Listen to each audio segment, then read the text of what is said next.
Hey guys, how are you doing? It's been a while since I last uploaded. A lot of you might know that my channel got lost, and with it, all the audiobooks I had uploaded. I didn't have a backup, so everything was gone. Now I have to start all over again. I wanted to do it sooner, but after losing everything, I lost my motivation. I'm back now though, so if you remember me and enjoy what I do, please subscribe, like, comment, all that good stuff. One more thing, I don't have any stock footage this time. I think that was part of the problem last time I got taken down. I was just using audio with a static picture, so this time I'll be using my own Minecraft gameplay as the background. It's one of my favorite games, and I've been recording it for fun anyway, so I figured I'd put it to use. All right, this is Shadow Slave, Volume 1, complete. Enjoy. Chapter 1. Nightmare Begins. A frail-looking young man with pale skin and dark circles under his eyes was sitting on a rusty bench across from the police station. He was cradling a cup of coffee in his hands. Not the cheap synthetic-type slum rats like him had access to, but the real deal. This cup of plant-based coffee, usually available only to higher-ranked citizens, had cost most of his savings. But on this particular day, Sonny decided to pamper himself. After all, his life was coming to an end. Enjoying the warmth of the luxurious drink, he raised the cup and savored the aroma. Then tentatively he took a small sip, and immediately grimaced. Ah, so bitter. Giving the cup of coffee an intense look, Sonny sighed and forced himself to drink some more. Bitter or not, he was determined to his money's worth. Taste buds be damned. I should have bought a piece of real meat instead. Who knew actual coffee is so disgusting? Well, it's going to keep me awake, at least. He stared into the distance, dozing off, and then slapped himself in the face to wake up. Tisk! What a ripoff. Shaking his head and cursing, Sonny finished the coffee and stood up. Rich people living in this part of the city were rushing past the small park on their way to work, staring at him with strange expressions. Looking haggard in his cheap clothes and from the lack of sleep, unhealthily thin and pale, Sonny was indeed out of his place here. Also, everyone seemed so tall. Watching them with a bit of envy, he tossed the cup into a garbage bin. I guess that's what 3 full meals a day would do to you. The cup missed the bin by a wide margin and fell on the ground. Sonny rolled his eyes in exasperation, walked over and picked it up before carefully putting it in the trash.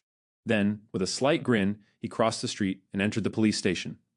Inside, a tired-looking officer gave him a quick glance and frowned with obvious distaste. Are you lost, boy? Sonny looked around with curiosity, noting reinforced armor plates on the walls and poorly hidden turret nests in the ceiling. The officer, too, looked scruffy and mean. At least police stations remain the same wherever you go. Hey, I'm talking to you. Sonny cleared his throat. No. Then he scratched the back of his head and added, as demanded by the 3rd Special Directive, I am here to surrender myself as a carrier of the nightmare spell. The officer's expression instantly changed from irritated to wary. He looked the young man over once again, this time with piercing intensity.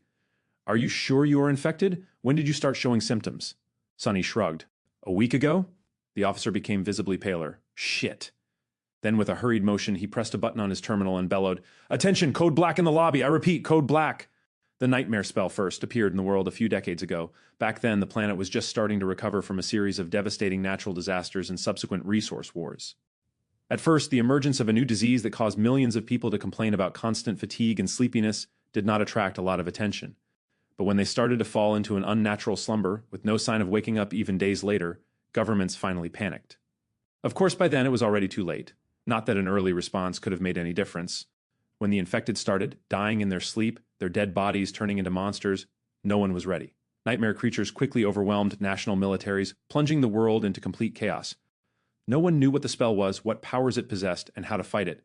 In the end, it was the awakened, those who survived the first trials of the spell and came back alive, who put a stop to its rampage. Armed with miraculous abilities earned in their nightmares, they restored peace and created a semblance of a new order. Of course, it was only the first of the catastrophes brought upon by the spell. But as far as Sonny was concerned, none of it had anything to do with him. Not until a few days ago, that is, when he first started having trouble with staying awake. For an average person, being chosen by the spell was as much of a risk as an opportunity. Kids learned survival skills and fighting techniques in school, on the off chance of being infected. Well-to-do families hired private tutors to train their children in all sorts of martial arts. Those from the awakened clans even had access to powerful legacies, wielding inherited memories and echoes in their first visit to the dream realm. The richer your family was, the better your chances of surviving and becoming an awakened were. But for Sonny, who had no family to speak of and spent most of his time scrounging for food instead of going to school, being chosen by the spell presented no opportunity at all. To him, it was basically a death sentence. A few minutes later, Sonny was yawning while several policemen were busy putting him in restraints. Soon, he was fastened into a bulky chair that looked like a weird mix between a hospital bed and a torture device. The room they were in was situated in the basement of the police station, with thick armored walls and a formidable-looking vault door. Other officers were standing near the walls, with automatic rifles in their hands and grim expressions on their faces. Sonny did not particularly care about them. The only thing he could think about was how much he wanted to sleep. Finally, the vault door opened, and a gray-haired policeman walked in. He had a seasoned face and stern eyes, looking like someone who had seen a lot of terrible things in his life. After checking the restraints, the policeman glanced quickly on his wristwatch and then turned to Sonny. "What's your name, kid?" Sonny blinked a few times, trying to concentrate, then shifted uncomfortably. "Sunless." The old policeman raised an eyebrow. "Sunless? That's a strange name." Sonny tried to shrug, but found himself unable to move. "What's so strange about it? At least I have a name. Back in the outskirts, not everyone even gets one." After another yawn, he added, "It's because I was born during a solar eclipse. My mom had a poetic soul, you see.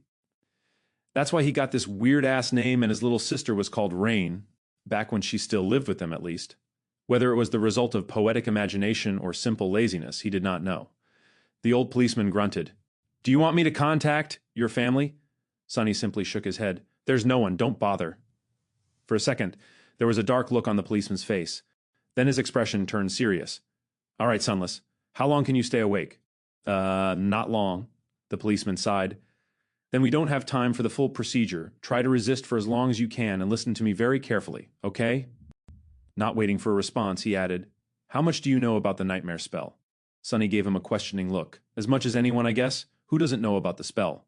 Not the fancy stuff you see in dramas and hear in the propaganda broadcasts. I mean, how much do you really know?" That was a hard question to answer. "Don't I just go into the dream realm, kill a few monsters to complete the first nightmare, receive magic powers, and become an awakened?" The old policeman shook his head. "Listen carefully. Once you fall asleep, you will be transported inside your first nightmare.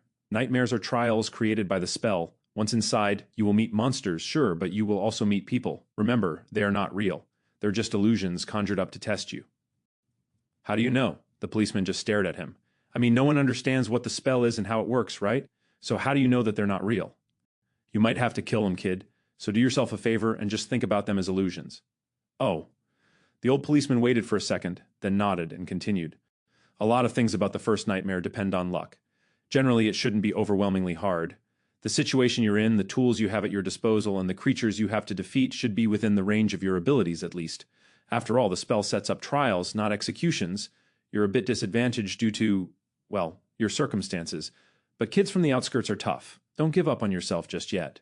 Sonny was getting more and more sleepy. It was becoming hard to follow the conversation.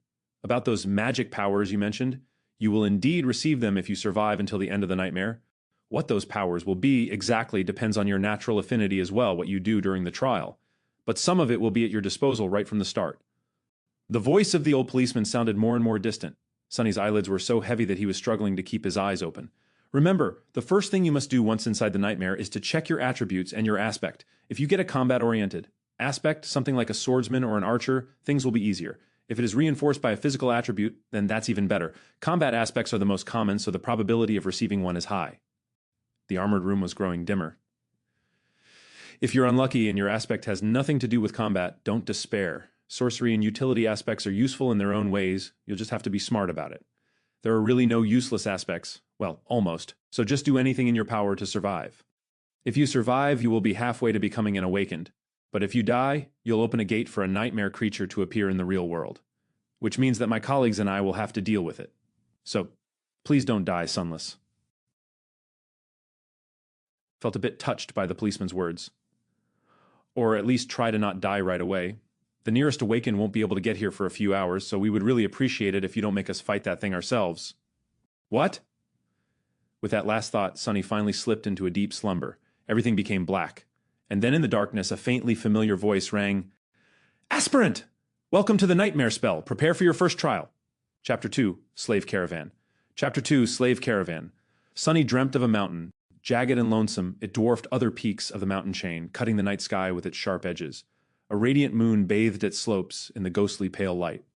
On one of the slopes, the remnants of an old road stubbornly clung to the rocks. Here and there, weathered paved stones could be seen through the snow. To the right side of the road, a sheer cliff face rose as an impregnable wall. To the left, a silent black sea of nothingness indicated an endless fall. Strong winds crashed into the mountain over and over again, screaming in powerless rage. Suddenly, the moon fell over the horizon. The sun rose from the west, streaked across the sky, and disappeared in the east. Snowflakes jumped from the ground and returned into the embrace of clouds. Sunny realized that he was seeing the flow of time in reverse. In an instant, hundreds of years flew by. The snow retreated, bearing the old road. Cold shivers ran down Sunny's back as he noticed human bones littering the ground.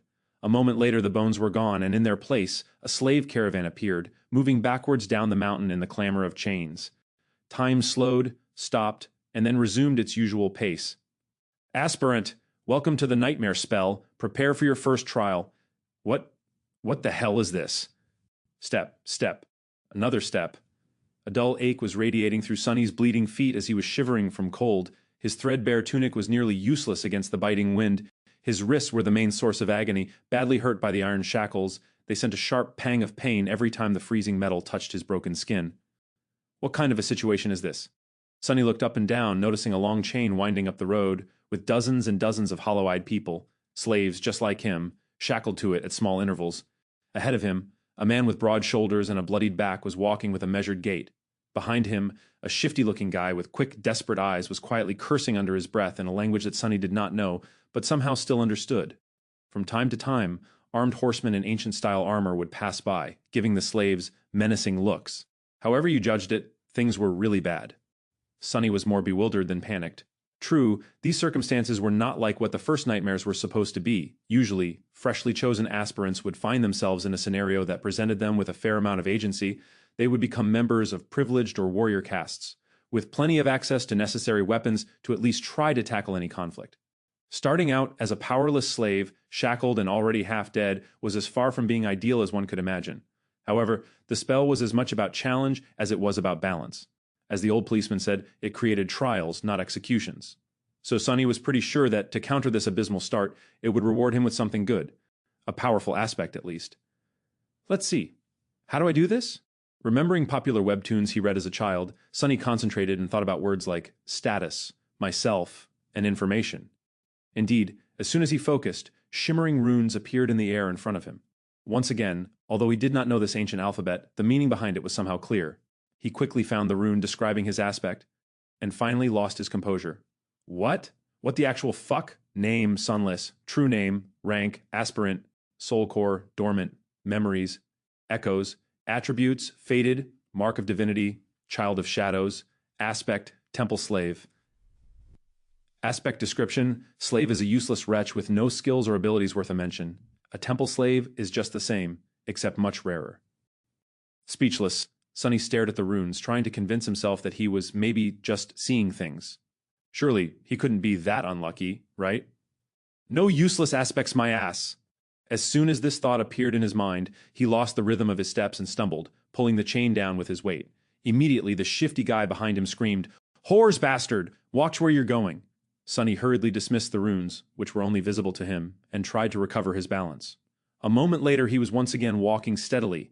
However, not before inadvertently pulling on the chain one more time. "You little shit, I'm going to kill you!" The broad-shouldered man in front of Sunny chuckled without turning his head. Why bother? The weakling will be dead by sunrise anyway. The mountain will kill him. A few seconds later, he added, "It'll kill you and me too, just a bit later. I really don't know what the Imperials are thinking, forcing us into this cold." The shifty guy gasped. "Speak for yourself, fool. I'm planning to survive." Sunny silently shook his head and concentrated on not falling again. What a charming pair. Suddenly, a third voice joined the conversation from somewhere further back. This one sounded gentle and intelligent. "This mountain pass is usually much warmer this time of year. We just had really bad luck. Also, I would advise you against harming this boy." "Why is that?" Sunny turned his head slightly, listening. "Haven't you seen the markings on his skin? He is not like us, who fell into slavery due to debts, crimes, or misfortune. He was born a slave, a temple slave, to be precise. Not long ago, the Imperials destroyed the last temple of the Shadow God. I suspect that this is how the boy ended up here." The broad-shouldered man cast a look back. "So what? Why should we be afraid of a half-forgotten weakling god? He couldn't even save his own temples.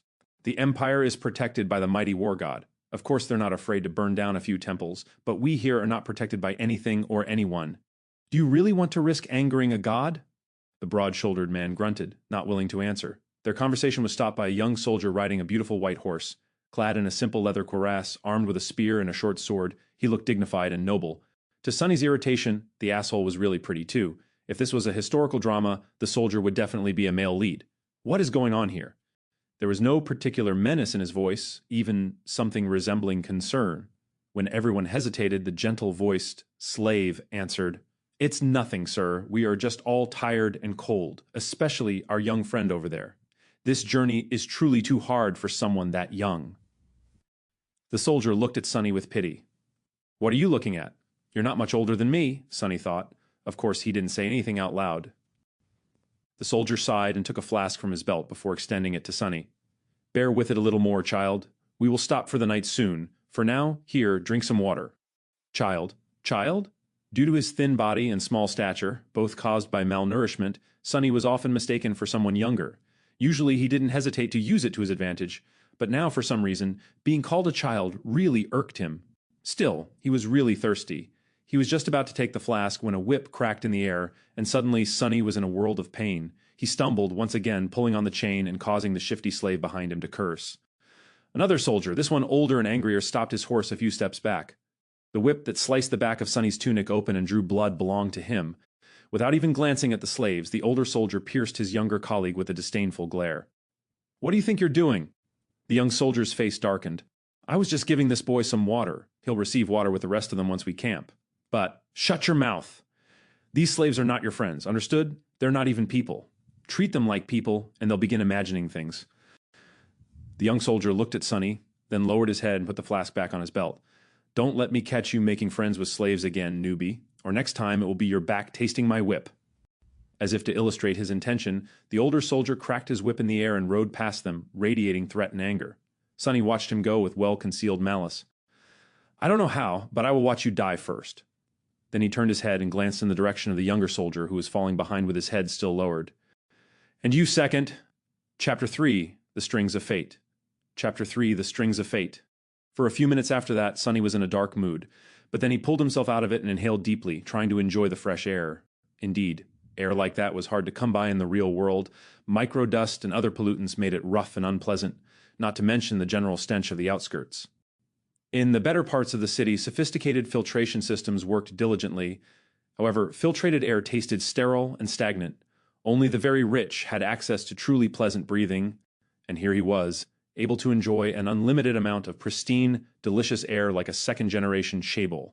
Truly, being chosen by the spell has its benefits. If only there was no dreadful cold, his feet did not ache, and his wrists and back were not in agony. The slave caravan slowly dragged itself up the mountain, with more and more slaves stumbling and periodically falling to the ground. A couple of times, those who could not walk anymore were taken off the chain and unceremoniously tossed off the road, down into the abyss that loomed to the left of it. Sunny watched them fall with a bit of compassion. Poor fellows. Rest in peace, you pitiful souls. All in all, he was in good spirits. It was a bit strange to feel good amidst this disaster of a nightmare, but thankfully Sunny had time to prepare himself for this eventuality. When the symptoms of the spell first appeared, he did not handle it well. Dying before you even turned 17 was not something one could easily cope with. But in the end, it only took Sunny several days to come to terms with it. After visiting his parents' makeshift resting place, well, actually, since he was too poor to afford even the cheapest slot in the remembrance facility, it was just 2 lines carved into an old tree. And adding a 3rd line for himself, Sunny suddenly became relaxed and carefree. After all, he didn't have to worry about earning money, finding food, protecting himself, and planning for the future anymore. Once the worst that could happen had already happened, what else was there to fear? So, becoming a slave and slowly freezing to death was not that much of a shock. Besides, he knew that cold would not kill him, simply because he had already seen what fate was awaiting the caravan further up the mountain. The picture of piled bones littering the ground was still fresh in his mind. Most likely it was a pack of monsters that were going to do the caravan in, and by the look of it, the attack was going to take place in a matter of hours, not days, so he still had a chance. Using the opportunity, Sunny decided to take another look at his status and summon the runes again. The last time he was too outraged by the aspect and didn't study the attributes well. While not as important as one's aspect, the attributes were often the deciding factor between life and death. They represented one's natural traits and affinities, sometimes even providing passive abilities and effects. Fated. Attribute description. The strings of fate wrap tightly around you. Unlikely events, both good and bad, are drawn by your presence. There are those who are blessed, and there are those who are cursed. But rarely both. Mark of divinity. Attribute description. You bear a faint scent of divinity, as though someone briefly touched by it once a long time ago. Child of Shadows. Attribute description: shadows recognize you as one of their own. Interesting. Sunny quickly recognized the first attribute, faded, as the main culprit of his predicament. At first glance, it seemed to indicate that he was destined for a certain fate, to die miserably and vanish without a trace, for example. But after reading the description, he realized that being faded actually just meant that improbable things had a higher chance of occurring when he was around. I guess this is how I managed to receive one of the super rare useless aspects, and a weird variant of it at that. If faded was his innate attribute, then the other two came from the temple slave aspect. Mark of Divinity was more or less straightforward. It was supposed to allow passage into certain sacred places inside the dream realm and enhance several types of sorcery. Since there were no sacred places in sight and Sunny's aspect had nothing to do with sorcery, it was useless too. Child of Shadows was a stranger one. He had never heard of it and had no idea what it was supposed to do, at least not until the sun hid behind the mountain and the sky began to darken. To his surprise, Sunny found himself able to see perfectly in the darkness, as though it was still as bright as day. This ability alone was nothing to scoff at, and it was quite possible that Shadows would reward him with some other yet unknown gifts.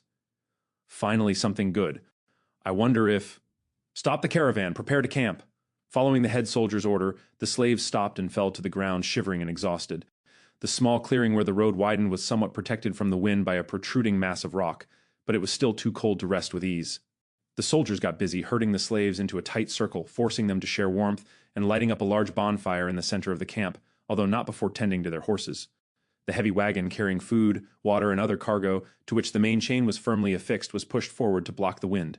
While looking around, Sunny noticed the young soldier from before watching the mountain with a complicated look on his face. What a weirdo. Soon the bonfire was blazing. The stronger slaves tried to find their way closer to the fire, while the weaker ones, like Sunny, were forced to sit at the outer end of the circle with their backs freezing in the cold. Of course, any movement was encumbered by the fact that they were still shackled to the chain. That's why the familiar broad-shouldered slave ended up just where he started, despite all of his efforts to get closer to the flame. "Damn Imperials!" he hissed, clearly irritated. The soldiers walked among the slaves, giving them water and food. Sunny, just like everybody else, received a few sips of icy water and a small piece of rock-hard moldy bread. Despite its unappetizing look, he forced himself to eat the whole thing, just to be left as hungry as he was before. By the looks of it, he wasn't the only one. The shifty slave that had been walking behind him looked around in anguish. "By all the gods, they used to feed me better even in the dungeons." He spat on the ground, desperate. And most of us innocent men in the dungeon were there waiting to visit the gallows, too. A few steps away from them, where the paved road ended and sharp rocks began, a scattering of bright red berries were growing from the snow. Sunny had noticed them before, clustering here and there along the road, and even noted how pretty those resilient things looked contrasted against the white. The shifty slave's eyes glistened as he tried to crawl towards the berries on all fours. "I would advise against eating those, friend." It was the gentle-voiced slave again. Sunny turned around and finally saw him in the flesh for the first time. It was a tall man in his 40s, lean and strangely handsome, with a dignified look of a scholar. How a man such as him ended up a slave was a mystery. Yet there he was. "You and your advice again. What? Why?" The scholar smiled apologetically. "These berries are called bloodbane. They grow in the places where human blood was spilled. That's why there's always a lot of them along the slave trade routes." "So what?" The older man sighed. "Bloodbane is poisonous. A few berries might be enough to kill an adult man." "Curses!" The shifty slave flinched back and glared at the scholar. Sunny did not pay them a lot of attention, because, while looking around, he finally recognized the site of the camp as the place where, in his vision at the start of the nightmare, the bones of the slaves were buried under the snow, and he was willing to bet that whatever it was that killed them all was going to happen soon. As if to answer his thoughts, a thundering noise rang from above, and in the next second, something massive came crashing from the sky. Chapter 4. Mountain King. Chapter 4. Mountain King.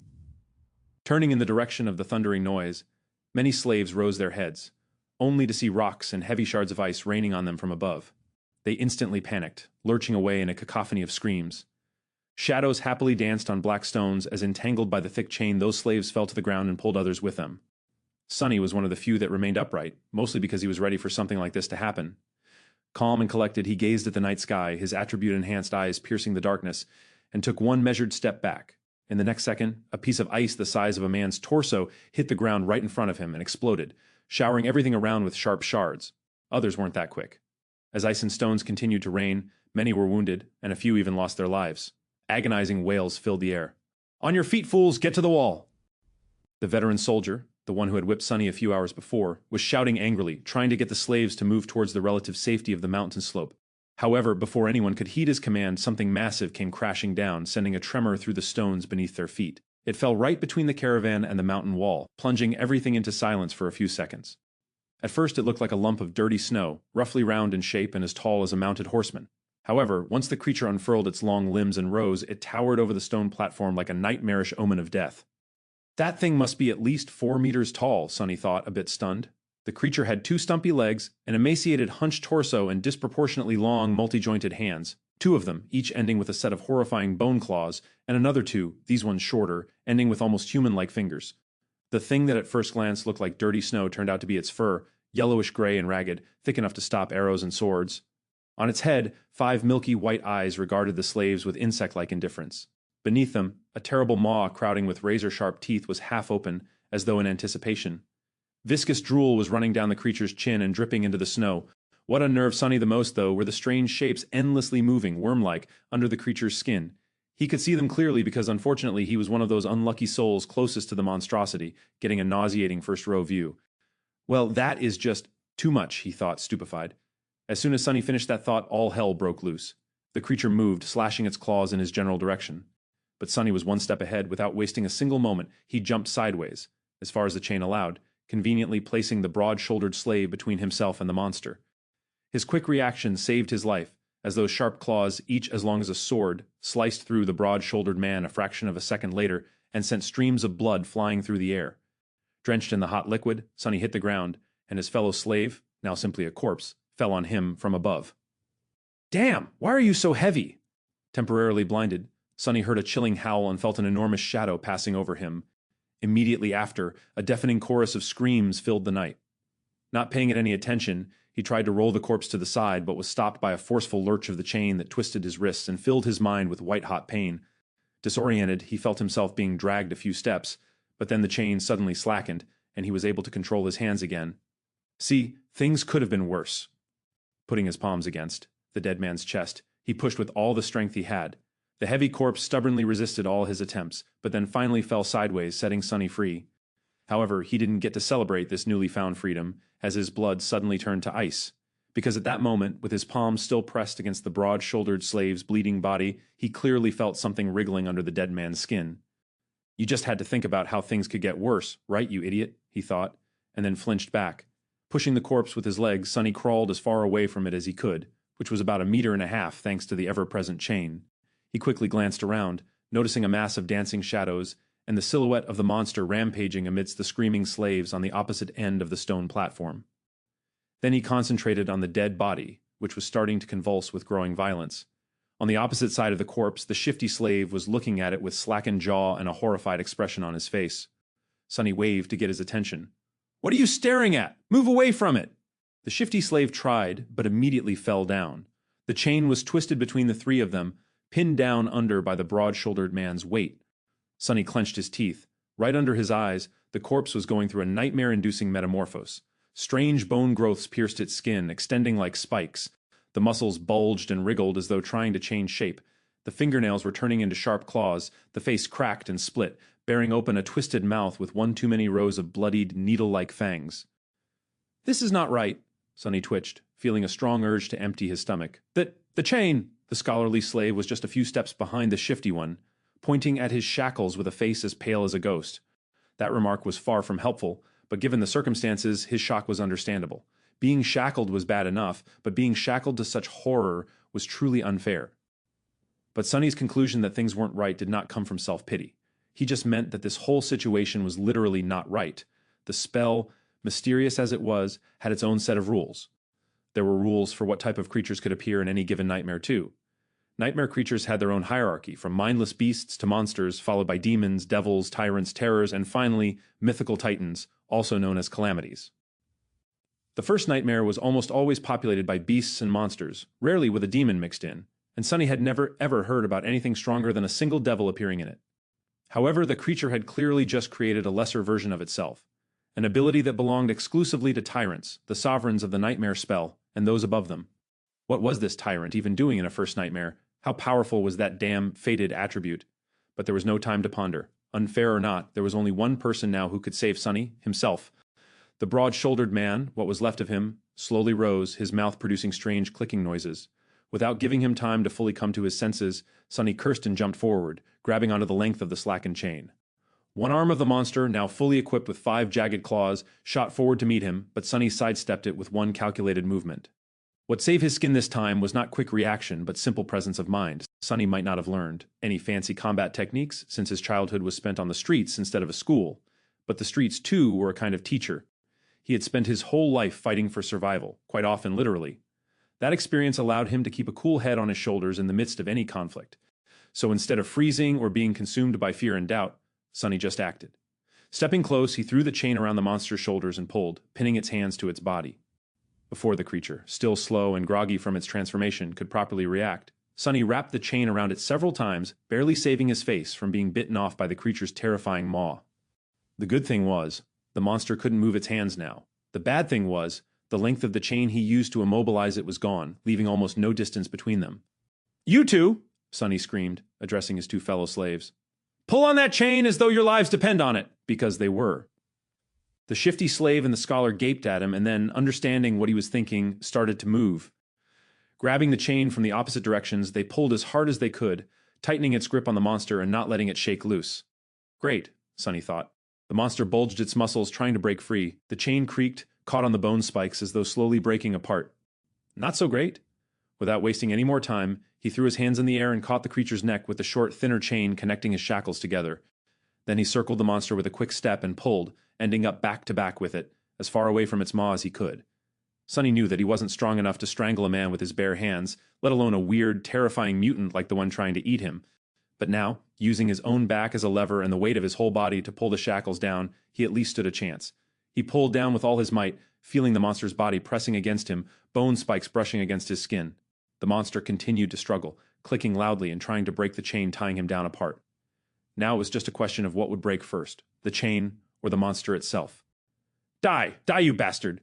Sweat and blood were rolling down Sonny's face as he was pulling and pulling and pulling down with as much force as he could muster. Every second felt like an eternity. His strength and stamina, what little he had to begin with, were quickly running out. His wounded back, wrists, and muscles pierced by the bone spikes were in agony. And then, finally, Sonny felt the monster's body go limp. A moment later, a faintly familiar voice rang in the air. It was the most beautiful sound he'd ever heard. "You have slain a dormant beast, Mountain King's larva." Chapter 5, Broken Chains. Chapter 5, Broken Chains. You have slain a dormant beast, Mountain King's larva. Sonny fell to his knees, breathless. His whole body felt as though it just went through a meat grinder. Even large amounts of adrenaline could not wash away all the pain and exhaustion. And yet, he was exhilarated. The satisfaction of killing the larva was so vast that he even forgot to be disappointed about not receiving a memory. The special item tied to a dream realm inhabitant's essence, which was sometimes awarded by the spell to the triumphant awakened. A magic sword or a suit of armor would have come in handy right about now. Damn, he would even settle for a warm coat. 3 seconds. You can rest for 3 more seconds, Sonny thought. After all, the nightmare was far from over. A few moments later, he forced himself to come back to his senses and looked around, trying to ascertain the situation. The larva was dead, which was great. However, he was still tied to it by the damn chain. The shifty slave and the scholar, both pale as death, were busy untangling it to buy the 3 of them at least some freedom of movement. Further away, torn bodies and pieces of flesh were lying on the ground. Many slaves were killed. A few had somehow managed to escape and were now running away. Fools, they're dooming themselves. The chain, as it turns out, was at some point broken in 2. That's why it suddenly slackened when Sonny was being dragged by the mass of panicking slaves. If their shackles had a less sophisticated locking mechanism, he could have tried to free himself now. However, each pair was fixed to a specific link. Without unlocking them, no one was going anywhere. The tyrant, Mountain King presumably, was hidden from sight by the bright glow of the bonfire. However, Sonny could feel its movements due to the subtle tremors spreading through the stones, as well as the desperate screams of those slaves who were yet to perish. An angry bellow or 2 could also be heard, indicating that some of the soldiers were still alive, desperately trying to fight the monstrosity off. What pulled his attention the most, though, was the fact that several of the maimed bodies were starting to move. More larvae? His eyes widened. One after another, 4 more corpses slowly rose to their feet. Each beast looked as disgusting as the first one had, and not a bit less deadly. The nearest was mere meters away from Sonny. Damn it all, he thought, and then weakly, I want to wake up. As strange clicking filled the air, one of the beasts turned its head toward the three slaves and gnashed its fangs. Shifty fell on his ass, whispering a prayer, while Scholar just froze in place. Sonny's eyes darted to the ground, trying to find something to use as a weapon. But there was not a single thing he could use. Full of vitriol, he simply wrapped a length of chain around the knuckles and raised his fists. "Come at me, you bastard!" The larva dashed forward with incredible speed in a flurry of claws, fangs, and terror. Sonny had less than a second to react, however. Before he could do anything, a nimble figure moved past him and a sharp sword flashed in the air. The monster, beheaded with one strike, fell gracelessly onto the ground. Sonny blinked. What was that? Dumbfounded, he slowly turned his head and looked to his left. Standing there with a valorous expression was the handsome young soldier who had once offered him water. He looked calm and collected, if a little grim. There was not a speck of dirt or blood on his leather armor. He is awesome, Sonny thought before catching himself. Poser, I mean, he's a poser. With a short nod, the soldier moved forward to face the remaining 3 larvae. But after taking a few steps, he suddenly turned around and gave Sonny a long look. Then with one swift motion, the young warrior took something from his belt and threw it to Sonny. Save yourself. With that, he was gone to fight the monsters. Sonny reflexively caught the item and watched the soldier go. Then he lowered his gaze and studied the thing clutched tightly in his hand. It was a short and narrow iron rod with a straight bend on its end. A key, it's a key. His heart began to beat faster. It's the key to the shackles. With one last glance at the fierce battle starting between the young soldier and the larvae, Sonny dropped on one knee and began to maneuver the shackles, trying to get his hand into a suitable position to insert the key. It took him a few tries to understand how the unfamiliar lock worked, but then, finally, there was a satisfying click, and he was suddenly free. The cold wind caressed his bloodied wrists. Sonny rubbed them and smiled with a dark gleam in his eyes. Just you wait now. For a moment, visions of violence and revenge filled his head. Boy, over here! Shifty was waving his hands in the air, trying to get his attention. Sonny briefly considered just leaving him to die, but then decided against it. There was strength in numbers. Plus, despite Shifty's previous threats to kill him and overall unpleasantness, Sonny would have felt bad leaving a fellow slave in chains, especially since freeing him would not cost anything. He hurried over to the other 2 slaves and quickly unlocked their shackles. As soon as Shifty was free, he pushed Sonny away and did a little dance, laughing like a maniac. Ah, free at last. Gods must be smiling upon us. Scholar was more reserved. He squeezed Sonny's shoulder in gratitude and smiled weakly, casting a tense look in the direction of the ensuing fight. 2 of the 3 larvae were already dead. The third one was missing an arm but still trying to tear its opponent apart. The young soldier danced around it, moving with the graceful fluidity of a natural-born warrior. What are you waiting for? Run! Shifty made a move to run away, but was stopped by Scholar. My friend, I would. If you say advise again, I swear to gods, I will bash your head open. The 2 slaves looked at each other with open animosity. A moment later, Scholar lowered his eyes and sighed. If we run away now, we will surely die. Why? The older slave simply pointed at the tall bonfire. Because, without that fire, we will freeze to death before the night is over. Until the sun rises, running away is suicide. Sonny did not say anything, knowing that Scholar was right. Actually, he realized it right after strangling the larva. No matter how terrible Mountain King was, the bonfire was still their only lifeline in this frozen hell. It was just as what the broad-shouldered slave, may he rest in peace, had said. There was no need for anyone to kill them, because the mountain itself would do it if given a chance. So what? I prefer freezing to death than being eaten by that monster anyway, not to mention, turning into one of those things. Shifty was pretending to be brave, but there was no conviction in his voice. He glanced at the darkness surrounding the stone platform and shivered before taking a small step back. At this point, the 3rd larva was long dead, and the young soldier was nowhere to be seen. He had probably gone to join the fight at the other side of the bonfire, leaving the 3 slaves alone at the mountainside part of the stone platform. Scholar cleared his throat. The monster might be satiated with those it had already slain. It might be defeated or driven away by the Imperials. In any case, if we stay here, we have a chance to survive, however small, but if we run away, our doom will be certain. So what do we do? Unlike Scholar, Sonny was sure that Mountain King would not be satisfied with killing just most of the slaves. Neither did he believe that a bunch of mortals would really be able to defeat it. Even if they were not normal people but awakened, a fight with a tyrant was not something one could easily survive, let alone win. But if he wanted to live, he had to get rid of that thing somehow. Let's go take a look. Shifty looked at him as though seeing a lunatic. Are you insane? You want to get closer to that beast? Sonny stared at him blankly, then shrugged and headed in the direction of the rampaging monster. Chapter 6, Confronting the Tyrant. Chapter 6, Confronting the Tyrant. Sonny was off to face against a nightmare creature. And not any creature at that, but one of the 5th category, a dreaded, fearsome tyrant. The odds of survival were so low that anyone would have laughed in his face if he were to ever suggest attempting to fight it. If they weren't an awakened 2 or 3 ranks above the creature, of course. Which Sunny certainly wasn't. And yet, he had to deal with this Mountain King somehow to avoid an even more miserable death. The ridiculous degree to which the odds were stacked against him from the very beginning of this delayed execution had gotten old a long time ago, so he didn't have any more energy to think about it. What was there to fear, after all? He was already as good as dead. It's not like he could get any deader, so why worry? On the other side of the bonfire, things were turning from bad to worse. Most of the slaves were already dead. A few soldiers were still desperately trying to fight the monster, but it was clear that they weren't going to last long. Right in front of Sunny's eyes, the tyrant picked up a dead slave, dragging the chain up with him, and opened its terrifying maw wide. With one crushing bite, the slave's body was torn in half, leaving only bloodied stumps inside the shackles. Mountain King's 5 indifferent milky eyes stared into the distance as he chewed, streams of blood flowing down its chin. Seeing that the creature's upper arms were busy, one of the soldiers screamed and lunged forward, brandishing his long spear. Without turning its head, the tyrant extended one of its shorter lower arms, caught the soldier's head in an iron grip, and squeezed, crushing the poor man's skull like a soap bubble. A moment later, the headless body was tossed over the cliff and disappeared into the abyss below. Shifty doubled over, puking his guts out. Then he shakily rose to his feet and glared at Sunny. "Well, we've taken a look, now what?" Sunny did not answer, pensively observing the tyrant with his head slightly tilted to one side. Shifty stared at him some more, then turned to Scholar. "I'm telling you, old man, the boy is sick in the head. How the hell can he be so calm? Shh! Lower your voice, fool!" Blood drained from Shifty's face as he slapped himself, covering his mouth with both hands. Then he cast a fearful look in the direction of the tyrant. Luckily, the abomination was too busy feasting on the slaves, lucky ones who were already dead and unlucky ones who were still alive, to pay them any attention. Shifty slowly exhaled. Sunny was preoccupied with thinking, measuring his chances of survival. How do I get rid of that thing? He didn't have any special powers, nor did he have an army ready to bury the tyrant under a mountain of bodies. He didn't even have a weapon to at least scratch the damn bastard. Sunny moved his gaze and looked past the creature into the endless darkness of the moonless sky. As he was watching the night, a bright flash streaked in the air and collided with one of the tyrant's arms, bursting into a rain of sparks. The young soldier, Sunny's heroic liberator, had just tossed a burning piece of wood at the monster and was now defiantly raising his sword. "Face me, devil!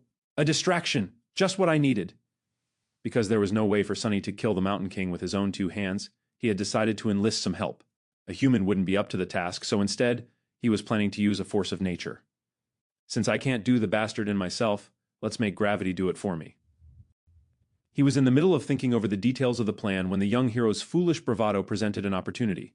Now everything depended on how long the pompous idiot would manage to stay alive. "Come with me," Sunny said as he started running toward the far end of the stone platform, where the heavy wagon was perched dangerously close to the edge of the cliff. Shifty and Scholar shared a dubious look, but then followed, perhaps confusing his calmness with confidence, or maybe divine inspiration. Widely known fact that crazy people were often favored by the gods. Behind them, Hero nimbly ducked under the tyrant's claws, slashing it with the sword. The sharp edge slid ineffectively across the dirty fur, not leaving even a scratch on the creature's flesh. In the next second, the tyrant moved with frightening speed, throwing all 4 of his hands in the direction of its new, irritating foe. But Sunny had no way of knowing. He was running with all his speed, getting closer and closer to the wagon. Once there, he hurriedly looked around, checking if there were any larvae close by, and moved to its rear wheels. The wagon was left at the upper end of the stone platform, where it narrowed and turned back into the road.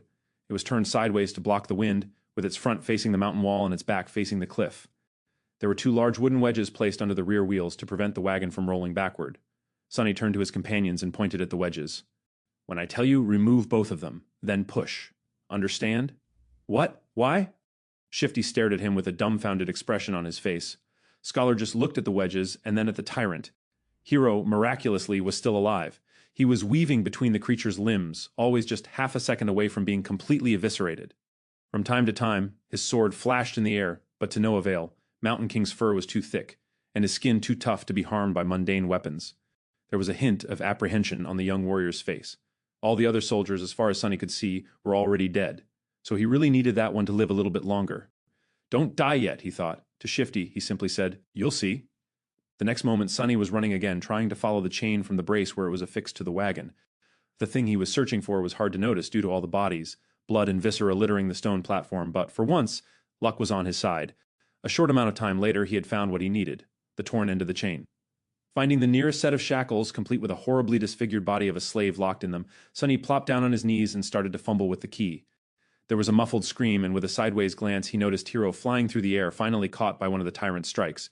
Incredibly, the young soldier managed to land on his feet, sliding several meters across the stones. All of his limbs were still in place. There were no terrible wounds on his body, either. Without skipping a bit, Hero rolled forward, picking up his sword from where it fell on the ground, and then rolled once more, this time sideways, narrowly avoiding a heavy stomp from the creature's foot. Rolling? Who the hell rolls around in this situation? Without any more time to waste, Sunny finally managed to unlock the shackles. Shaking the dead slave out of them, he then promptly locked them once again, this time around the chain itself, ending up with a makeshift slipknot and a loop. Now everything depended on his resolve, hand-to-eye coordination, and luck. Turning to Shifty and Scholar, who were still waiting by the wagon, he screamed, "Now!" Then picking up a sizable length of chain, Sunny stood up and faced the tyrant. Hero spared him half a glance. His eyes lingered on the chain for a moment, and then quickly followed it to the wagon. Then, without showing a hint of emotion, the young warrior doubled his efforts, drawing the creature's attention away from Sunny. So he's smart too? What a scam! Clearing his head of all unnecessary thoughts, Sunny concentrated on the weight of the chain in his hands, the distance between him and the tyrant, and his target. Time seemed to slow down a bit. "Please, don't miss!" Gathering all of his strength, Sunny spun and threw the chain in the air, as though a fisherman casting his net. The loop opened as it flew, closing in on the position of the fight between Hero and the tyrant. Sunny's plan was to place the loop on the ground close enough to them that once one of the tyrant's feet landed in the trap, he could pull on the chain and tighten it around the monster's ankle. But his plan failed spectacularly. Which is to say, it was literally a spectacle. In the last moment, Mountain King suddenly flinched back, and instead of falling on the ground, the chain loop landed perfectly around its neck. A second later it tightened, acting as an iron noose. Sunny froze for a moment, not believing his eyes, and then clenched his fists, holding himself back from triumphantly shaking them in the air. "Yes!" he screamed inwardly. Moments later, the wagon would roll off the cliff, pulling the tyrant down with it.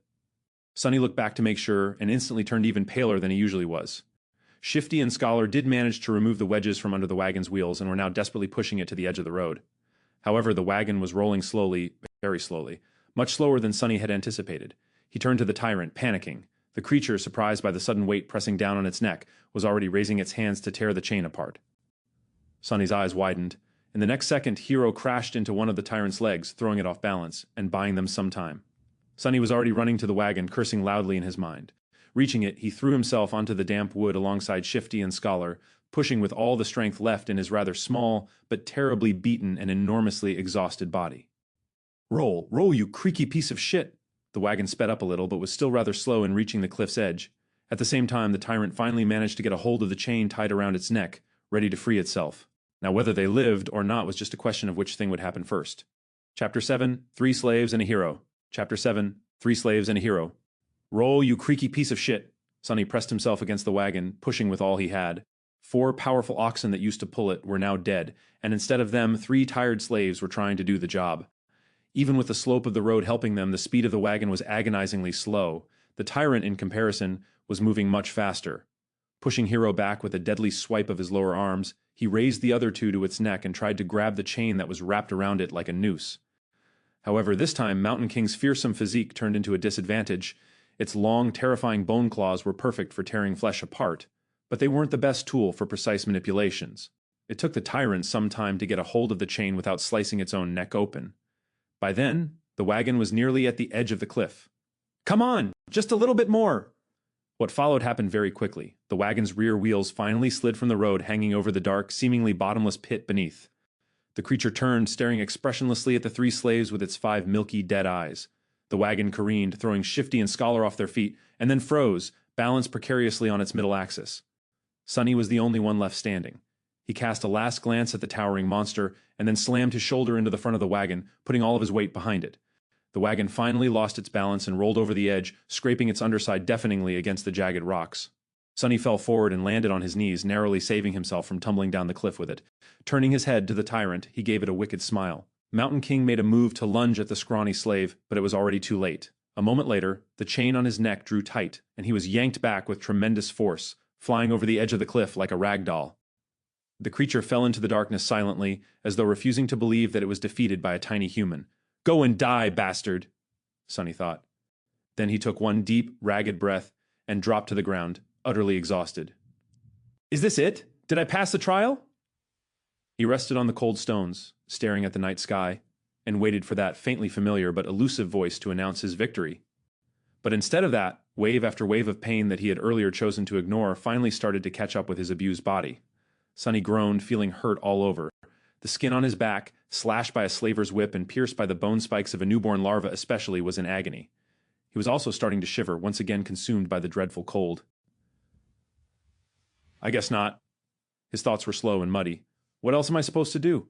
A dark figure appeared above him. It was Hero, looking calm and as handsome as ever. There were dirt and scratches on his armor, but otherwise the young soldier appeared to be fine. He extended one arm to Sonny. "Stand up, you'll freeze to death." Sonny sighed, accepting that his first nightmare was not over. Then he clenched his teeth and slowly rose to his feet, ignoring Hero's helping hand. Around them, there was a scene of utter carnage, except for the 3 slaves, and Hero. Every member of the caravan was dead. Their bodies were littering the ground, horribly maimed or torn into pieces. Here and there, a repulsive carcass of a larva could be seen. Shadows cast by the bonfire were dancing happily across the stone platform, seemingly unperturbed by this morbid view. Sonny was also too tired to care. Shifty and Scholar were already up, looking at Hero with weary apprehension. With or without shackles, they were still slaves, and he was still a slave driver. Noticing their tense gazes, the soldiers sighed. "Come closer to the fire, all of you. We need to warm ourselves and discuss what to do next." Without waiting for their response, Hero turned around and walked away. After hesitating for a few moments, the slaves followed. A bit of time later, the 4 of them were seated around the bonfire, soaking up pleasant heat. Shifty and Scholar were close to each other, maintaining a safe distance from Hero. Sonny sat apart from everyone, not because he had a specific reason to distrust one more than the others, but simply because he didn't like people in general. Growing up, Sonny was always a misfit. It's not that he had never tried to become close with someone, it's just that he seemed to lack the ability, like there was an invisible wall between him and other people. If he had to put it in words, Sonny would say that he was born without a small but important gear in his brain that everyone else seemed to possess. As a result, he was often baffled and stumped by human behavior, and his attempts to imitate it, however diligent, inevitably fell flat. This strangeness made others uncomfortable. In short, he was a bit different, and if there was one thing people hated, it was those different from them. Over time, Sonny simply learned to avoid getting too close to anyone and settled comfortably into his outcast role. This habit served him well, since it not only made him self-reliant, but also saved him from being stabbed in the back by shady characters on multiple occasions. That's why he was not thrilled to share the rest of this nightmare with 3 strangers.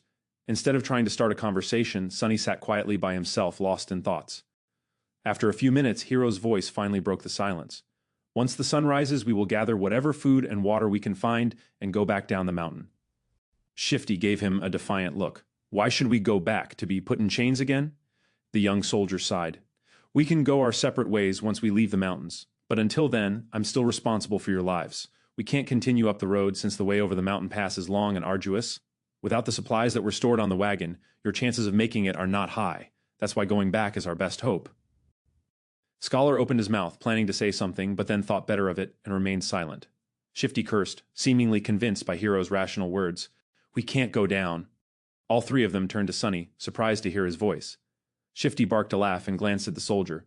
"Don't listen to him, your lordship. This boy is, touched by the gods. He's crazy is what I'm trying to say." Hero frowned, looking at the slaves. "The 2 of you are only alive thanks to this child's bravery. Aren't you ashamed to badmouth him so?" Shifty shrugged, showing that he wasn't ashamed at all. The young soldier shook his head. "I, for one, would like to hear his reasoning. Tell me, why can't we go down?" Sonny shifted, uncomfortable in the center of everyone's attention. "Because the monster isn't dead." Chapter 8, Nothing at All. Chapter 8, Nothing at All. Because the monster isn't dead. These ominous words hung in the silence. 3 pairs of eyes widened, staring right at Sonny. "Why do you say that?" After thinking about it, Sonny came to the conclusion that the tyrant was indeed still alive. His reasoning was pretty straightforward. He did not hear the spell congratulating him on slaying the creature after it fell off the cliff, which meant that it was not slain. But he couldn't explain that to his companions.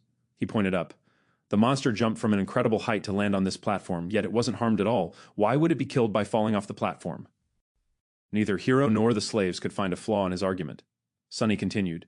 "Which means that it's still alive, somewhere down the mountain. So by going back, we will be delivering ourselves into its maw."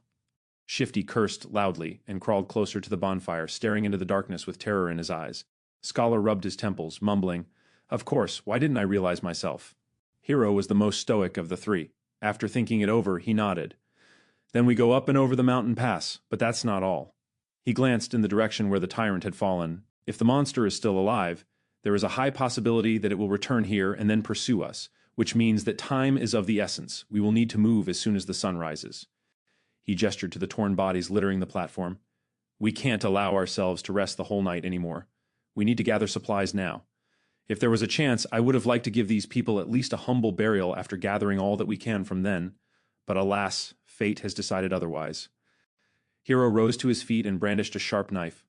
Shifty tensed up and watched the blade carefully, but then relaxed, seeing that the young soldier showed no sign of aggression. Food, water, warm clothes, firewood, that is what we need to find. Let us split up and accomplish one task each. Then he pointed at himself with the tip of the knife. I will carve the oxen carcasses to get us some meat. Scholar looked around the stone platform, most of it drowning in deep shadows, and grimaced. I'll look for firewood. Shifty also glanced left and right with a strange gleam in his eyes. Then I'll go find us something warm to wear. Sunny was the last one left. Hero gave him a long look. Most of our water was stored on the wagon, but each of my fallen brothers was carrying a flagon. Gather as many as you can find. Sometime later, far enough from the bonfire to be hidden in the shadows, Sunny was looking for dead soldiers with half a dozen flagons already weighing him down. Shivering in the cold, he finally stumbled on the last broken body clad in leather armor. The old veteran, the one who had whipped him for trying to accept Hero's flask, was badly injured and dying, but, miraculously, still clinging to life. Horrible wounds were covering his chest and stomach, and he was clearly in a lot of pain. His time was running out. Sunny knelt beside the dying soldier and looked him over, searching for the man's flagon. What irony, he thought. The older man tried to focus his eyes on Sunny and weakly moved his hand, reaching for something. Sunny looked down and noticed a shattered sword lying on the ground not far from them. Curious, he picked it up. Are you looking for this? Why? Are you guys like Vikings, longing to die with a weapon in your hands? The dying soldier didn't answer, watching the young slave with some unknown, intense emotion in his eyes.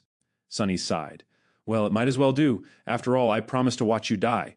With that, he leaned forward and slit the old man's throat with the sharp edge of his broken blade, then threw it away. The soldier twitched, drowning in his own blood. The expression in his eyes changed. Was it gratitude or hatred? Sunny did not know. Illusion or not, it was his first time killing a human. Sunny expected to feel guilt or fear, but actually there was nothing at all. It seemed that, for better or worse, his cruel upbringing in the real world had prepared him for this moment well. He sat quietly near the old man, keeping him company on this last journey. After a while, the spell's voice came whispering into his ear. You have slain a dormant human, name unknown. Sunny flinched. Oh, right. Killing people is also an achievement, as far as the spell is concerned. They don't usually show this in webtoons and dramas. He registered that fact and put it away. But, as it turned out, the spell wasn't done speaking. You have received a memory. Sunny froze, opening his eyes wide. Yes. Come on, give me something good. Memories could be anything, from weapons to enchanted items. One received from a dormant rank enemy wouldn't be too powerful, but it was still a boon, weightless and undetectable, able to be summoned from nothingness with a simple thought. A memory was incredibly useful. What's more, unlike corporeal things, he would be able to bring it back with him to the real world. The advantage of having something like that back in the outskirts was hard to overestimate. A weapon! Give me a sword! Received a memory, Silverbell. Sunny sighed, disappointed. Well, with my luck, what was I expecting? Still, this thing was worth investigating. Maybe it had a powerful enchantment, like being able to send out destructive sonic waves or repelling incoming projectiles. Sunny summoned the runes and concentrated on the words, Silver Bell. Immediately, an image of a small bell appeared in front of his eyes, with a short string of text below. Silver Bell, a small memento of a long-lost home, which once brought its owner comfort and joy. Its clear ringing can be heard from miles away. What a piece of crap, Sunny thought, dejected. His first memory turned out to be pretty much useless, like everything else he possessed. He was almost starting to see a theme in how the spell was treating him. No matter. Sunny dismissed the runes and then got busy removing the dead man's fur cloak and warm, sturdy leather boots. As an officer, the quality of these clothes was a notch above those of the simple soldiers. After putting them on, the young slave finally felt warm for the first time since the nightmare began, not considering the short time he had spent near the bonfire. Perfect, he thought. The cloak was a bit bloodied, but then again so was Sunny. He looked around, easily piercing the veil of darkness with his tenebrous eyes. Hero and Scholar were still in the middle of their tasks. Shifty was supposed to be looking for winter clothes, but was greedily pulling rings off the dead men's fingers instead. Unseen to them, Sunny hesitated, considering if he had really thought things through well. His companions were unreliable. The future was too uncertain. Even the requirements of passing the nightmare remained a mystery. Any decision he could make would have been a gamble at best. Still, he had to make some if he wanted to survive. Not wasting any more time thinking, Sonny picked up the flagons and sighed. They spent the rest of the night seating with their backs against the bonfire, staring fearfully into the night. Despite the exhaustion, no one could sleep. The possibility of the tyrant coming back to finish the 4 survivors off was too frightening. Only Hero seemed to be fine, calmly sharpening his sword in the bright light of the dancing flames. The sound of the whetstone, scraping against the blade, was somehow comforting. At the break of dawn, when the sun had lazily begun to warm up the air, they loaded themselves with all the supplies they'd managed to gather and set out into the cold. Sonny looked back, taking in the sight of the stone platform for the last time. He had managed to get past the place where the slave caravan was supposed to perish. What was going to happen next? No one could tell. Chapter 9, Wishful Thinking. Chapter 9, Wishful Thinking. There was a problem. They were planning to follow the road up to the mountain pass and then over it, getting as far away from the scene of the massacre as they could before the night came. However, the road was no more. At some point during the last months, or maybe even just yesterday, a terrible rockfall occurred, obliterating whole segments of the narrow roadway and making its other parts untraversable. Sonny stood on the precipice of a vast chasm, looking down with no particular expression on his face. "What do we do now?" Scholar's voice was muffled by the collar of his scavenged fur cloak. His follower, Shifty, angrily looked around. His gaze stopped at Sonny, a suitable victim to vent his frustration. "I'll tell you what we need to do. Get rid of some dead weight." He eyed Sonny's fine boots and turned to Hero. "Listen, your lordship, the boy is too weak. He is slowing us down, plus he's weird. Doesn't he give you the creeps?" The young soldier answered with a judgmental frown, but Shifty wasn't done. Look how he's glaring at me. I swear to gods, ever since he joined the caravan, nothing had gone right. Maybe the old man was right. The boy is cursed by the shadow god." Sonny struggled to not roll his eyes. It was true that he was unlucky, however. The whole truth was opposite to what Shifty was trying to insinuate. It was not that he had attracted misfortune to the slave caravan. On the contrary, it was because the caravan was doomed to begin with that he had ended up here. Scholar cleared his throat. "But I've never said that." "Whatever. Shouldn't we get rid of him just in case? He can't go on for much longer anyway." Scholar gave Sonny a strange look. Perhaps Sonny was getting paranoid, but there seemed to be a bit of calculating coldness in the older slave's eyes. Finally, Scholar shook his head. "Don't be too hasty, my friend. The boy might prove useful later on." "But," Hero finally spoke, putting an end to their quarrel, "we're not going to leave anyone behind. As for how much longer he'll be able to endure, just worry about yourself." That then just waved a hand. "Fine. So what do we do then?" The 4 of them looked at the broken road, then down the slope of the mountain, and finally up, where a sheer cliff wall was broken apart by the falling rocks. After a bit of silence, Scholar finally spoke. "Actually, in the old days, there used to be a path leading to the peak of the mountain. It was sometimes used by pilgrims. Later, the Empire had widened parts of the path and built a proper road on top of it, now leading to the mountain pass instead of the peak, of course." He looked up. "The remnants of the original path should still be somewhere above us. If we reach it, we should be able to find our way back to the undamaged section of the road." Everyone followed his gaze, shifting uncomfortably at the prospect of climbing the treacherous slope. Except for Hero, of course, who remained as calm as a saint. Due to the rockfall, the slope wasn't an almost vertical wall anymore, but still, the incline was quite sharp. Shifty was the first one to speak. "Climb that? Are you insane?" Scholar helplessly shrugged. "Do you have a better idea?" No one did. After a bit of preparation, they began the ascent. Shifty and Scholar stubbornly carried the weapons they had picked up off the dead soldiers' bodies, but Sonny, with some regret, decided to leave his newfound short sword behind. He knew that this climb was going to test the limits of their endurance. The sword might not have seemed to be that heavy right now, but every extra gram of weight was bound to feel like a ton all too soon. As the weakest member of the group, he was already struggling to keep up, so there wasn't a lot of choice. Shedding a few kilograms of iron was the right thing to do. Walking up the mountain road, with the weight of the supplies on his shoulders, was already hard enough, but climbing up the mountain itself turned out to be pure torture.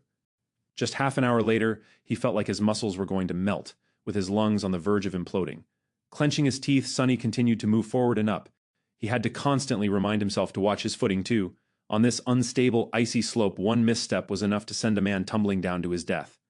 Just think about something pleasant, he thought, but what happy thoughts could he summon? Failing to come up with something else, Sonny began to imagine what reward he was going to receive at the end of this trial. The boon of the first nightmare was the most important thing given to an awakened by the spell. Sure, later trials could provide them with more abilities and vastly improve their power. But it was this first one that determined what role an awakened would be able to play, how great their potential would be, and what price they would have to pay. Not to mention giving them the necessary tools to survive and grow in the dream realm. The main benefit of the first nightmare's boon was simple, yet possibly the most important. After completing their trial, aspirants were bestowed with the ability to perceive and interact with soul cores. Soul cores were the basis of one's rank and power. The stronger your core was, the greater your might would grow. The same went for nightmare creatures, with a deadly caveat that, unlike humans, they could possess multiple cores. A lowly beast had just one, but a tyrant like Mountain King had 5. Coincidentally, the only way to improve your soul core was to consume soul shards scavenged from the corpses of other Dream Realm inhabitants. That's why Awakened went out of their way to battle powerful nightmare creatures despite the risk of death. The second benefit was less straightforward, but nevertheless vital. After completing the first nightmare, aspirants were elevated to the rank of dreamers, colloquially known as sleepers, and gained access to the Dream Realm itself. They would enter it on the first winter solstice after passing the trial and remain there until an exit was found, thus becoming fully awakened. That time between finishing the first nightmare and entering the Dream Realm was very important, as it was the last chance to train and prepare yourself a person would receive. In Sunny's case, that time was only about a month, which was as bad as it gets. And then there was the final benefit, unique to every aspirant passing the trial, the first aspect ability. This was the magic power that elevated Awakened above mundane humans. Aspect abilities were diverse, unique, and powerful. Some could be categorized into types, like combat, sorcery, and utility, but some were simply beyond imagination. Armed with the power of their abilities, Awakened had been able to save the world from the flood of nightmare creatures. However, that power came with a catch. With their first ability, every Awakened also received a flaw, sometimes called the counter. These flaws were as diverse as abilities, ranging from comparatively harmless to crippling, or in some cases, even fatal. I wonder what type of ability a temple slave would get, Sunny thought, not too optimistic about his prospects. The choice of flaws, on the other hand, seems to be almost limitless. Let's hope my aspect will evolve at the end of this fiasco, or even better, change completely. If the aspirant performed especially well, there was a chance of his given aspect going through an early evolution. Aspects, just like soul cores, had ranks based on potential power and rarity. The lowest rank was called Dormant, followed by Awakened, Ascended, Transcendent, Supreme, Sacred, and Divine, although no one has ever seen the last one. With the amount of crap it had put me through, the spell, if it has any conscience, has to give me at least an Awakened aspect, right? Or maybe even an Ascended one. Finally, there was a tiny possibility of receiving a true name, something like an honorary title bestowed by the spell to his favorite Awakened. The name itself had no benefit, but every famous Awakened seemed to have one. It was considered to be the highest mark of excellence. However, the number of people who had managed to get a true name during their first nightmare was so small that Sunny didn't even bother thinking about it. Who needs excellence? Give me power. He cursed, feeling that this attempt at wishful thinking had only made him more depressed and angry. Maybe I'm allergic to dreaming. An allergy like that would be truly ironic, considering that he was destined to spend half of his remaining life in the Dream Realm, if he even survives long enough to get there, that is. However, Sunny's mental escapade was not completely useless. Looking up from the slippery rocks under his feet, he noticed that the sun was already considerably lower. Come to think of it, the air also seemed to be much colder. At least it helped me pass the time, Sunny thought. The night was approaching. Chapter 10, First Man Down. Chapter 10, First Man Down. By the time they decided to stop, Sunny was on the verge of fainting. After hours and hours of traversing the rough mountain slope, his body was almost at its limit.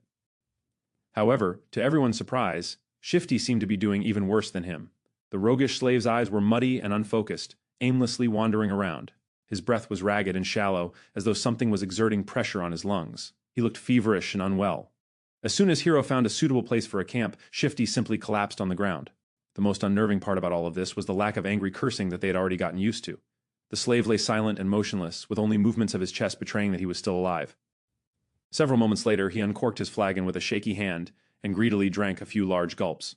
"Conserve your water," Hero said, a hint of concern somehow finding its way into his usually stoic voice. Disregarding these words, Shifty drank more, emptying the flagon completely. Scholar didn't look much better than him. The arduous climb took a heavy toll on the older slave.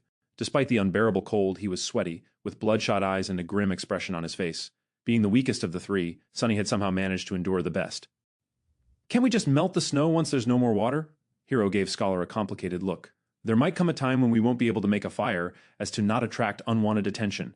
No one commented, knowing perfectly well whose attention they had to avoid. The memory of Mountain King's horror was still fresh in their minds.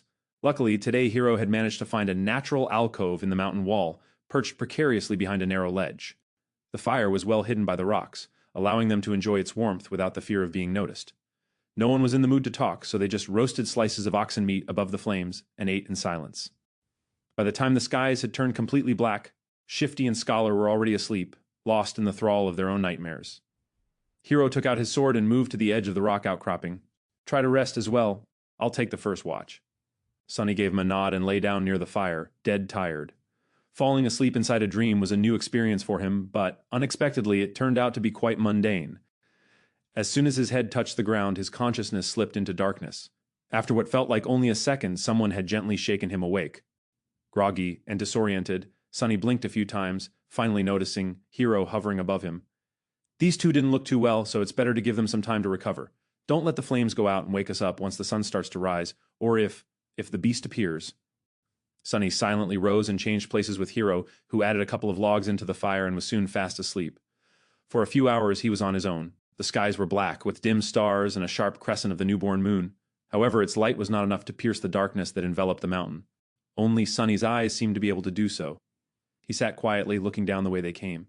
Despite the fact that they had managed to climb quite high during the previous day, he could still see the distant ribbon of the road.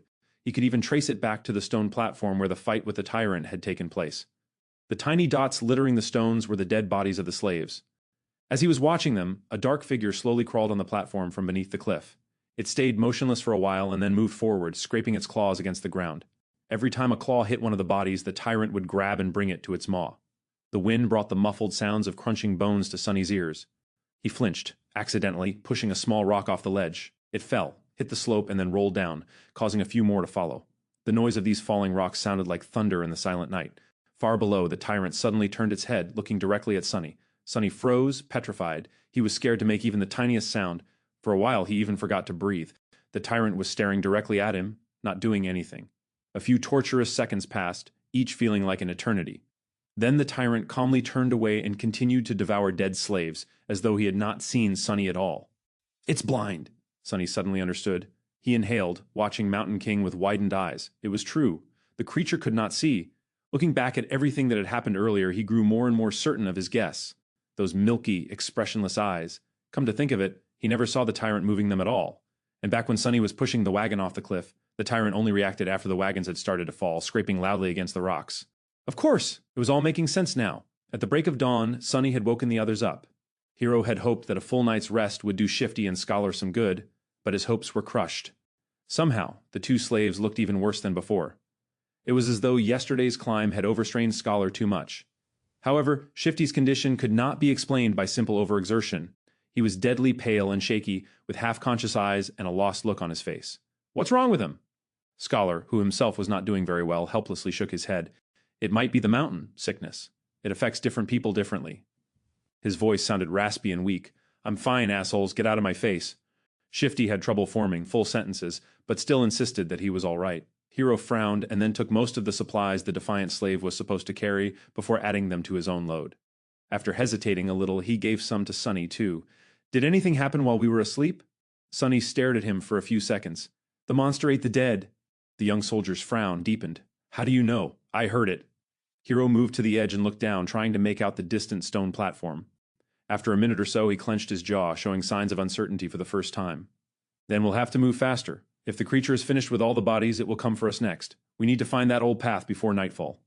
Frightened and dejected, they set out again and continued to climb. Sunny was slowly dying under the weight of the added load.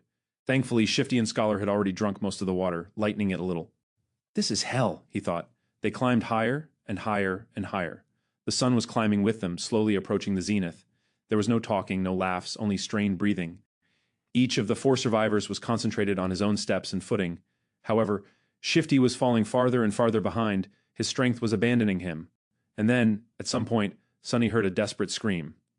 Turning around, he only had time to see a panic-stricken face. Then Shifty fell backward, his foot slipping on an ice-covered rock. He hit the ground hard and rolled down, still trying to grab onto something, but it was too late. Frozen in place and powerless, they could only watch as his body tumbled down the slope, leaving bloody marks on the rocks.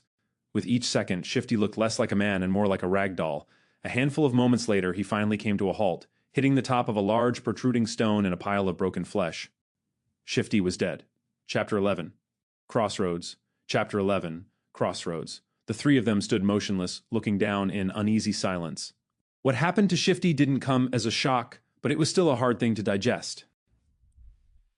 An ominous feeling settled in their hearts. Seeing the broken body of their companion, It was too easy to imagine one of them sharing the same fate. No one knew what to say. After a minute or so, Scholar finally sighed. It's a good thing that you took most of the supplies he had been carrying. A bit heartless, but not wrong, Sonny thought, giving the older slave a careful look. Scholar frowned, realizing that his mask of a kind-hearted gentleman had slipped for a second, and hurriedly added in a somber tone, May you rest in peace, my friend. Wow, what a performance. Actually, Sonny had not believed in his benevolent act for a second. Every kid from the outskirts knew that people who acted kind for no reason were the ones to be most wary of. They were either fools or monsters. Scholar didn't seem like a fool, so Sonny became cautious of him from the moment they met. He got this far by being a mistrustful cynic, and there was no reason to change now. We have to go, Hero said, casting one last look down. His voice was even, but Sonny could feel a well of emotion behind it. He just couldn't tell what that emotion was. Scholar sighed and turned away too. Sonny stared at the bloodied rocks for a few more seconds. Why do I feel so guilty, he thought, bewildered by this unexpected reaction. He got what he deserved. A little unsettled, Sonny turned around and followed his two remaining companions. Just like that, they left Shifty behind and continued to climb. At this altitude, traversing the mountain was getting harder and harder. The wind was slamming into them with enough force to throw a person off balance if they were not careful, making every step seem like a gamble. The air was becoming too thin to breathe. Due to the lack of oxygen, Sonny was starting to feel dizzy and nauseated. It was as though they were all slowly suffocating. Altitude sickness was not something one could overcome with effort. It was subtle and overbearing at the same time, affecting the strong and the weak with no regard to their fitness and endurance. If his luck was bad, an elite athlete could succumb to it faster than a random passerby. It was just a question of your body's innate aptitude and adaptability. Lucky ones were able to get over it after experiencing mild symptoms. The others were sometimes crippled for days or weeks, suffering from all kinds of torturous side effects. Some even died. As though all that wasn't bad enough, it was getting colder, too. The warm clothes and fur weren't enough to keep the chill at bay anymore. Sonny felt simultaneously feverish and freezing, cursing every decision he had made in his life to end up here on the endless icy slope. This mountain was not a place for humans, and yet they had to go on. A few hours passed. Despite everything, the three survivors continued to struggle forward, slowly moving higher and higher. Wherever that old path Scholar had talked about was, by now, it couldn't have been far. At least that's what Sonny was hoping for. But at some point, he started to doubt if the path even existed. Maybe the older slave lied. Maybe the path was long ago destroyed by ravages of time. Maybe they had already missed it without even noticing. Just as he was about to fall into despair, they finally found it. It was weathered and narrow, barely enough for two people to walk side by side. The path wasn't paved, but rather cut from the black rock by some unknown tool or magic, winding its way up the mountain like a tail of a sleeping dragon. Here and there, it was hidden beneath the snow, but most importantly, it was flat. Sonny had never been that happy to see something flat in his life. Without saying a word, Scholar dropped his rucksack and sat down. He was deathly pale, gasping for air like a fish out of water. Despite that, there was a slight grin on his face. Told you. Hero gave him a nod and looked around. A few seconds later, he turned back to the triumphant slave. Stand up. It's not time to rest yet. Scholar blinked a few times, then glanced at him with pleading eyes. Just give me a few minutes. The young soldier was going to retort, but Sonny suddenly put a hand on his shoulder. Hero turned to face him. What is it? It's gone. What is gone? Sonny gestured down, back the way they came. Shifty's body. It's gone. Hero stared at him for a few moments, clearly failing to understand what Sonny was trying to say. Oh, right. They don't know that Shifty's name is Shifty. Ahem. Awkward. He wanted to explain, but both Scholar and Hero seemed to have grasped his meaning. Simultaneously, they moved to the edge of the stone path and looked down, trying to spot the place where Shifty had met his end. Indeed, the splattering of blood could still be seen on the jagged rocks, but the corpse itself was nowhere to be found. Scholar flinched back and crawled as far away from the edge as he could. The young soldier also backed away, instinctively grabbing the handle of his sword. The three of them exchanged tense looks, clearly understanding the implication of Shifty's disappearance. It's the monster, Scholar said, even paler than before. It's following us. Hero gritted his teeth. You are right, and if it is that close, we will inevitably be forced to fight it soon. The idea of fighting the tyrant was as frightening as it was preposterous. He might as well have said that they will all be dead soon. The truth of it was painfully clear to both Sonny and Scholar, but the older slave, surprisingly, did not look panicked. Instead, he lowered his gaze and quietly said, Not necessarily. Hero and Sonny turned to him, all ears. The young soldier raised an eyebrow. Explain? Here it comes, Scholar sighed. The beast had traced us this far in just a day. That means that there are two most probable possibilities. Either it is smart enough to realize where we are going, or it is following the scent of blood. After a bit of thinking, Hero nodded, agreeing with this logic. The older slave smiled slightly and continued. Whether it is one or another, we can throw him off our trail and buy some time. How do we do that? Despite the urgency in Hero's voice, Scholar hesitated and remained silent. Why are you not answering? Speak! The older slave sighed again and slowly, as though against his will, answered. Sunny was waiting for this moment for a while now. We'll just have to make the boy bleed, drag him down the path, then leave him there as bait and go up instead. His sacrifice will save our lives. Right on time. If Sunny wasn't mad, and scared witless of course, he would have smiled. His judgment, it seems, was eerily on point. Affirmation was always nice, but not in the situation where being right also meant potentially being used as monster bait. He remembered the words Scholar had spoken back when Shifty was campaigning to have Sunny killed. Don't be too hasty, my friend. The boy might prove useful later on.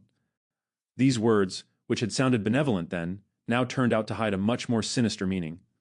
What a bastard! Now it all depended on whether or not Hero would decide to follow through with Scholar's plan. The young soldier blinked, astonished. What do you mean, make him bleed? Scholar shook his head. It's simple, really. If the monster knows where we are going, we have no choice but to abandon our plans to reach the mountain pass and go over the peak of the mountain instead. If the monster is following the scent of blood, we have to use one of us as bait to mislead it. He paused. Only by leaving a bleeding man further down the path can we reliably avoid the pursuit no matter how it is tracking us. Hero stood motionless, his eyes jumping between Scholar and Sunny. After a few seconds he asked, How can you bring yourself to propose something so vile? The older slave masterfully pretended to look aggrieved and somber. Of course it pains me, but if we do nothing, all three of us will die. This way at least the boy's death will save 2 lives. The gods will reward him for his sacrifice. Gee, what a silver tongue. I'm almost convinced myself. The young soldier opened his mouth, then closed it again, hesitating. Sunny was silently watching the other 2 survivors, measuring his chances of coming on top in a fight. Scholar was already halfway to being a corpse, so overpowering him would not be a problem. Hero, however. Hero presented an obstacle. Chapter 12, The Smell of Blood. Chapter 12, The Smell of Blood. Right now, that obstacle was looking down, avoiding Sunny's gaze. His hand was resting on the sword handle. As always, the young slave had no idea about what was going on inside Hero's perfectly shaped head. The uncertainty was making him nervous. Finally, after some time had passed, the soldier spoke. I have only one question. Both Sunny and Scholar stared at him while holding their breaths. Yes? You said that one of us must be sacrificed to save the other 2. Why him? From what I see, you are far closer to the grave. A great question. I was just about to ask it myself. Sunny turned to the older slave, trying very hard to suppress a mocking grin. But to his dismay, Scholar had an answer ready. Before the first attack, he was already bleeding because of your senior's whip. During the attack, he was drenched in the blood of a fellow slave. His cloak, too, was soaked in it when the previous owner died. The boy already reeks of blood. Keeping him alive will put us in danger. That's why he is the best choice. The grin died before reaching Sunny's face. Curse you and your big brain. Scholar's reasoning was appallingly solid. Hero listened, his expression growing darker with each word. Finally, he looked at Sunny, a dangerous light shining in his eyes. That is true. Sunny felt his mouth getting dry. Cold sweat was running down his spine. He tensed, ready to act, but at that moment, Hero smiled. Your logic is almost unassailable, he said, unsheathing the sword. However, you failed to account for one thing. Scholar raised an eyebrow, trying to hide his own nervousness. What might that be? The young soldier turned to face him, the smile disappearing from his face. Now, he was radiating thick, practically palpable killing intent. It's that I know who you are, Your Grace. I also know what you've done and how you ended up a salve. Just one of the revolting crimes you have committed would be enough to make me want to kill you. So if there is someone among us who deserves to be sacrificed, it's you. Scholar's eyes widened. But the smell of blood. Don't worry about it. I'll make you bleed enough to overpower whatever residual scent the boy carries. It all happened so fast that Sunny barely had time to react. Hero lunged forward with a speed that seemed almost inhuman. A moment later, Scholar was shrieking on the ground, his leg broken with one strike from the flat side of the young soldier's sword. Not giving him an opportunity to recover, Hero stomped on his other leg, and a sickening sound of shattering bones could be clearly heard. The shriek turned into a sobbing howl. Just like that, Scholar was done for. The brutality of Hero's actions was in such stark contrast with his usually graceful demeanor that Sunny felt blood turning to ice in his veins. This was scary. The soldier gave him a calm look and said in a placid tone, "Wait for me here." Then he grabbed the older slave and dragged him down the path, soon disappearing behind a rock outcropping. After a few minutes, terrible screams could be heard echoing through the wind. Sunny was left alone, trembling. Crap, this is too much. He still couldn't believe how sudden Scholar's demise came to be, and how ruthless it was. Some time later, Hero was back, acting as though nothing had happened, but it was exactly that normalcy that unnerved Sunny the most. After sorting through the contents of Scholar's rucksack and throwing most of the firewood out, the young soldier put it over his shoulder and nonchalantly turned to the young slave. "Let's go. We need to hurry." Not knowing what to say, Sunny gave him a nod and headed forward. Now there were only two of them left. It was sort of stupid, but Sunny suddenly felt lonesome. Walking on the stone path was much easier than scaling the mountain wall. He even had time for unnecessary thoughts. A strange feeling of melancholy descended on Sunny. Somehow, he began to feel that the end of this nightmare, whatever it might be, was not far off now. They walked in silence for some time before Hero spoke. "Don't feel guilty about what happened. It's not your fault. The decision was mine and mine alone." The young soldier was a few steps ahead, so Sunny couldn't see his face. "Besides, if you knew this man's sins— Actually, it's better that you don't. Just trust me when I say that killing him was an act of justice." I wonder which one of us feels guilty. These people, always trying to rationalize their actions, always desperate to maintain an illusion of righteousness even while doing most foul things. Sunny hated the hypocrisy. Not getting an answer, Hero chuckled. "You don't like to talk, do you? Well, fair enough. Silence is gold." They didn't speak again after that, each preoccupied with their own thoughts. The sun was setting, painting the world into a million shades of crimson.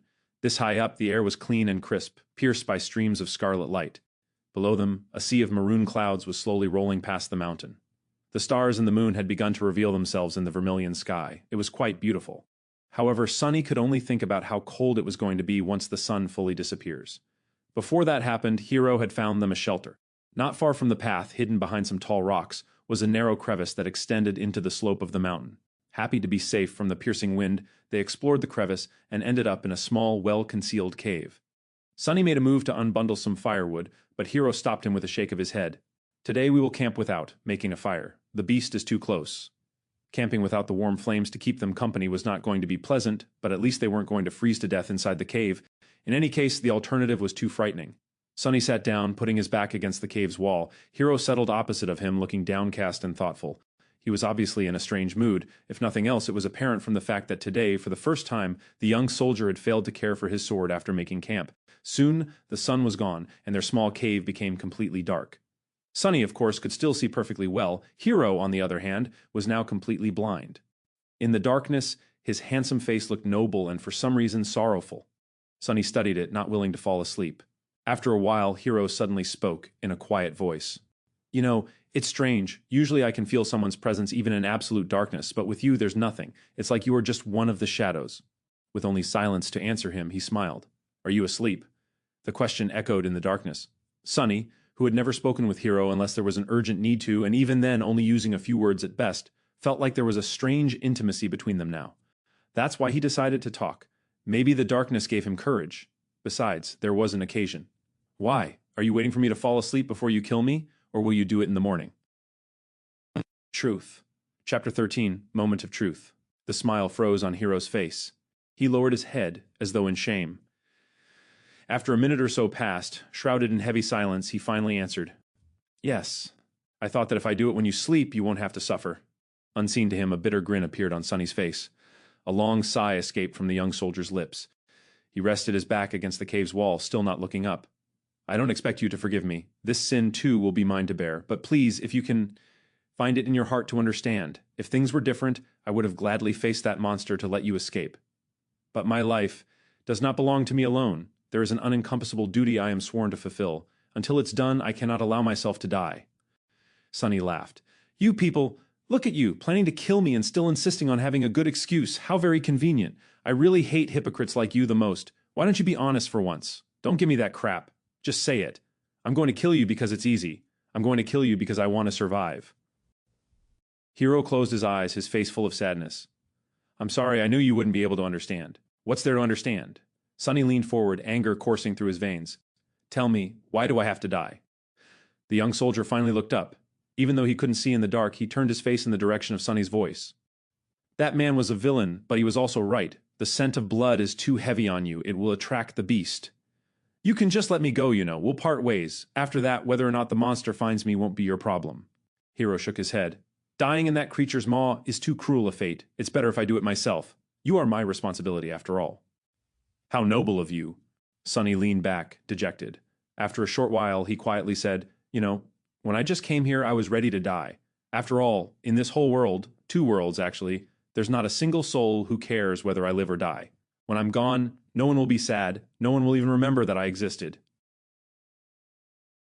Somewhere along or however, it was gone, replaced by mirth. But then I changed my mind. Somewhere along the way, I decided to survive. I must survive no matter what. Hero gave him a thoughtful look. To live a life worth remembering? Sonny grinned. A dark gleam appeared in his eyes. "No, to spite you all." The young soldier was silent for a few moments, then nodded, accepting this answer. He rose to his feet. "Don't worry, I'll make it quick." "Aren't you overly confident? What makes you think you'll be able to kill me? Maybe I'll kill you instead." Hero shook his head. "I doubt that." But in the next second, he staggered and fell on one knee. The young man's face turned deathly pale, and with a pained groan, he suddenly vomited blood. A satisfied smile appeared on Sonny's face. Finally! Finally! Hero was standing on his knees, the lower part of his face covered in blood. Astonished, he was staring at his hands, trying to understand what had happened to him. What magic is this?" With wide eyes and a pale face, he turned to Sonny. Was that thief right? Did you put the curse of the shadow god on us?" Sonny sighed. "I wish that I had the ability to throw divine curses around, but no. To tell you the truth, I don't have any abilities at all." "Then, how?" The young slave shrugged. "That's why I poisoned you all." Hero flinched, trying to comprehend his words. "What? After the tyrant first attacked, you send me to search for water. While gathering flagons from the dead soldiers, I squeezed bloodbane juice into each one, except my own, of course. Not enough to taste it, but enough to slowly kill anyone who would drink from them." The soldier gritted his teeth, struggling through pain. A sudden realization appeared on his face. "So that's why. The other 2 were in such bad shape." Sonny nodded. "Shifty drank the most, so his condition worsened the fastest. Scholar was also not long for this world, but you finished him off before the poison could. Yourself, however, it was as though bloodbane had no effect on you at all. I was really starting to get worried." Hero's face darkened. "I see. I understand." He thought about something, then looked at Sonny with surprise. But back then you didn't know that we will turn on you." Sonny just laughed. "Oh, please, it was obvious. Shifty was the kind of man who would kill for a pair of boots. Scholar was like a wolf in sheep's clothing. People are selfish and cruel in the best of situations. Was I supposed to believe that those 2 weren't going to do something terrible to me when faced with certain death?" Hero spat more blood. "Then what about me? You?" A disdainful expression appeared on Sonny's face. "You are the worst of them." "Why?" Sonny looked at him and leaned forward. "I might have not learned much in my short life, but I do know one thing," he said, all traces of humor gone from his voice. Now there was only cold, callous contempt. Sonny's face hardened as he spat. "There is nothing more pathetic than a slave who begins to trust his slaver." Hearing these words, Hero lowered his head. "I see." Then suddenly he laughed. You are a wicked little shit, aren't you?" Sonny rolled his eyes. "There's no need to be rude." But Hero wasn't listening to him. "Good. This is good. My conscience will be clearer." The young slave sighed in irritation. "What are you mumbling about? Just die already." Hero chuckled, and suddenly pierced him with a stare. Somehow he didn't look so sick anymore. "You see, that plan would have worked if I was a normal human. But alas, my soul core has awakened long ago. I've slain countless enemies and absorbed their power. Bloodbane poison, unpleasant as it might be, can never kill me." "Crap!" Sonny turned around and tried to run away, but it was already too late. Something hit him in the back, sending his body crashing into the rock wall. With a scream, he felt a sharp pain piercing his left side. Rolling out of the cave, Sonny clutched his chest, scrambled back onto his feet, and ran, trying to escape the narrow crevice. He managed to reach the old path, finally being able to see the stars and the pale moon shining brightly in the night sky. But it was as far as he was able to get. "Stop!" As the cold voice sounded behind him, Sonny froze. If Hero really had an awakened soul core, he had no chances of getting away from him.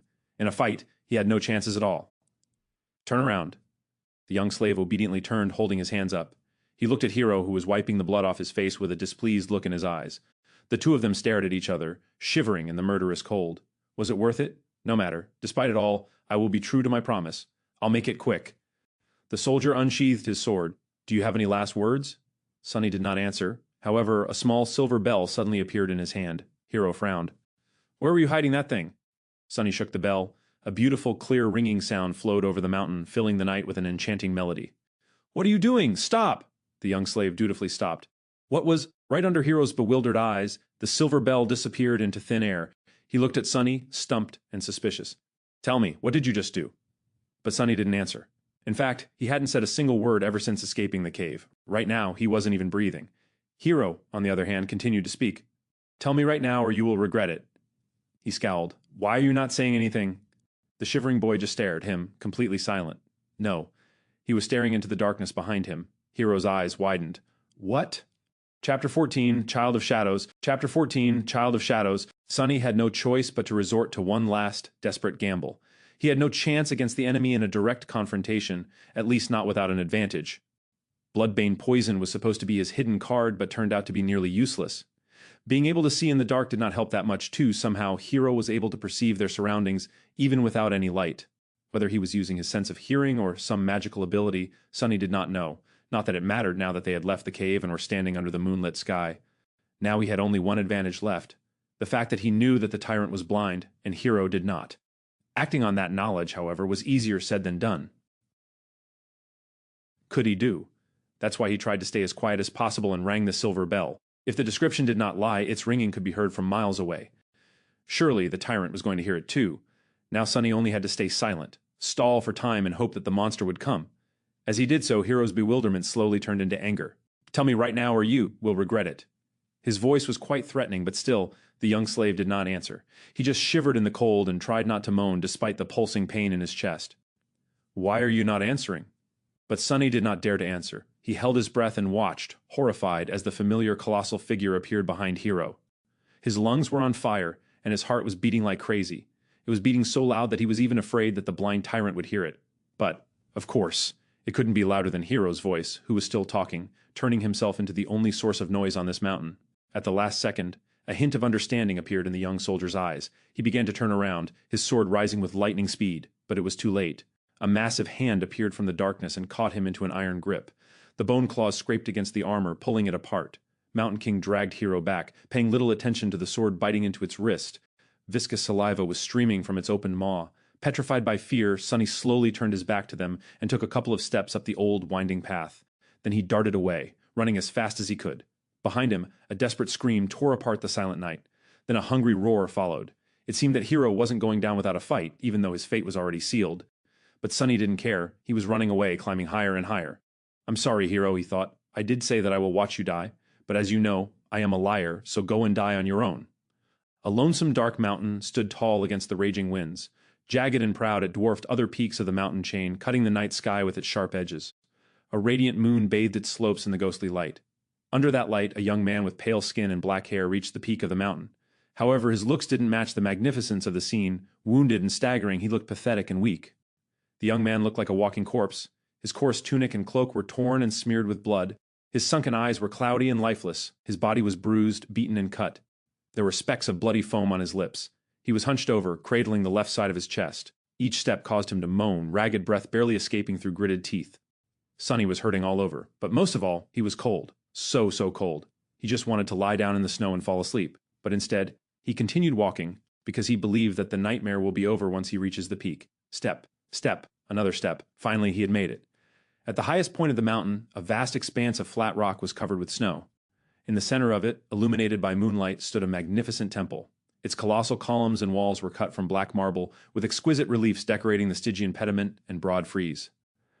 Beautiful and awesome, it looked like a palace of a dark god. At least it did once. Now the temple was in ruins. Fractures and cracks marred the black stones. Parts of the roof had collapsed, letting in ice and snow. Its tall gates were broken, as if smashed into pieces by a hand of a giant. Still, Sunny was satisfied. "Found you," he said in a hoarse voice. Gathering the last of his strength, the young slave slowly limped in the direction of the ruined temple. His thoughts were muddled and confused. "See this, Hero?" he thought, forgetting for a second that Hero was already dead. "I've made it. You were strong and ruthless, and I was weak and timid. Yet now you are a corpse, and I am still alive. Isn't it funny?" He stumbled and groaned, feeling the edges of his broken ribs cutting deeper into his lungs. Blood was dripping from his mouth. Dead or not, Hero had gotten him good with that single strike. "Actually, it's not. What do any of you even know about being ruthless? Poor fools. In the world where I come from, people had thousands of years to turn cruelty into an art. And as someone on the receiving end of all that cruelty, don't you think I would know more about being vicious than you ever could?" He was getting closer to the temple. "Truth be told, you never stood a chance. Wait, what was I thinking about?" A moment later, he had already forgotten. There was only pain, the dark temple, and the overpowering desire to sleep. Don't fall for it. It's just hypothermia. If you fall asleep, you'll die. Finally, Sunny reached the steps of the Black Temple. He started to climb them, not noticing thousands of bones that were scattered around. These bones once belonged to humans and monsters both. All of them were killed by the invisible guardians still lingering around the temple. As Sunny was climbing the steps, one of the shapeless guardians approached him. It was ready to snuff out the spark of life that was burning weakly in the defiler's chest, but then stopped, sensing a faint, strangely familiar scent coming from his soul. The scent of divinity. Sorrowful and lonesome, the guardian moved aside, letting Sunny pass. Oblivious, he entered the temple. Sunny found himself in a grandiose hall. Cascades of moonlight were falling through the holes in the partially collapsed roof. Deep shadows were surrounding these circles of silver light, not daring to touch them. The floor was covered in snow and ice. At the far end of the hall, a large altar was cut from a single piece of black marble. It was the only thing inside the temple untouched by snow. Forgetting why he came here, Sunny headed for the altar. He just wanted to sleep. The altar was dry, clean, and as wide as a bed. Sunny climbed on it and lay down. It seemed like he was going to die. He was okay with it. Sunny tried to close his eyes, but was stopped by a sudden noise coming from the direction of the temple's entrance. He turned his head to look, not even a little bit curious. What he saw would have sent chills running down his spine if he wasn't so cold, tired, and indifferent. Mountain King was standing there, looking at him with its 5 blind eyes. He was still massive, terrifying, and revolting. Worm-like shapes were still moving frantically under its skin. It was sniffing the air, salivating. Then it opened its maw and moved forward, slowly approaching the altar. What an ugly bastard, Sunny thought, and suddenly clutched his chest, convulsing in a fit of torturous coughing. Bloody foam flew from his mouth and fell on the altar. However, the black marble soon absorbed it. A second later, it was as pristine as it was before. The tyrant was just about to reach Sunny. It was already stretching its hands to grab him. I guess this is the end, he thought, resigned to his fate. But at the last second, suddenly, the voice of the spell resounded in the dark temple. You have offered yourself as a sacrifice to the gods. The gods are dead and cannot hear you. You soul bears the mark of divinity. You are a temple slave. Shadow God stirs in his eternal slumber. He sends a blessing from beyond the grave. Child of shadows, receive your blessing. Under Sunny's astonished eyes, the shadows crowding the great hall suddenly moved, as though coming alive. Tentacles of darkness surged forward, entangling Mountain King's arms and legs.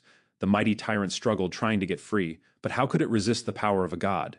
The shadows dragged Mountain King back, pulling in different directions. The tyrant opened its maw, and a furious howl escaped it. The next second, its body ruptured, torn apart into pieces. Blood, viscera, and severed limbs fell on the floor in a crimson torrent. Just like that, the horrible creature was dead. Sunny blinked. Once again, he was alone in the ruined temple. The great hall was dark and silent. And then the spell whispered, You have slain an awakened tyrant, Mountain King. Wake up, Sunless.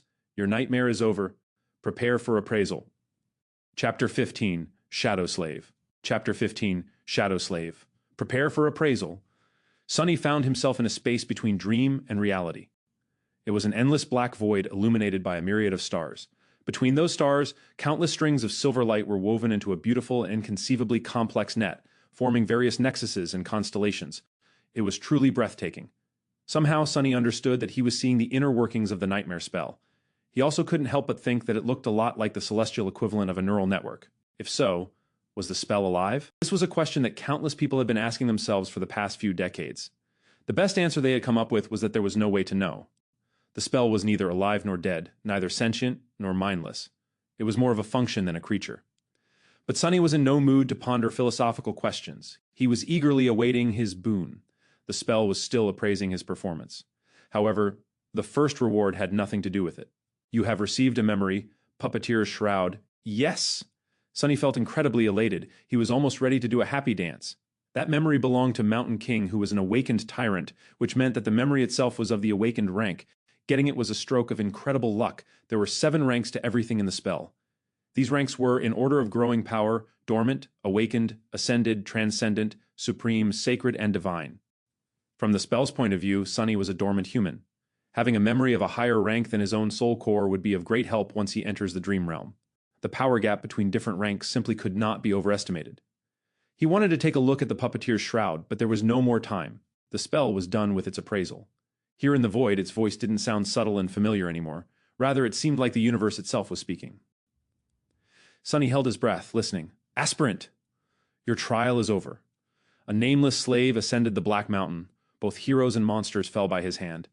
Unbroken, he entered the ruined temple of a long-forgotten god and spilled his blood on the sacred altar. The gods were dead, and yet they listened.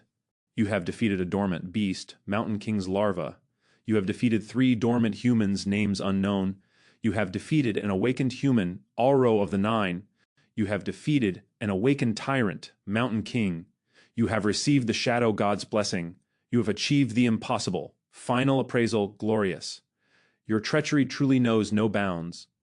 That final part was not really necessary as far as Sunny was concerned, but he was still pretty satisfied with the praise from the spell. He felt like his chances of evolving his aspect to an awakened, or even ascended one, were pretty high. His overall power was still dependent on the rank of his soul core, which would remain dormant until much later, but the rank of the aspect itself would do wonders for his overall potential. Dreamer, Sunless, receive your boon. He was an aspirant no more. Sunny grinned. You have been bestowed a true name, lost from light. His jaw dropped. A true name. He had received a true name. Never in his wildest dreams did Sunny dream of becoming one of the chosen few to accomplish such feat, and in his very first nightmare to boot. Not even all of the saints could boast of having one. He was an elite now, a bona fide cream of the crop. He was going to be rich, but the rewards kept coming. Your aspect is ready to evolve. Evolve aspect? What kind of a question is that? Sunny crossed his fingers and said, yes, dormant aspect temple slave is evolving. New aspect acquired. Aspect rank, divine. Sunny fell over. Aspect name, shadow slave, divine. It's divine. Sunny was standing on his knees, stupefied. The shock was so great that for a second there he lost all control over his limbs and fell. It said divine, right? He raised a trembling hand and rubbed his eyes, making sure that he was awake. Or rather, conscious, since technically he was still sleeping in the underground vault of the police station. Confused by all this terminology, Sunny silently summoned the runes and found the lines describing his aspect. Aspect, shadow slave. Aspect rank, divine. Aspect description, you are a miraculous shadow left behind by a dead god. As a divine shadow, you possess plenty of strange and wondrous powers. However, your existence is empty and lonesome. You mourn the passing of your former master and long to find a new one. Innate ability, shadow bond. Ability description, find a worthy master and let them know your true name. Once they recite it out loud, you will be bound to their will, unable to disobey any command. It is improper for a shadow, let alone a divine one, to walk around without a master. That was a lot to digest. First of all, Sunny felt his heart beating faster. He heard it right. All the suffering and horror he had experienced in the first nightmare paid off in the end. A divine aspect. He had received a divine aspect. Anything above awakened was rare and immensely valuable. People with ascended aspects were rare enough to be fought over by various factions. The factions themselves were built around singular powerhouses with transcendent or supreme aspects, and he had never, ever heard of anyone acquiring a divine one. Never.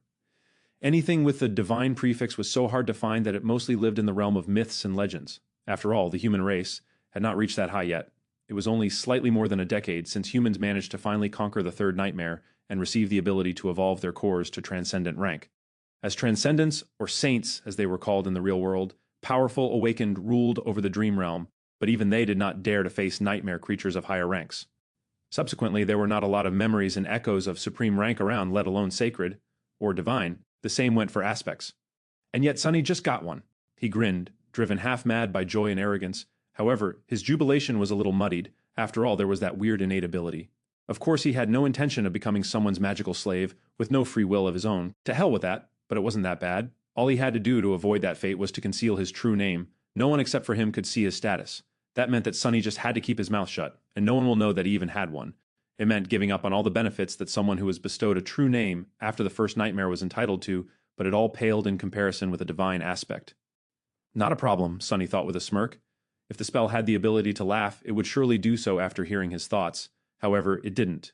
Instead, it began to speak again. The first seal is broken, awakening dormant powers. Chapter 16. Rebirth. Chapter 16. Rebirth. Sunny felt something waking up inside of him. With a startled cry, he clutched his chest and stared into the darkness, trying to understand what was happening. The feeling was not painful or unpleasant, yet it was like nothing he had ever experienced.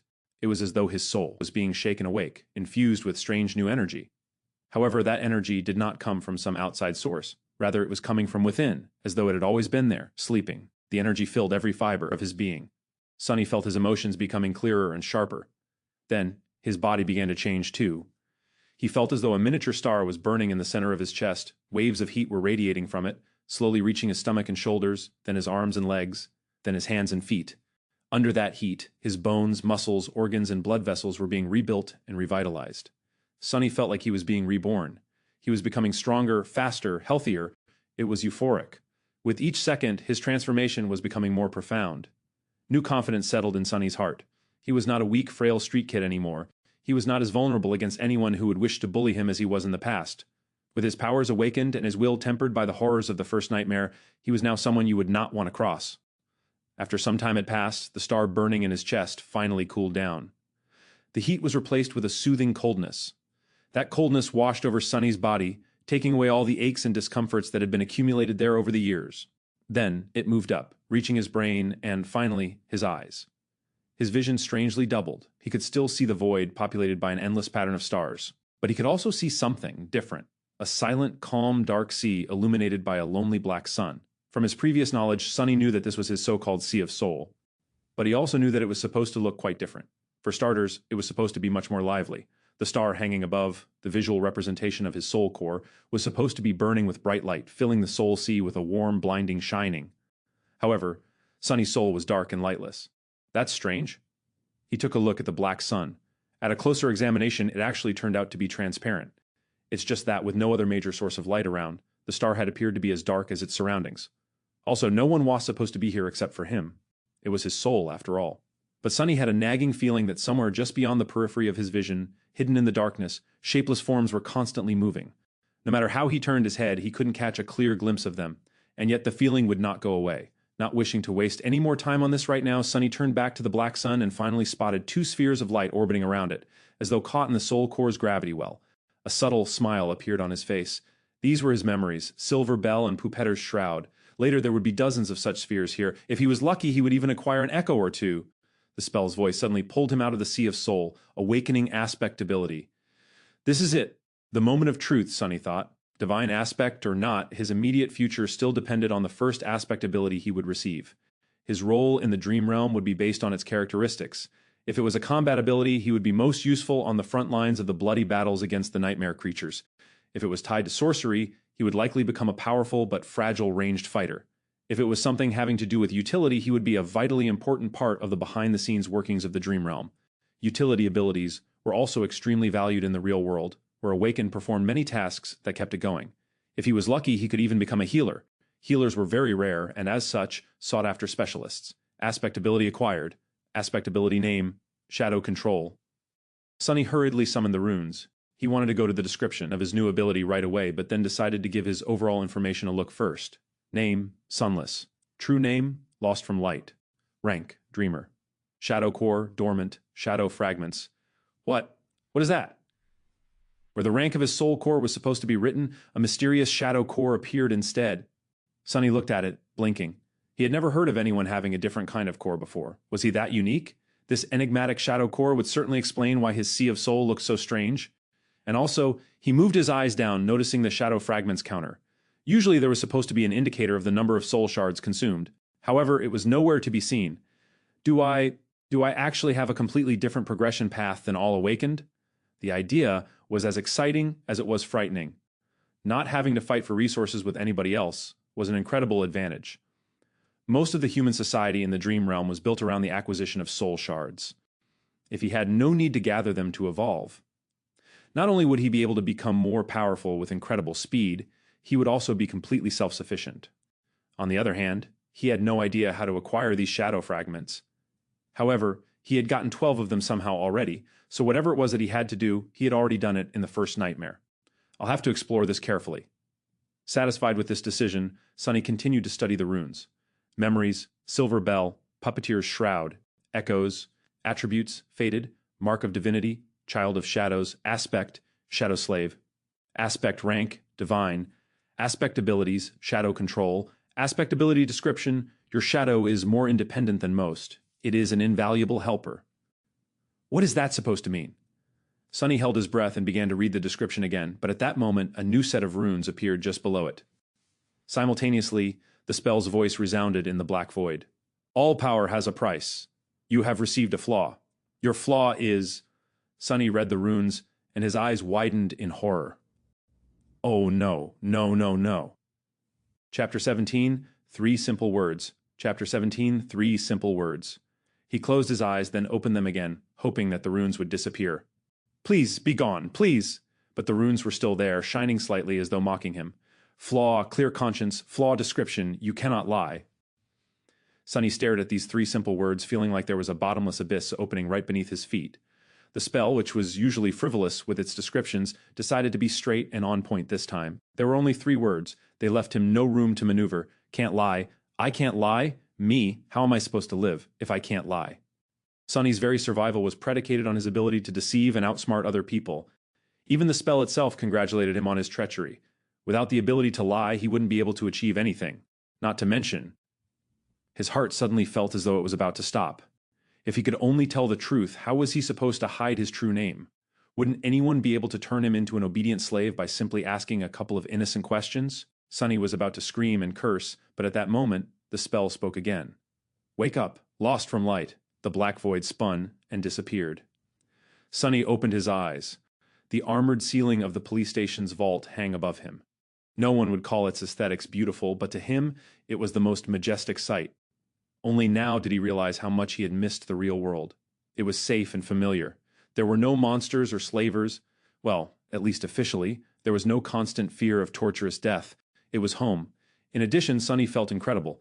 The cold that had crept deep into his bones during the nightmare was gone, taking with it all the pain that his wounded body had been enduring day after day. His feet and wrists were not in agony, his back had forgotten the bite of the whip, and he could even breathe without feeling the sharp edges of his broken ribs cutting deeper and deeper into his lungs. What a blessing. The sudden disappearance of pain, coupled with the new vitality that permeated his body, almost made Sunny cry. I really survived. He slowly looked down, and then froze, breathless. On a cheap plastic chair placed beside his reinforced medical bed sat the most beautiful woman he had ever seen. She had short, raven black hair and icy blue eyes. Her flawless skin was smooth, supple, and as white as snow. Actually, this was Sunny's first time meeting someone as pale as he himself was. However, while Sunny's pallor looked strange and unhealthy, the beautiful stranger was nothing short of striking. The woman seemed to be in her late 20s. She was wearing a dark blue uniform with silver epaulets and black leather boots. The jacket of her uniform was casually unbuttoned, revealing a black tank top beneath. Currently, she was stretching her arms above her head, clearly bored and sleepy. The gesture forced the thin fabric to tighten, provocatively accentuating her full breasts. Mesmerized, Sunny almost missed the fact that there was a shoulder insignia on the woman's left sleeve. There were 3 stars on it. 3 stars, huh? He thought, distracted. 3 stars means an ascended... Huh? Yeah, wait, an ascended? But before Sunny could fully digest the meaning of this word, he realized that the woman was staring at him, too. What are you looking at? She said, not a gram of humor in her voice. Sunny blinked a couple of times, embarrassed, and quickly came up with an excuse. Then he opened his mouth and answered, Your breasts. A second later, his eye widened in absolute horror, because he wasn't planning to say those words at all. His mouth moved on its own. A wave of terror suddenly drowned his mind. The woman slowly smiled with a dangerous gleam in her eyes. Then, without any warning, she moved her hand and slapped Sunny across the face. Sunny's whole body was turned around. If it wasn't for the restraints holding him in place, he would have probably flown off the bed. For a moment, he even saw stars. But it could still be considered, getting off lightly. An ascended, the woman was an ascended. She could have torn his head clean off with a flick of a finger. Why did he have to offend someone so powerful of all people? Meanwhile, the woman cleared her throat and crossed her arms. Are you awake now? Sunny held his numb cheek and carefully nodded. Good. Let me give you a piece of advice. Don't just say anything that comes to your mind, especially to girls. It's not like you haven't seen a girl before, right? Say thank you. I definitely will not, Sunny thought. But instead his mouth moved on its own, and he said, I've seen plenty, but no one as beautiful as you. Then he flinched back, his face as red as a lobster. The woman stared at him for a few seconds and then burst into laughter. I see you haven't met a lot of Awakened then. By Awakened standards, I'm below average. Sunny glanced at her with doubt. The woman shook her head. As your soul core develops, the body gets rid of all its imperfections, so it's hard to find an unattractive Awakened, especially among the stronger ones. Live long enough and you might just become a flower boy yourself. Then she gave him a thorough look and added, Well, maybe. In any case, since you're awake, welcome back to the land of the living. Congratulations on surviving your first nightmare, Sleeper Sunless. Sleeper Sunless. That was how people would address him now, at least in the short span of days until the winter solstice. After that, he would either return from the dream realm as an Awakened or not return at all. It felt strange to have a title put before his name. In the past, Sonny was rarely even addressed by name. People mostly called him things like boy, punk, brat, or hey you, but now he even had a title. Sleeper, Sunless. Actually, the correct term was dreamer. But humans had their own set of words for those infected by the nightmare spell. Carriers who had just finished their first nightmare were called sleepers because of how they interacted with the spell. Basically, once his spirit enters the spell, his body was going to fall into slumber. That slumber would continue for days, weeks, or even months, however long it takes him to escape the dream realm. Hence the term sleeper. Once he escapes and becomes an awakened, he would live his life normally during the day and return to the dream realm every time he falls asleep. The awakened were called the same by the spell and the humans. That word was also sometimes used as a general term for all carriers. Then, if he were to decide to enter a second nightmare and manage to survive, he would become an ascended. People called them masters. Masters could enter and exit the dream realm as they wished. Some even chose to never come back there at all. More than that, they traveled between the worlds physically, not just in spirit. And then, above the masters, there were saints, those who had conquered the third nightmare and earned the right to call themselves transcendent. They were as powerful as demigods, and even more rare. Not only could they travel between the real world and the dream realm, but they could also take others with them. But coming back to masters, the beautiful woman stood up and approached the reinforced medical bed. With practiced moves, she began to undo the restraint holding Sonny in place. I am Ascended Jet. You can call me Master Jet. These past 3 days, I was on watch duty due to your nightmare. Right. Before I fell asleep, the policeman told me that an awakened would arrive in a few hours to monitor my condition, to kill the nightmare creature if I die and let it through. Sonny was unwilling to open his mouth, terrified that all sorts of truths would come spilling out. But there were things he simply had to know. Master Jet, I have a question. Go on.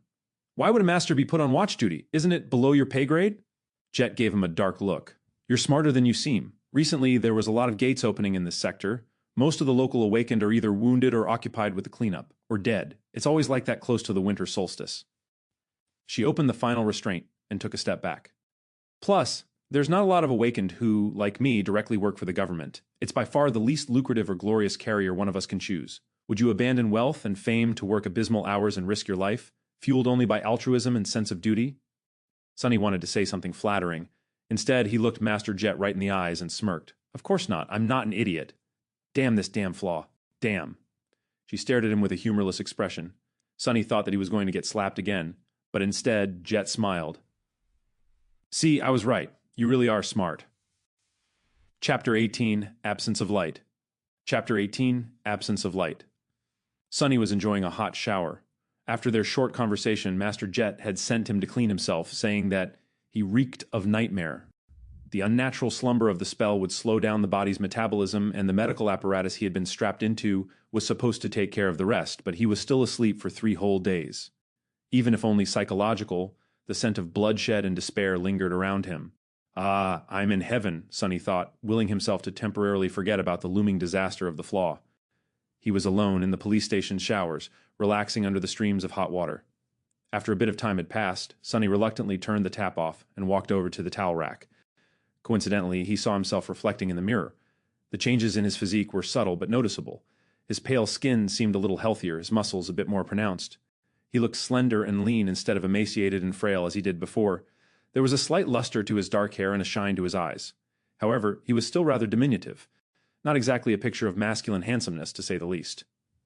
Flower boy, huh? Sonny thought, full of bitterness. Then he suddenly froze, noticing something strange. As he was looking at himself in the mirror, the reflection of his shadow seemed to move. It was as though the shadow lowered its head and quietly face-palmed. Sonny quickly turned around, piercing his shadow with a nervous look. However, everything seemed normal. The shadow was doing exactly what it was supposed to do, repeating his every motion. I clearly saw you move, he said, feeling a bit strange. You have just moved on your own, right? Sonny glared at the shadow, which obediently glared back. Did you move or not? The shadow enthusiastically shook its head. What do you mean, no? You've just moved your head. Do you think I'm a fool? The shadow seemed to think for a bit and then shrugged. Sonny was left with his mouth agape. Your shadow is more independent than most. It is an invaluable helper, he muttered finally. Right, this was how the spell had described his aspect ability, but what exactly could his shadow do? He decided to experiment a little. Hey, you, tell me what you can do. The shadow was silent and motionless. Right, it doesn't have vocal cords. As though that made any sense. Shadows were not supposed to have muscles either, and yet it knew how to move. Show me? No reaction. It seems the shadow was content pretending to be an ordinary, lifeless blob of darkness. Sunny sighed. I'm doing this wrong. Independent or not, the shadow was still a part of him. It was a manifestation of his aspect ability, so instead of asking the shadow, he really should have been asking himself. Not going to talk, are you? Sunny closed his eyes and directed his perception within, exploring himself for the first time since returning to the real world. He felt the beating of his heart, the steady rising of his chest, the slight chill of the shower room. He heard droplets of water falling on the tiled floor, felt the movement of filtered air against his skin. And there, on the verge of his consciousness, something new, a completely new sense. Sunny concentrated on it, and suddenly a whole other world opened to him. It was hard to describe with words, just like one would have trouble explaining how hearing or touch feels. It was as though he could communicate with vast forms that crowded around him and receive an understanding of both their own shape and the surrounding space, guided by the different degrees of pressure they exerted on his mind and each other. That understanding came naturally and instantaneously, like an instinct. These forms were shadows, and among them one, not the largest one, but the deepest, didn't feel like an external entity. It was like a part of his soul. Once Sunny grasped the feeling of it, he could sense the shadow just like he sensed his limbs. The only thing was that his limbs were made out of flesh, and the shadow was made from the absence of light. Sunny opened his eyes and looked at the shadow. Then, with a thought, he willed it to raise an arm. The shadow raised an arm. He willed it to sit, stand, turn around, kick. Then he willed it to change shape, turning into a circle, then a line, then a monster, and finally back to his own silhouette. The shadow was mercurial and fluid, like water. The only constant was its size. Ha! How about that? The shadow pouted, then reluctantly raised its thumbs. But how are you useful? He willed the shadow to strike the towel rack. It obediently moved and delivered a powerful kick. Of course, since it was just a shadow, its leg passed over the towels harmlessly, not even causing them to sway a little. Is that all you can do? In his mind, the image of shadow tentacles tearing the mighty tyrant into little pieces cracked and shattered mercilessly. It seemed he would not be competing with Shadow God any time soon. How regretful. The shadow looked at him with disdain, then it shrugged and stopped moving altogether, clearly offended. Sunny sighed and took a towel off the rack. All right, I will explore it later. A few minutes after that, he was wearing a clean, police-issued tracksuit and heading for the cafeteria. Master Jet was waiting for him at one of the tables with 2 trays full of steaming synthetic food in front of her. Help yourself. Sunny glanced at the cheap gruel, which was not so different from the stuff he used to consume in the outskirts, and sighed. Somehow, he had expected his first meal after becoming a sleeper to be more lavish. Still, it was food. He sat down and began to wolf down the gruel ravenously. He was very, very hungry. In the process, his thoughts began to wander. Sunny stole a glance at Jet and wondered. The spell told him to find a master, and the next thing he knew, there was a woman calling herself master right in front of him. He tried to imagine being an obedient slave to someone like her. Weird thoughts started to appear in his mind. You know what, Sunny, he thought with dark irony. Knowing your luck, this would be a perfect moment for her to ask. What are you thinking about? Sunny choked on the gruel. He felt his mouth beginning to open and put all of his will into staying silent. A second passed without him saying anything. Then a weird pressure appeared in his mind, which soon turned into blinding pain. He endured it for a couple more seconds before giving up. I was thinking that it would be a perfect moment for you to ask me about what I am thinking, he finally said. Jet gave him a weird look. All right, are you almost finished with your food? Sunny nodded. Then I'll begin. As per protocol, I am obligated to inform you of a few things. It is mostly a formality. First of all, concerning your nightmare. She glanced at him and sighed. You are entitled to receive free psychological counseling. No matter what traumatic experience you have encountered, there is no shame in asking for help. Your mind is as important as your body. It's only right to keep it healthy. Are you interested? Sunny shook his head. Jet shrugged and continued. As you wish. You can also talk to me. Was it very hard? How could he answer? It was simultaneously much worse than I expected, and exactly as bad as I expected. She nodded, satisfied with that explanation. That's a good attitude. I won't pry any further. Us outskirt rats are way more resilient than people think. Sunny looked at her in surprise. Master Jet, you grew up in the outskirts? She grinned. What? You can't tell because of my exquisite manners and polished exterior? He blinked a couple of times, surprised. I couldn't tell at all. After thinking for a while, he added, Are there a lot of people like us among the awakened? Jet's smile disappeared. No, there's not. In fact, they can be counted on one hand, as expected. Odds were really stacked against people like them. That made the 3 stars on Jet's insignia even more exceptional. One day, I'll be a master too. If she can do it, why can't I? So, what happens now? What else are you obligated to tell me? Sunny had no idea what he was supposed to do after leaving the police station. The winter solstice was just several weeks away. Jet leaned back and answered, That's basically it. There are some additional hoops to jump through, mostly having to do with your family, but, well, I've read your file, so I know it doesn't apply. The only thing left is to decide how you will be preparing for your first journey into the dream realm. She looked at her communicator and grimaced. I must stay. Your luck is exceptionally bad. There's not a lot of time at all. First of all, you are free to do what you want. No one is forcing you to make a certain decision. That is to say, you can choose to prepare on your own or not prepare at all. Party until the lights go out. Sunny was not very well versed in partying. However, I would advise against that. As a sleeper, you are also entitled to enroll in the Awakened Academy. You'll be provided with food, lodging, and a wide choice of preparatory classes. This late into the year, you won't be able to learn a lot. But it's better than nothing. She was silent for a few seconds, then added, More importantly, you'll get acquainted with most of the people who will enter the dream realm with you. Some of them might become your companions for life. And some may end up trying to end that life once we're inside the spell, Sunny added, reading between the lines of what Master Jet had said. So, what do you say? Do you want me to take you to the academy? Sunny thought about it. Strangely, his flaw was silent, not forcing him to answer one way or the other. Is it because I haven't made up my mind yet? Finally, he looked down at his empty tray and made a decision. Free lodging and food, you say? Yeah, I want to go to the academy. Chapter 19, Crossing the Bridge. Chapter 19, Crossing the Bridge. Sunny was standing in front of the massive, seemingly indestructible red gates of the Awakened Academy. The academy was, in fact, a city within the city. It was built like a fortress, with a high wall made of hard alloy, deep moat, and numerous large-caliber turrets which were placed in certain positions to create a deadly air suppression dome. No nightmare creature, not even colossal titans, were supposed to be able to break through its defenses. It was a legendary place. Actually, many of the most popular webtoons, youth dramas, and novels took place right behind that wall. Adventures, rivalries, and romantic entanglements of the young awakened heroes were the mainstream theme of modern entertainment. Never in his wildest dreams did Sunny imagine actually becoming one of these heroes. Of course, how things really were differed a lot from how it was portrayed in the media. More than that, he had only 4 weeks to spend here before venturing into the dream realm. Even if he wanted to, there was not enough time for any type of entanglement. And he definitely did not want to.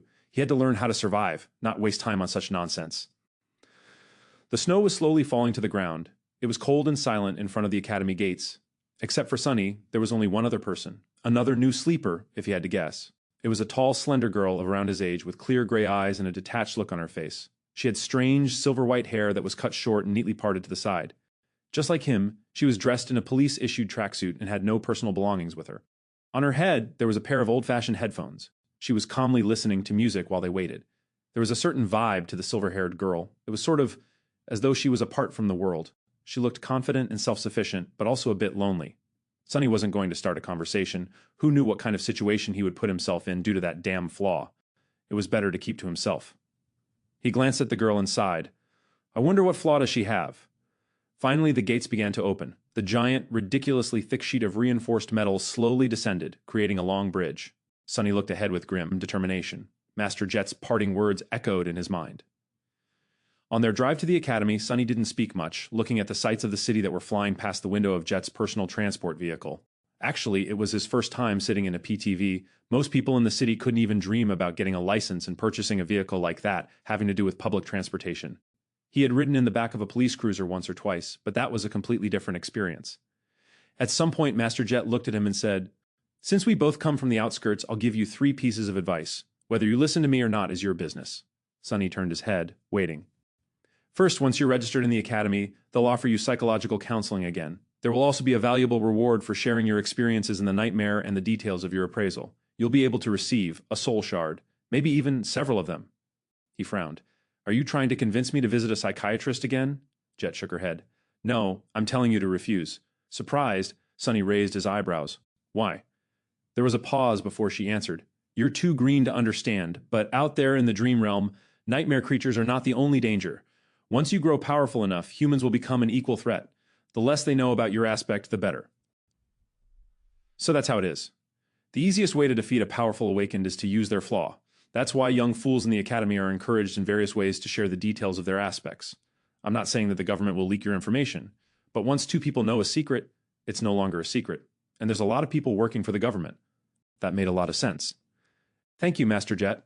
She gave him a nod. Second, there will be a lot of courses to choose from. All types of combat training, deep dives into nightmare creature categories and vulnerabilities, basics of various types of sorcery, artifact study, and so on. Sunny gulped. Actually, he was already agonizing about what weapon to train with. 4 weeks was not enough to master a weapon, but at least he would have a basic understanding of it. Disregard all of that. The only course you have time to attend is wilderness survival. He blinked. What? Jet glanced at him. It's different for city kids who learn all sorts of useful things in school and from their tutors. But we don't have that advantage, do we? What was the biggest threat to your life during the nightmare? Sonny thought about it. On the surface, the most dangerous thing he faced was the tyrant, followed by hero, Aro of the Nine. But actually, what almost killed him in the end was the cold. Jet smiled. Smart. You only know how to survive in the city. But the dream realm is mostly made of wilderness. Do you know how to make a fire, how to procure food, how to find safe shelter? No. Fighting monsters is important, but it'll be useless if you die of hunger or exposure to the elements. Trust me. I've learned it the hard way. Sonny nodded, angry at himself. It was so obvious, yet he never even thought about these seemingly simple things. He was blinded by his past habits and experience. Human brains were like that. Once accustomed to a certain way of living, it was hard to see past the already familiar routines. It was lazy thinking at its worst. At that point, Master Jet had stopped the car and opened the door, getting out. Sonny followed her and was momentarily stunned, staring at the colossal metal gates in front of them. This was the famous Awakened Academy. After a few seconds, he shook off his amazement and turned to his senior. This is as far as I go, she said, looking cheerlessly at the walls of the academy. I've already notified them. Someone will come fetch you in a while. There was something dark in the depths of her icy blue eyes. Sonny suddenly felt a cold feeling spreading through his body. What's the third advice? Master Jet glanced at him, then sighed.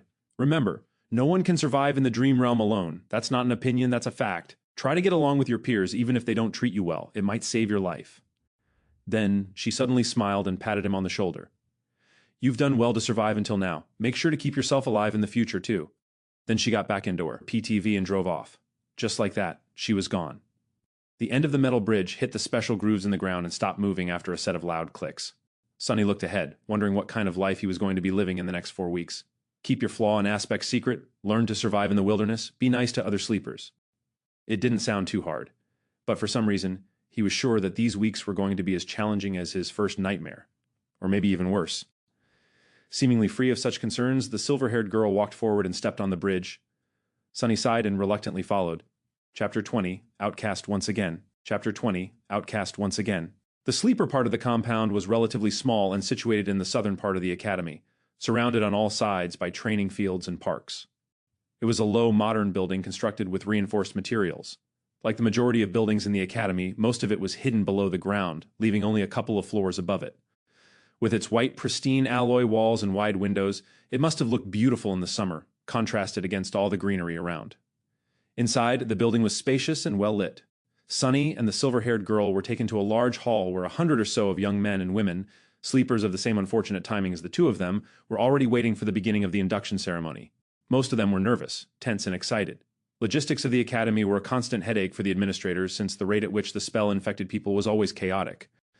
There was no way to orderly structure for batches of sleepers to undergo any type of standardized education on a shared schedule. Some of them had a full year to prepare for the dream realm, some only months, some even mere days. That's why these induction ceremonies were held each month at the beginning of the year, and then every week, once the winter solstice began to loom near. Some of the sleepers in the hall had to wait days to be inducted, while Sonny had lucked out and was delivered to the academy just hours before the scheduled event. Once inside the hall, he understood two things. Firstly, everyone was well dressed and in possession of a suitcase, a duffel bag, or at least a backpack carrying their personal belongings. They were obviously coming, prepared, most likely from home sent off by their families. So Sonny and the silver-haired girl who came empty-handed and wearing simple police-issued clothes were not a norm like he had assumed, but actually an eye-catching anomaly. Right, that makes sense. Secondly, Master Jet was not being overly humble when she called herself below average by Awakened standards. Even though these young people were just starting their paths as Awakened, their looks were dazzling. Everyone was handsome, beautiful, and radiated health. He swallowed. Still, I feel like none of them compare. She might not be as perfectly shaped, but I don't know. She has a presence. It's like shadows become deeper, and the temperature drops by a couple of degrees when she's in a room. Was this the difference between a sleeper and a master? But all of these thoughts were just him trying to postpone the inevitable. Sonny already knew that he was in for a wild ride, because he could not lie, and all of these excited youths, regardless of their clothes, gender, and looks, wanted to do one thing: talk. Every one of them wanted to talk with fellow sleepers. They wanted to discuss their nightmares, their future journey into the dream realm, and everything in between. They wanted to ask questions, they wanted to be asked questions, they wanted to discuss something important or just chit-chat about stupid things. Everyone wanted to share. It's a nightmare. Sunny moaned, disturbed and fearful. I'm doomed. Then, with a bit of grim determination, he gritted his teeth and slowly exhaled. Just think about it as a continuation of your trial. You survived the Black Mountain, so you can survive this too. He had faced heroes, villains, monsters, and even gods. Was he going to be afraid of a bunch of teenagers? He might have underestimated how scary teenagers can be. In half an hour, pretty much everyone in the room hated his guts. After a short series of conversations, Sunny had acquired a reputation of an obnoxious, foul-mouthed pervert. This reputation was quickly solidified. He was slapped a few times and even punched once. He also discovered a couple of new things about his true self, namely, that deep down inside he was apparently rude, arrogant, and more than a little bit lustful. The conversations went something like this. Look at all these young people. How many do you think will return from the dream realm? How many will perish? What do you think our own chances of survival are? I don't know, but I'm pretty sure that a pompous fool like you will die first. Or, I even received an armor-type memory in my nightmare. It's an enchanted robe. Would you like to see? Actually, I would prefer to see you without a robe. Or, then those lowlifes began to rob the bodies. It was disgusting. They even took their shoes. What kind of degenerate would take a dead man's shoes? I once killed a man and took his boots. They were nice boots. What? You killed someone just for a pair of boots? Of course not. There were other reasons. I also took his cloak. Once again an outcast, Sunny was eventually left alone. People seemed to be avoiding him. Unperturbed, he found a quiet corner and stood there, glad that no one wanted to talk to him anymore. His face hurt and there was blood dripping from his nose. Being ostracized from a group was nothing new, but it still stung. However, he was smiling. Because in the process of turning the whole batch of sleepers against himself, Sunny had discovered something vital. He learned how to control his flaw. Once asked a question, he could not keep quiet. He also couldn't lie. However, after a lot of experimentation, Sunny had found out that with a bit of practice, he could influence the exact way the truth eventually came out. It was like this: after receiving a question, his mind automatically produced a truthful answer. After that, the flaw would force him to say that answer aloud. Refusal to speak would result in the buildup of pressure, then piercing pain. The longer he kept quiet, the worse the pain would become. Eventually, he would have to surrender and reveal the truth. However, in these moments between receiving the question and surrendering to the pain, the actual wording of the answer could be changed. The more it strayed from the initial thought, the more resistance he would meet, once again in the form of pressure, then pain. It still had to be truthful, but it didn't have to be so stark. For example, if Master Jet were to catch him staring again and ask what he was looking at, instead of embarrassing himself, Sunny would have been able to endure a bit of pain and simply say, "You." That would still be the truth, however. The result would be entirely different. Hidden in the corner, Sunny grinned as he observed the sleepers. This is good. This is great. This is something I can work with. After all, one didn't have to lie to deceive a person. Sometimes truth was the best material for creating deceit. If used with a certain devious type of intelligence, truth could be as misleading as lies. For example, in one of his previous conversations, Sunny had confessed that he had once stolen boots from a dead man. The other guy was horrified and asked if he had really killed someone just for a pair of boots. The answer the flaw forced him to give was that there were other reasons and that he had also taken the man's cloak. The true reason for killing the veteran slaver was that he had whipped Sunny a few hours prior. Besides, he was already dying. The cloak had nothing to do with the killing itself. However, the wording of the answer created an impression that it did. Thus, two truthful statements, when put together, created an effect akin to a lie. This was just a simple example. With a lot of effort and intense thinking, Sunny could create other types of manipulative truths. It was going to be extremely difficult and risky, but it could be done. He just needed a bit of luck. It was time to put his theory to practice. Sunny didn't forget what his main goal was, to make sure that no one ever finds out his true name. To achieve that, he had to create an impression that he was the most pathetic, weak person in this whole building. Someone who would never receive a positive appraisal, let alone a divine aspect and a true name. However, since this would be a lie, he couldn't just go and say it. So how was he to convince everyone that he definitely did not have a powerful aspect and an impressive record with the spell? His eyes fell on a particular group of sleepers. There were 5 or 6 of them gathered around a tall, confident young man. The young man had brown hair and a gentle, handsome face. His eyes were green, with a hint of friendly humor. His posture, figure, and attentive gaze betrayed someone who went through extensive training. Everything about the young man screamed of nobility and strength. Just at that moment, one of his companions was saying with a tone of amazement, "Ascended? You have received an ascended aspect? What was your appraisal?" The young man smiled humbly. "Oh, it was excellent." Sunny stopped in front of the group as though by accident. After hearing the young man's answer, he frowned and looked at him with disdain. Then, with a voice full of utter bewilderment, Sunny said, "Ascended, excellent, that's it, what's the big deal?" Chapter 21, First Performance. Chapter 21, First Performance. His words hung in silence. The sleepers looked at Sunny with a hilarious assortment of emotions, ranging from bewilderment to shock. The young man with humorous eyes just smiled politely. To be honest, getting an ascended aspect during the first nightmare was extremely rare. He was certainly someone special, maybe even outstanding. Actually, despite their apparent differences, the young man somehow reminded Sunny of Hero Oro of the Nine. There was a special type of calculating coldness hidden deep inside their eyes. He had encountered such people before, mostly among the veterans of various street gangs in the outskirts. They simply called this type of coldness murder math.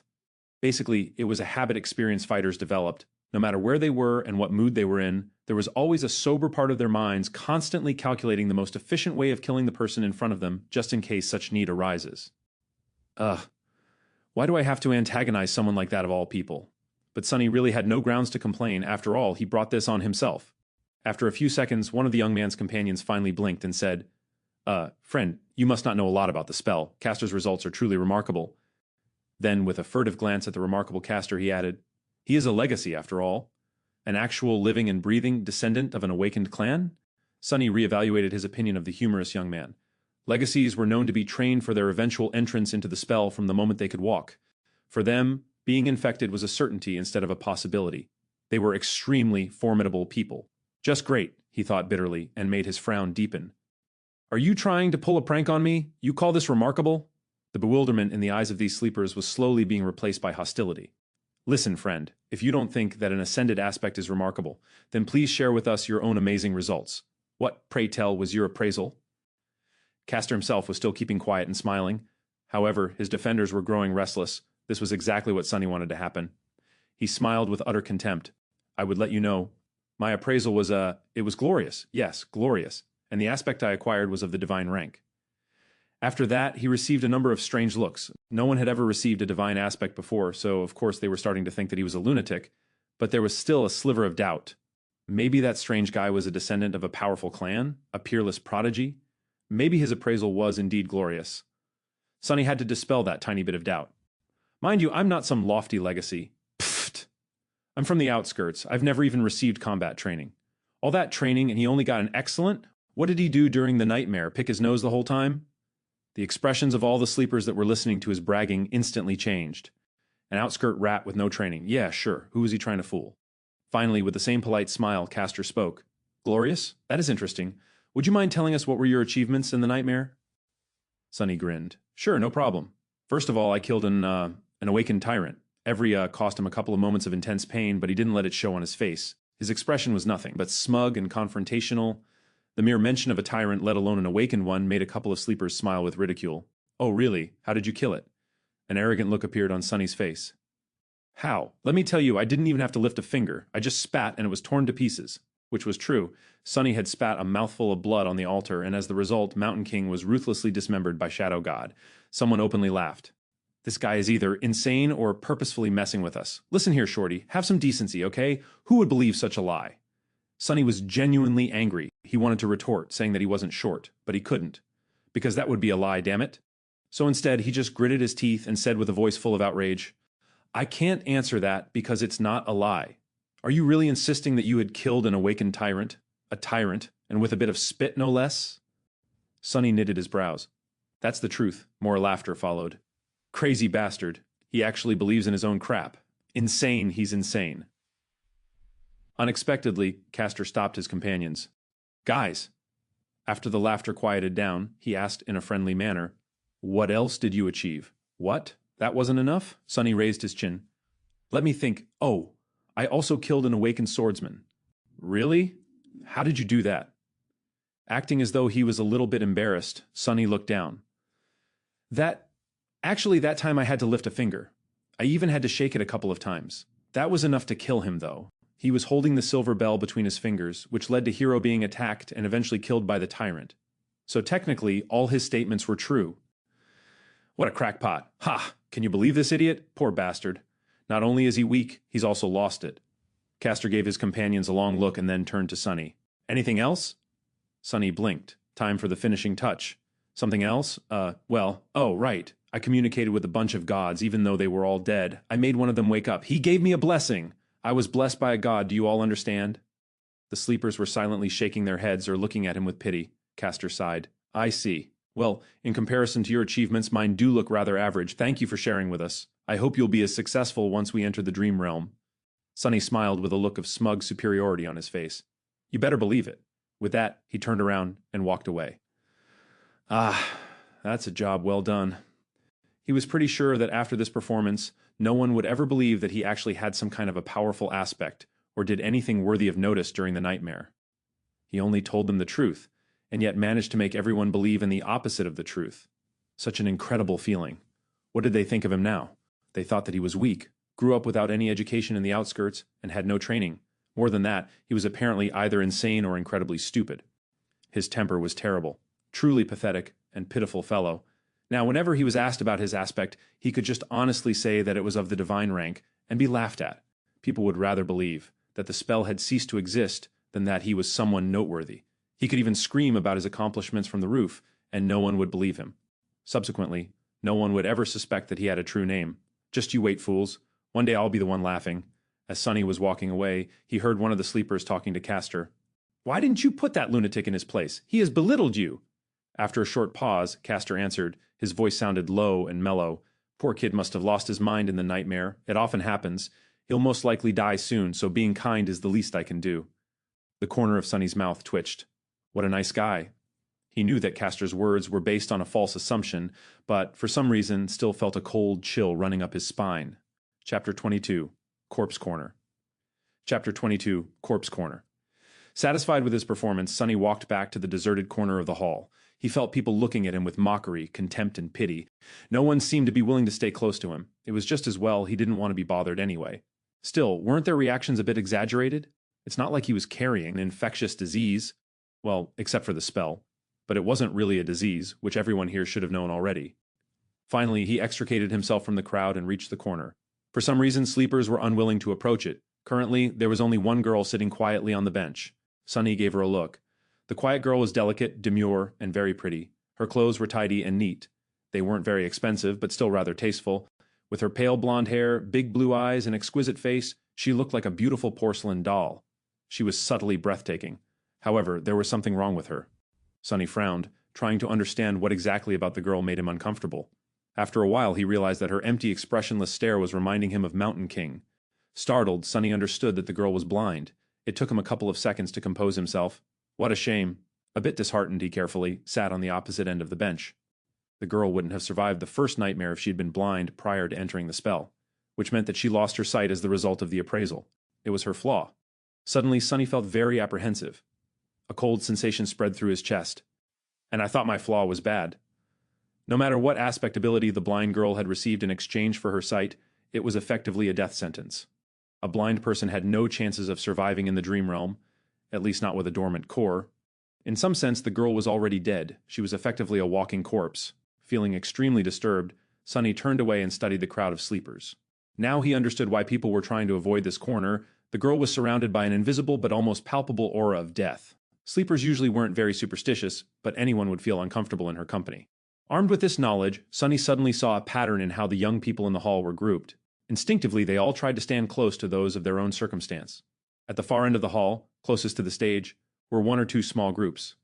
People in these groups were distinct from the rest of sleepers. They were all confident, calm, and had an air of readiness. These were the legacies. They were trained for the spell since birth and had the highest chances of survival. Castor especially stood out from the rest. Next to them was a larger number of expensively dressed young people. They were lively and excited and only a little nervous. They were the scions of rich and high-ranking citizens. Their training was pretty good since such families had ample funds to hire private tutors, even awakened ones. Their chances of survival weren't bad. Then there was the largest part of the crowd, which consisted of kids from middle-class families.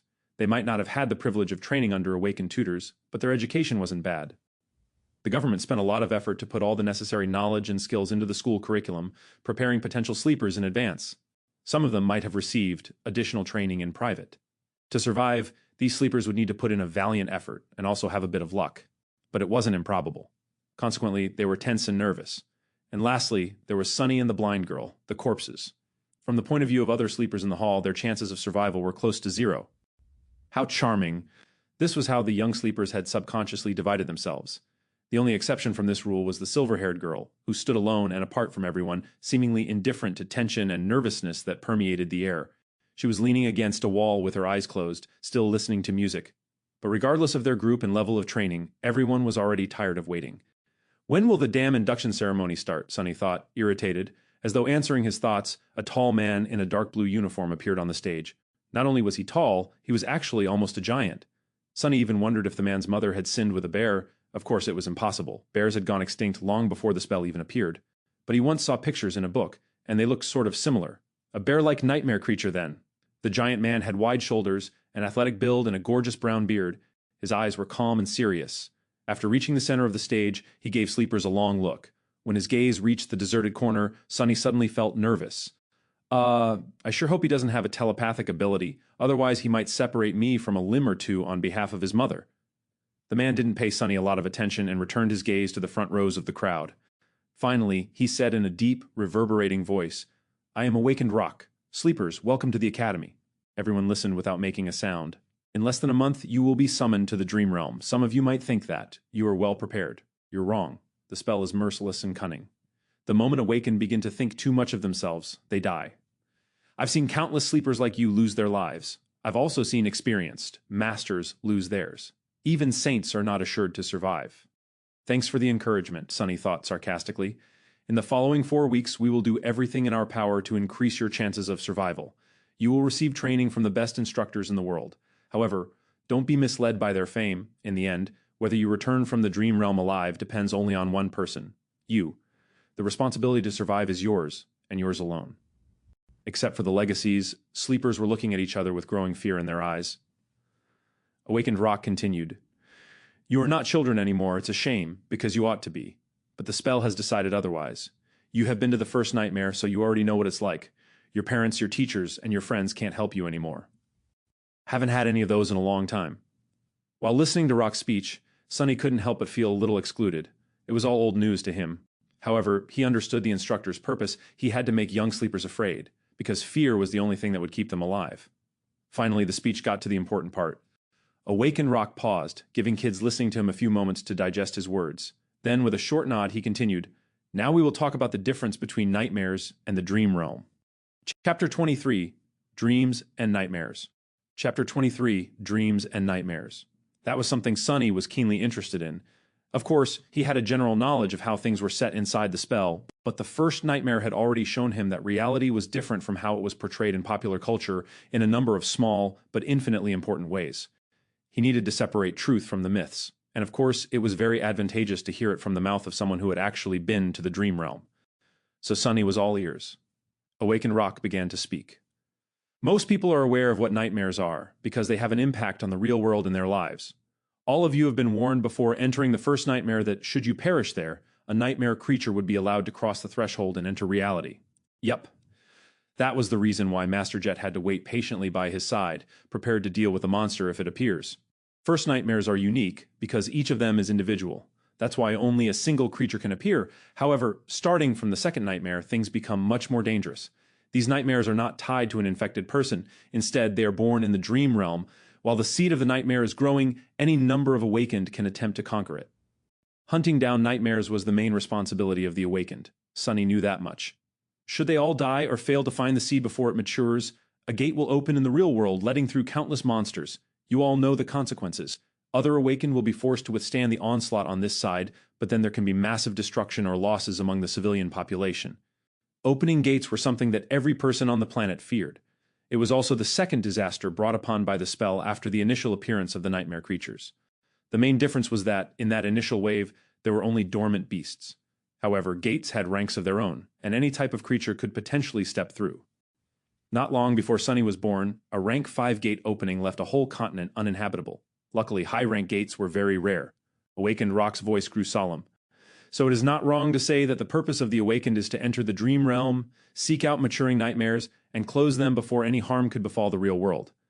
From this you can see that the dream realm and the nightmares are connected, but are not one and the same. If nightmares are the destination, then the dream realm is the road, but it is also so much more. Very romantic. Does Awakened Rock have poetic inclinations? Simply put, the dream realm is a world. It is vast, mysterious, and mostly unexplored. It is also dead.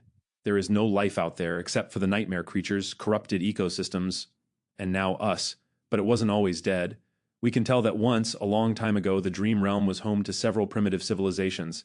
There are a lot of ruins buried in its soil. From what Sunny knew, those lost civilizations were not really primitive, it's just that their development was centered around soul cores and mysticism as opposed to technology. So basically miracles and magic. What were their names? How did they fall? No one knew. Maybe they were destroyed by the spell. We don't know if the Dream Realm exists inside the spell as one of its illusions, just on an unimaginably larger scale, or if it's real, with the spell only serving as a pathway between two realities. However, we do suspect that the illusions conjured up inside the nightmares are based on its history. They are replicas of past events, somehow reconstructed from the depths of time. So, there might have been a real slave caravan on that Black Mountain once, a long time ago. Sunny remembered how time seemed to move in reverse at the beginning of his nightmare. He thought about how things would have ended up without his involvement. Did the nameless temple slave perish in Mountain King's Maw with the rest of the caravan? Somehow, he felt that the nameless slave was not that simple. Otherwise, why would the spell remember him? And what about Hero? Was he able to escape? I wonder. There are four main differences between the Dream Realm and the nightmares. Firstly, it doesn't have a story. There is no predetermined conflict you are forced to resolve. You can move freely and explore, provided that you have the strength to stay alive in the wilderness. Most people tend to stay close to one of the human citadels. That's good to know, Sunny thought, unconvinced. Sure, there were no predetermined conflicts in the Dream Realm, but with his fated attribute, he was pretty certain to end up in some kind of trouble. So that freedom Awakened Rock had mentioned was relative in his case. Meanwhile, the instructor continued, Secondly, as I have already mentioned, there are no people in the Dream Realm except for those who came from the real world. There are only monsters. Some of them can mimic human appearance, though, so be mindful of that. Sunny felt cold sweat running down his back. Nightmare creatures mimicking humans? So creepy. Since when was that a thing? Why hasn't he ever heard about it? He stole a glance at the legacies standing in the first row and noticed that they did not show any sign of surprise. So they knew. Thirdly, unlike the first nightmare, no nightmare creatures will appear in the real world if you die in the Dream Realm.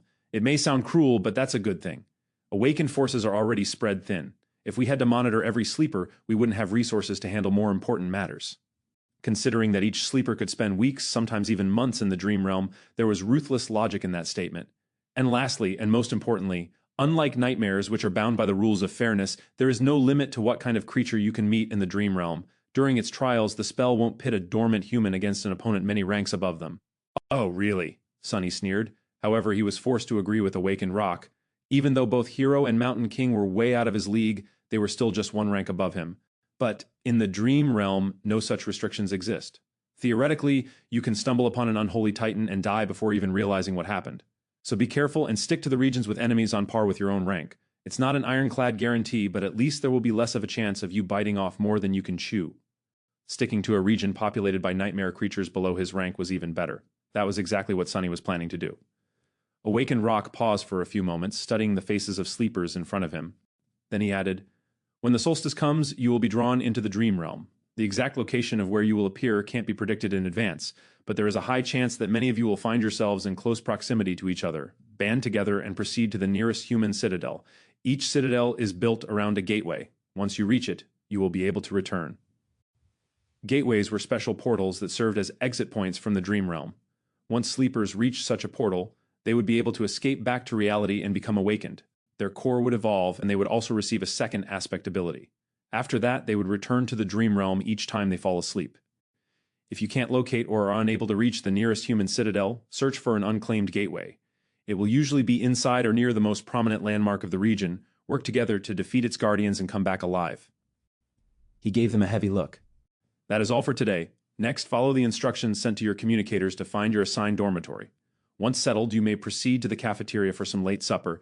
There will be a round of interviews after that to prepare your suggested curriculums. Get a good night's rest. Your training starts tomorrow. With that, he gave them a short nod and left. Sunny sighed. Can't be predicted in advance, huh? With his luck, he would either drop right in the middle of a prosperous human citadel and immediately roll into a gateway, or appear in some region of the Dream Realm so remote and deadly that no one had ever heard about it, or return from it alive. Let's hope for the former. Since he couldn't do anything about it, Sunny wasn't very worried. There was something much more important on his mind. What exactly do they serve here for supper? Chapter 24. Moving Up in the World. Chapter 24. Moving Up in the World. Everything having to do with sleepers was situated in the same building. Sunny followed the instructions sent to his communicator and quickly found the dormitories, which were situated on one of the lowest levels. To his surprise, he actually got a whole room to himself. It had a bed with a soft mattress, a table, a dresser, and even a separate bathroom. The materials were new and aesthetically pleasing, the air crisp and sterile.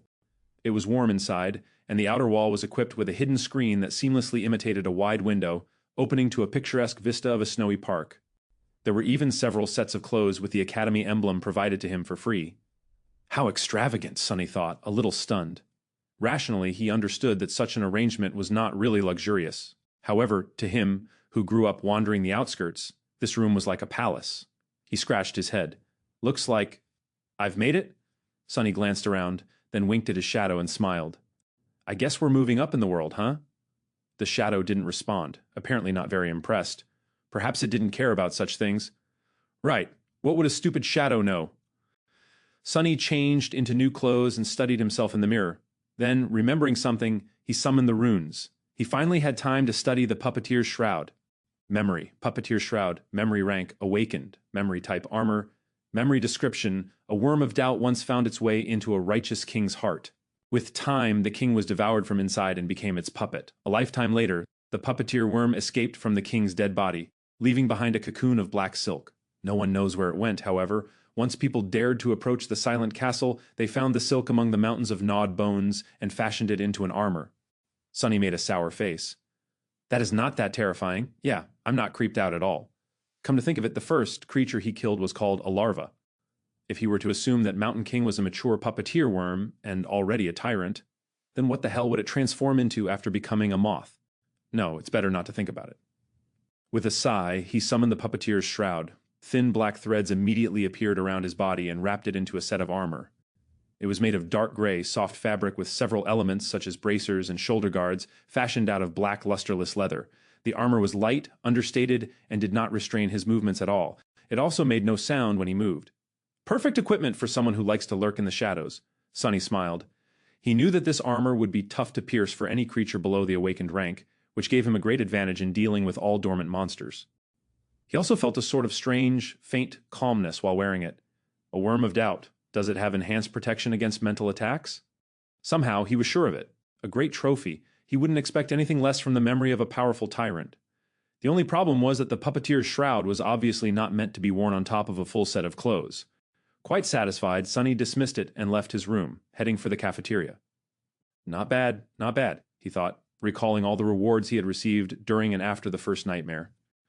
The supper turned out to be as lavish as the dormitory. Sonny's wish to taste real meat finally came true. Not only was it freely available to sleepers, there wasn't even a limit to the amount each of them could eat. More than that, there were rice, bread, various side dishes, sauces, fresh vegetables, fruits, and all kinds of delicious beverages. Extravagant, Sonny thought, steering clear of the coffee. After building a small mountain of food on his plate, he found an empty seat, and for a while forgot about the world's existence. As juicy, textured, perfectly seasoned meat filled his mouth, Sonny's vision suddenly was full of stars. He had to hold back an exhilarated moan, and to think he could have lived like that for a whole year. Damn spell. Why didn't you infect me a few months ago? He concentrated on the food, decimating the whole plate in no time. Satiated and more than a little gorged, Sonny longingly looked back and thought about getting another serving. But it was already time for his appointment with the Academy personnel. Full of regret, he stood up and left the cafeteria. Soon, he found himself in a small office, sitting across from an administrative worker. The worker was very friendly and started the interview right away. Just like Master Jet had warned him, Sonny was offered psychological counseling again. Remembering her advice, he refused, and the interview smoothly switched to questions about his aspect. He didn't want to give up information about his abilities, but also knew that he had to tell the worker something. Luckily, the questions were worded in a way to put sleepers at ease. As such, most of them started with nice and polite preambles like, "Would you like to tell me?" or "If you're willing to share," which gave Sonny an opportunity to give neutral answers. "Would you mind telling me about the type of aspect ability you received, as in combat, sorcery, utility?" He did mind, but had to be careful. I'm not sure. I haven't had time to understand it well." "That's all right. Are you able to directly deal damage with your ability?" "I guess not. Earlier, I wasn't even able to harm a towel." Things went on like that. In the end, Sonny shared just enough information to create an impression that his aspect was weak, harmless, and most likely having something to do with utility. After that, he returned to his room, undressed, and went to sleep. Sunny thought that falling asleep for the first time after the nightmare would be weird, but in fact it was surprisingly easy. Lying on a soft mattress, with his skin against clean bedsheets and a fluffy pillow under his head, he slept like a baby. Early in the morning, Sunny washed up in his private bathroom and, bursting with energy, hurried to get breakfast in a happy mood. The cafeteria was a bit crowded. After filling his plate with all kinds of delicious stuff, he quickly realized that the only place he could sit was near the blind girl from yesterday. Her table was empty, since no one wanted to be close to her. Sunny grimaced. It seemed that the two of them were doomed to be outcast together for the remaining 4 weeks. He also felt uncomfortable in the company of someone who was practically a dead person, but there wasn't much of a choice. Losing his good mood, he sat at the blind girl's table and gave a precursory nod to the social worker who was helping her get around. After that, he tried to pretend that they didn't exist and concentrated on his food. However, before he could finish, a sudden commotion drew his attention. What's going on? He looked up and noticed that a lot of sleepers were gathered around the large screen hanging on the wall of the cafeteria, their faces filled with excitement and awe. On the screen, a list of names was displayed, ranking the new batch of sleepers from weakest to strongest, most likely deduced from the results of the interviews. Not particularly interested, he quickly found his own name near the bottom of the list. The only sleeper who the Academy judged to be less likely to succeed than him was the blind girl. Turns out, her name was Cassia, but the commotion was a bit too loud to be just the result of the ranking. Curious, he moved his gaze up. The sleepers were restless. How can this be? I'm not seeing things, right? What kind of a monster is she? Castor was placed in second place, and right above him, the portrait of the silver-haired girl could be clearly seen. To the right of it, 2 simple lines of text were displayed. Name, Nephis. True name, Changing Star. Chapter 25, Wilderness Survival. Chapter 25, Wilderness Survival.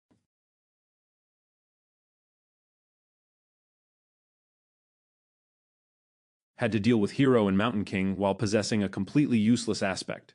An impossible feat that seemed to have pleased the spell very much. I wonder how she had gotten hers. Sleepers in the cafeteria were struck dumb by the revelation of this achievement. They were staring at the screen with astonishment, fear, and admiration. Listening to their excited whispers, Sunny felt a childish desire to scream, "Me too! I have one too!" But of course he kept quiet. Looking around, he noticed Castor's gaze fixed on the screen. There was a strange, somber expression on the humorous young man's face.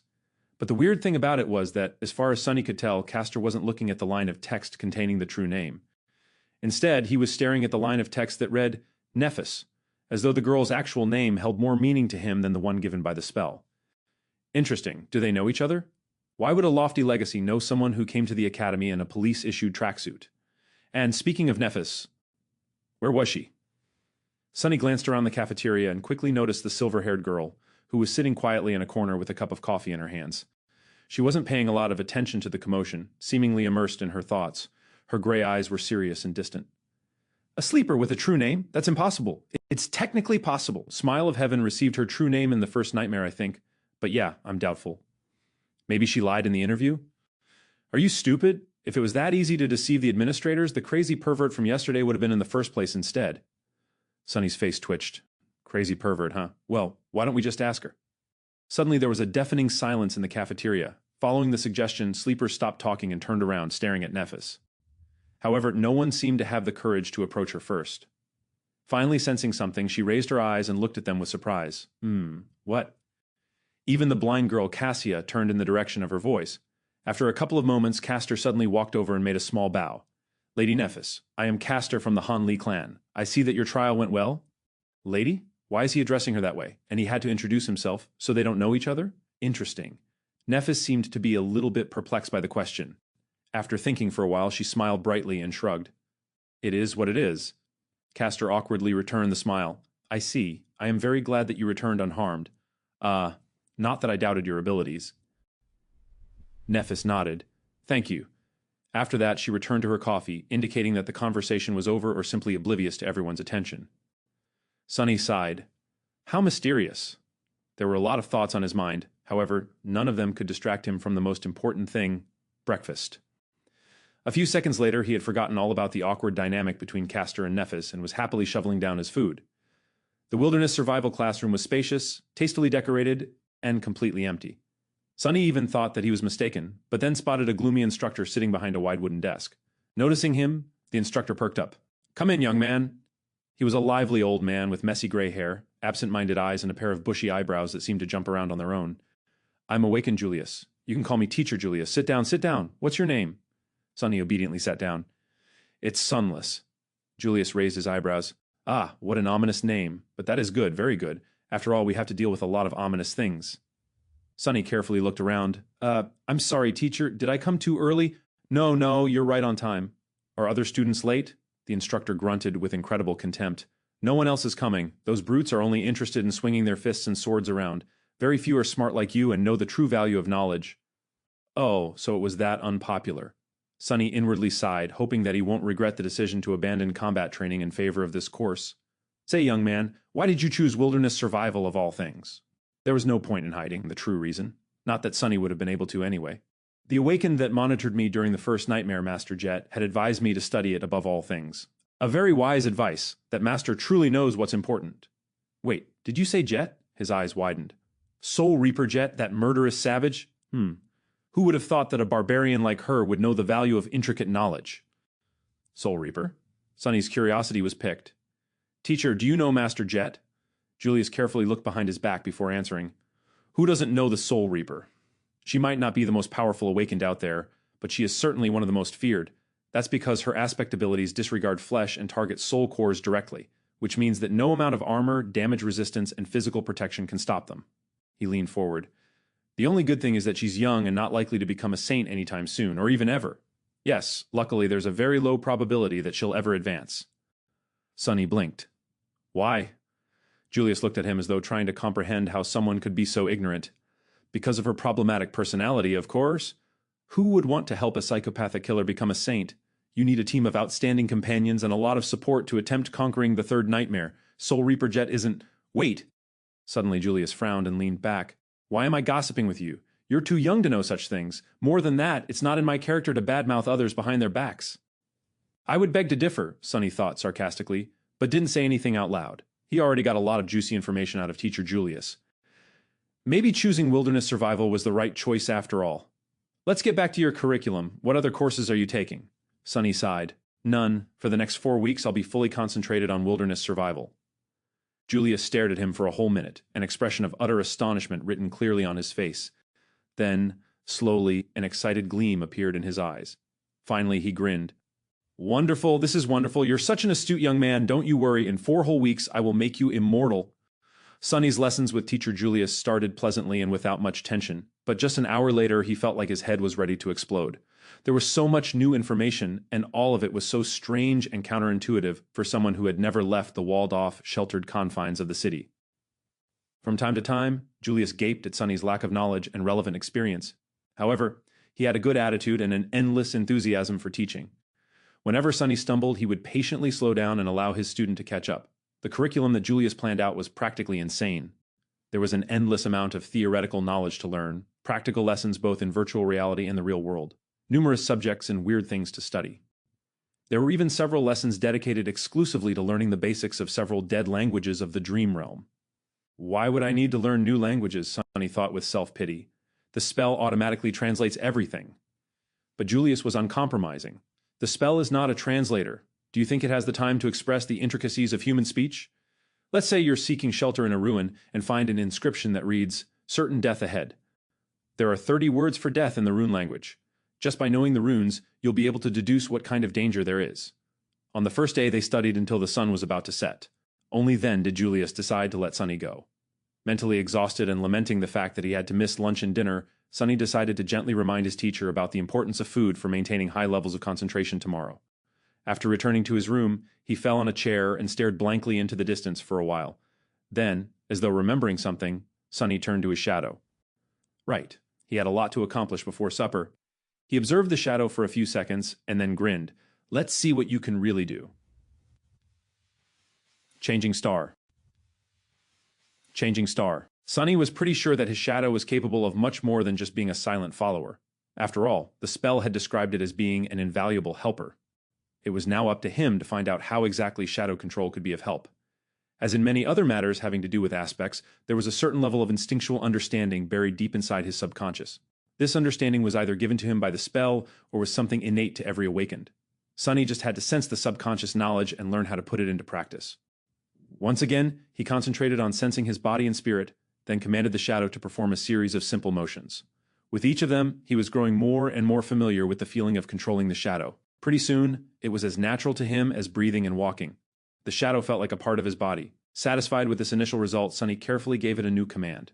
Without pause, the shadow separated itself from the soles of his shoes, walked to the other end of the room and turned around, staring at him in slightly mocking silence. Sunny was left without a shadow. This is not scientific at all, he thought with an amused smile. Science never really applied to anything having to do with the spell after all. As the shadow walked away, he felt a very weird split happening in his mind. It was like his perception had separated into two distinct sources. One was his body, the other his shadow. With a bit of trying, he managed to focus on the second source. Instantly, his vision blurred. "Whoa!" Sunny blurted, surprised. "Whoa!" the shadow heard from the other end of the room. Sunny blinked. In his mind, there now existed two pictures. One was of his room's door with an indifferent shadow standing in front of it. The other was of a pale young man sitting on a chair, wide-eyed and bewildered. "That's me." He raised an arm and waved it in the air. Simultaneously, the pale young man raised and waved his. "I can perceive the world through my shadow?" He sat for a while thinking. An ability like that opened up a lot of possibilities. With his Child of Shadows attribute allowing him to see and move stealthily in the darkness, and Shadow Control allowing him to send out a sneaky shadow as a scout, he was pretty much a perfect spy. A spy was someone who gathered information without exposing themselves to a lot of risk. A role like that suited Sunny's taste very much. Of course, spies were also able to strike from the shadows with deadly precision. Armed with information, they were masterful ambushers. With the prior knowledge of the opponent's weaknesses, their attacks were surgical and lethal. But any direct confrontation would mean putting himself in danger, so Sunny wasn't very keen on becoming an assassin. After all, his aspects still lacked the means of directly enhancing his combat performance. "Shall we test it?" He looked at the shadow and gave it a command. With an exaggerated sigh, the shadow bent down and nimbly slid under the door. Instantly, he could see both the room and the hallway outside. Sunny closed his eyes to focus on the picture projected from the shadow. Moving stealthily from one shadow to another, it glided down the hallway. With a bit of timing and consideration, his scout was practically invisible. Sunny passed by a couple of sleepers and listened in on their conversation. Not finding it very interesting, he continued forward. Finally, the shadow stopped at a corner. To its left were the elevators, to its right, the way to the girls' dormitory. All sorts of provocative images immediately entered Sunny's head. "Oh my," he thought, blushing. Yes, with this ability, it was also very easy to fall into utter depravity. But no, he couldn't do it. Not because of some high moral principles, it's just that with his reputation of a pervert, the chances of being asked if he had done something unbecoming were pretty high. So he needed the ability to honestly answer no. "So, I probably shouldn't, right? Right?" "Of course you're right. Don't even think about it." Back in his room, Sunny sighed with a lot of regret. Then he directed his scout to hide in the shadow of a passing sleeper and followed him to the elevators. Sometime later, Sunny's shadow was hiding in a corner of a large dojo. He was observing his fellow sleepers who, under the guidance of Instructor Rock, were going through the motions of the introductory combat class. Today was mainly dedicated to testing their general competency and abilities. After that, the sleepers were going to be separated into groups based on their level, such as novice, advanced, or expert, as well as their weapon of choice. Some would be assigned a personal tutor or paired together. Currently, sleepers were taking turns delivering their strongest punches to a wide plate attached to a special measuring machine.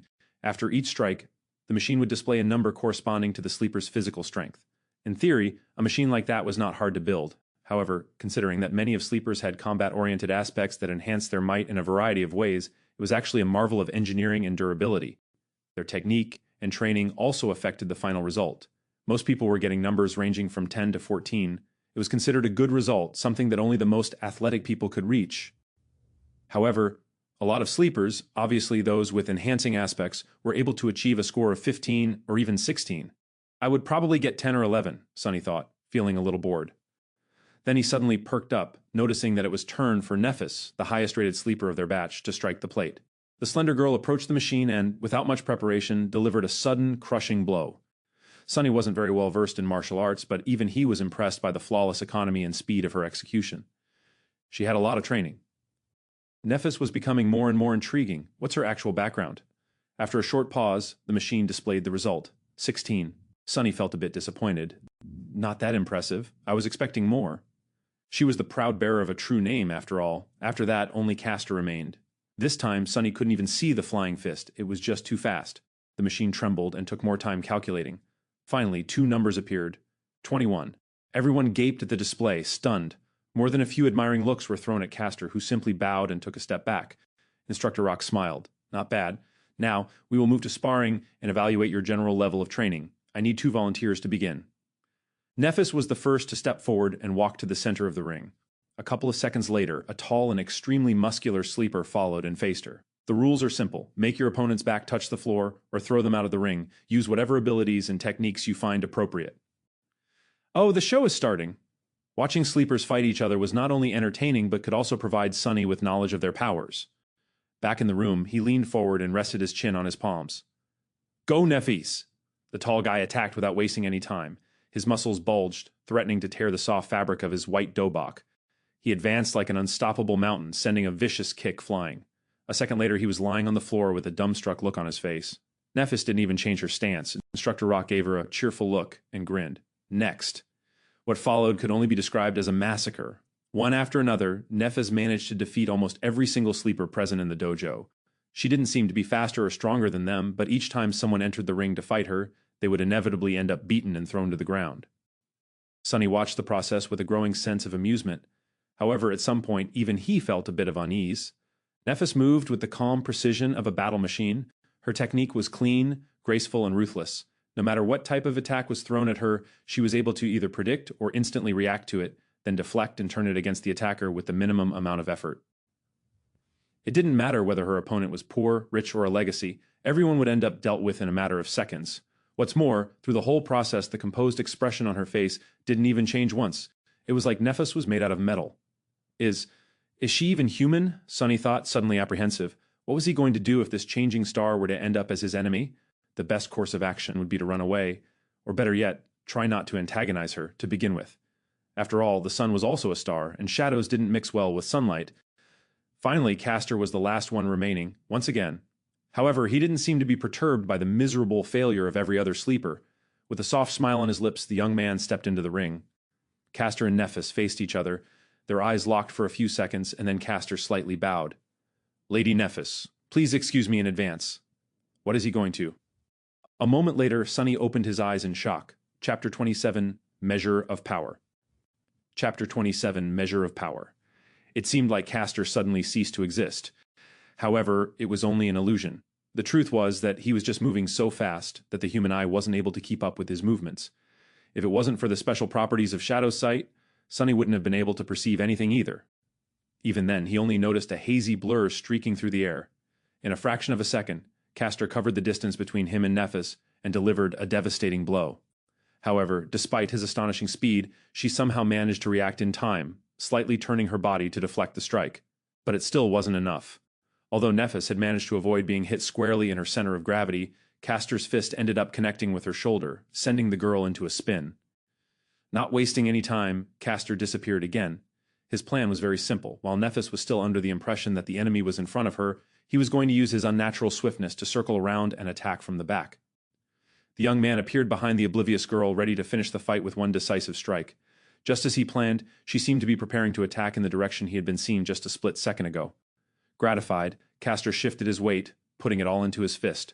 However, at the last moment, Nephis suddenly changed her stance and threw her elbow back with frightening force. Castor's eye widened. It was all a feint!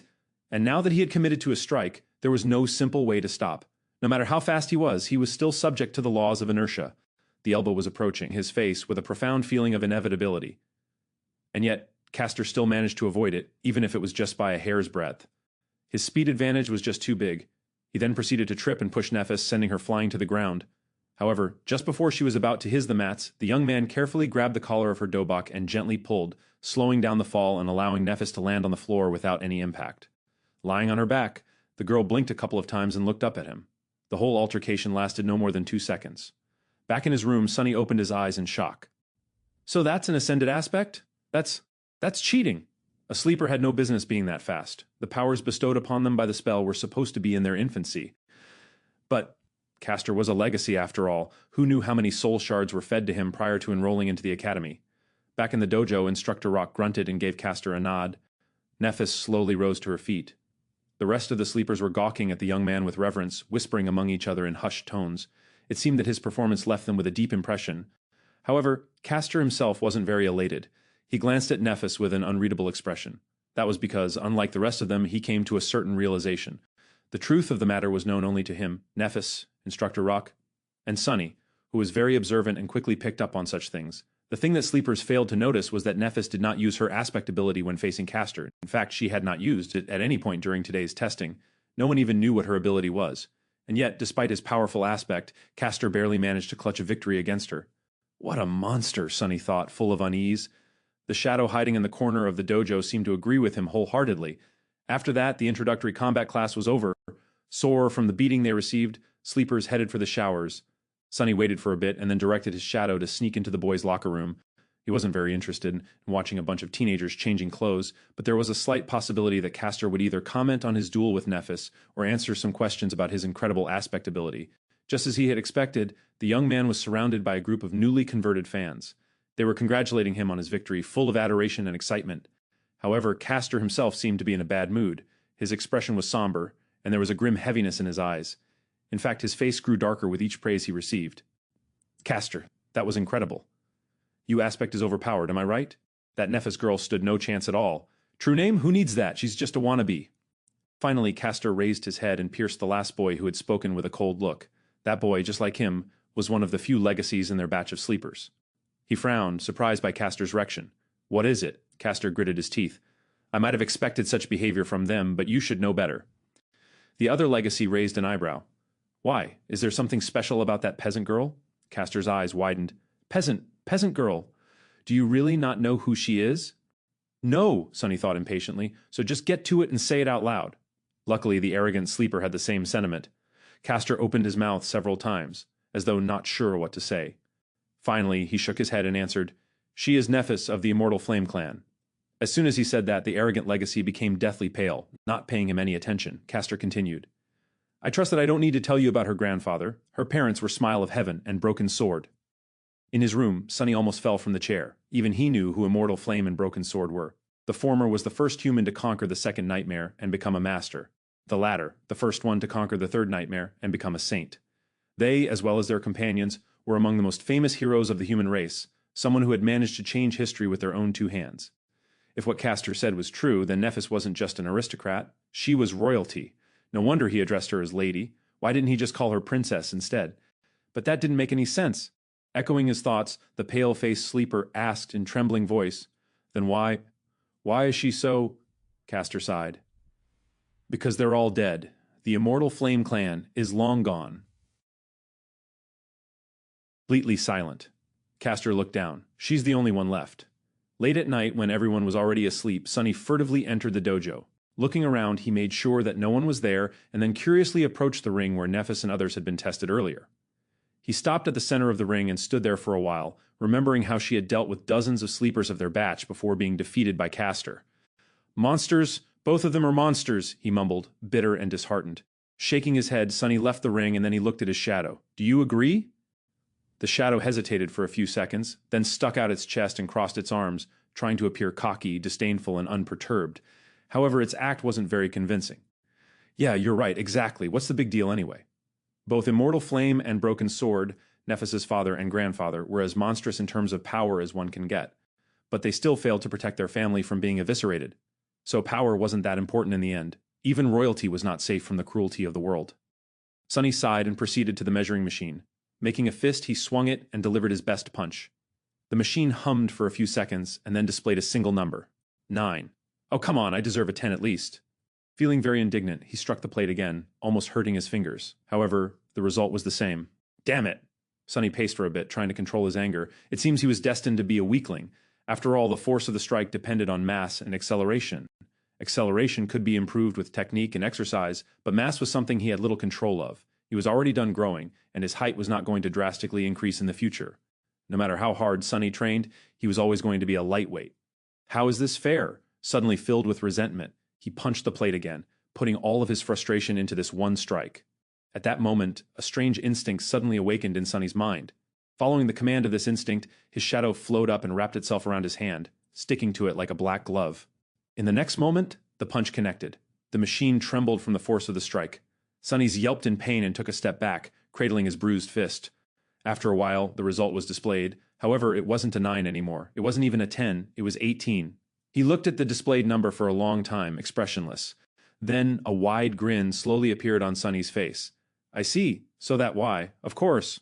He clenched his fist again, looking down at the black, shadowy glove. Ah, what an invaluable helper indeed. Now we're talking.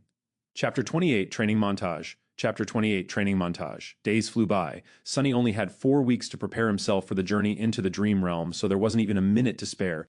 He was relentless, pushing his body and mind to the limits in an attempt to absorb as much knowledge and skills as possible in that short amount of time.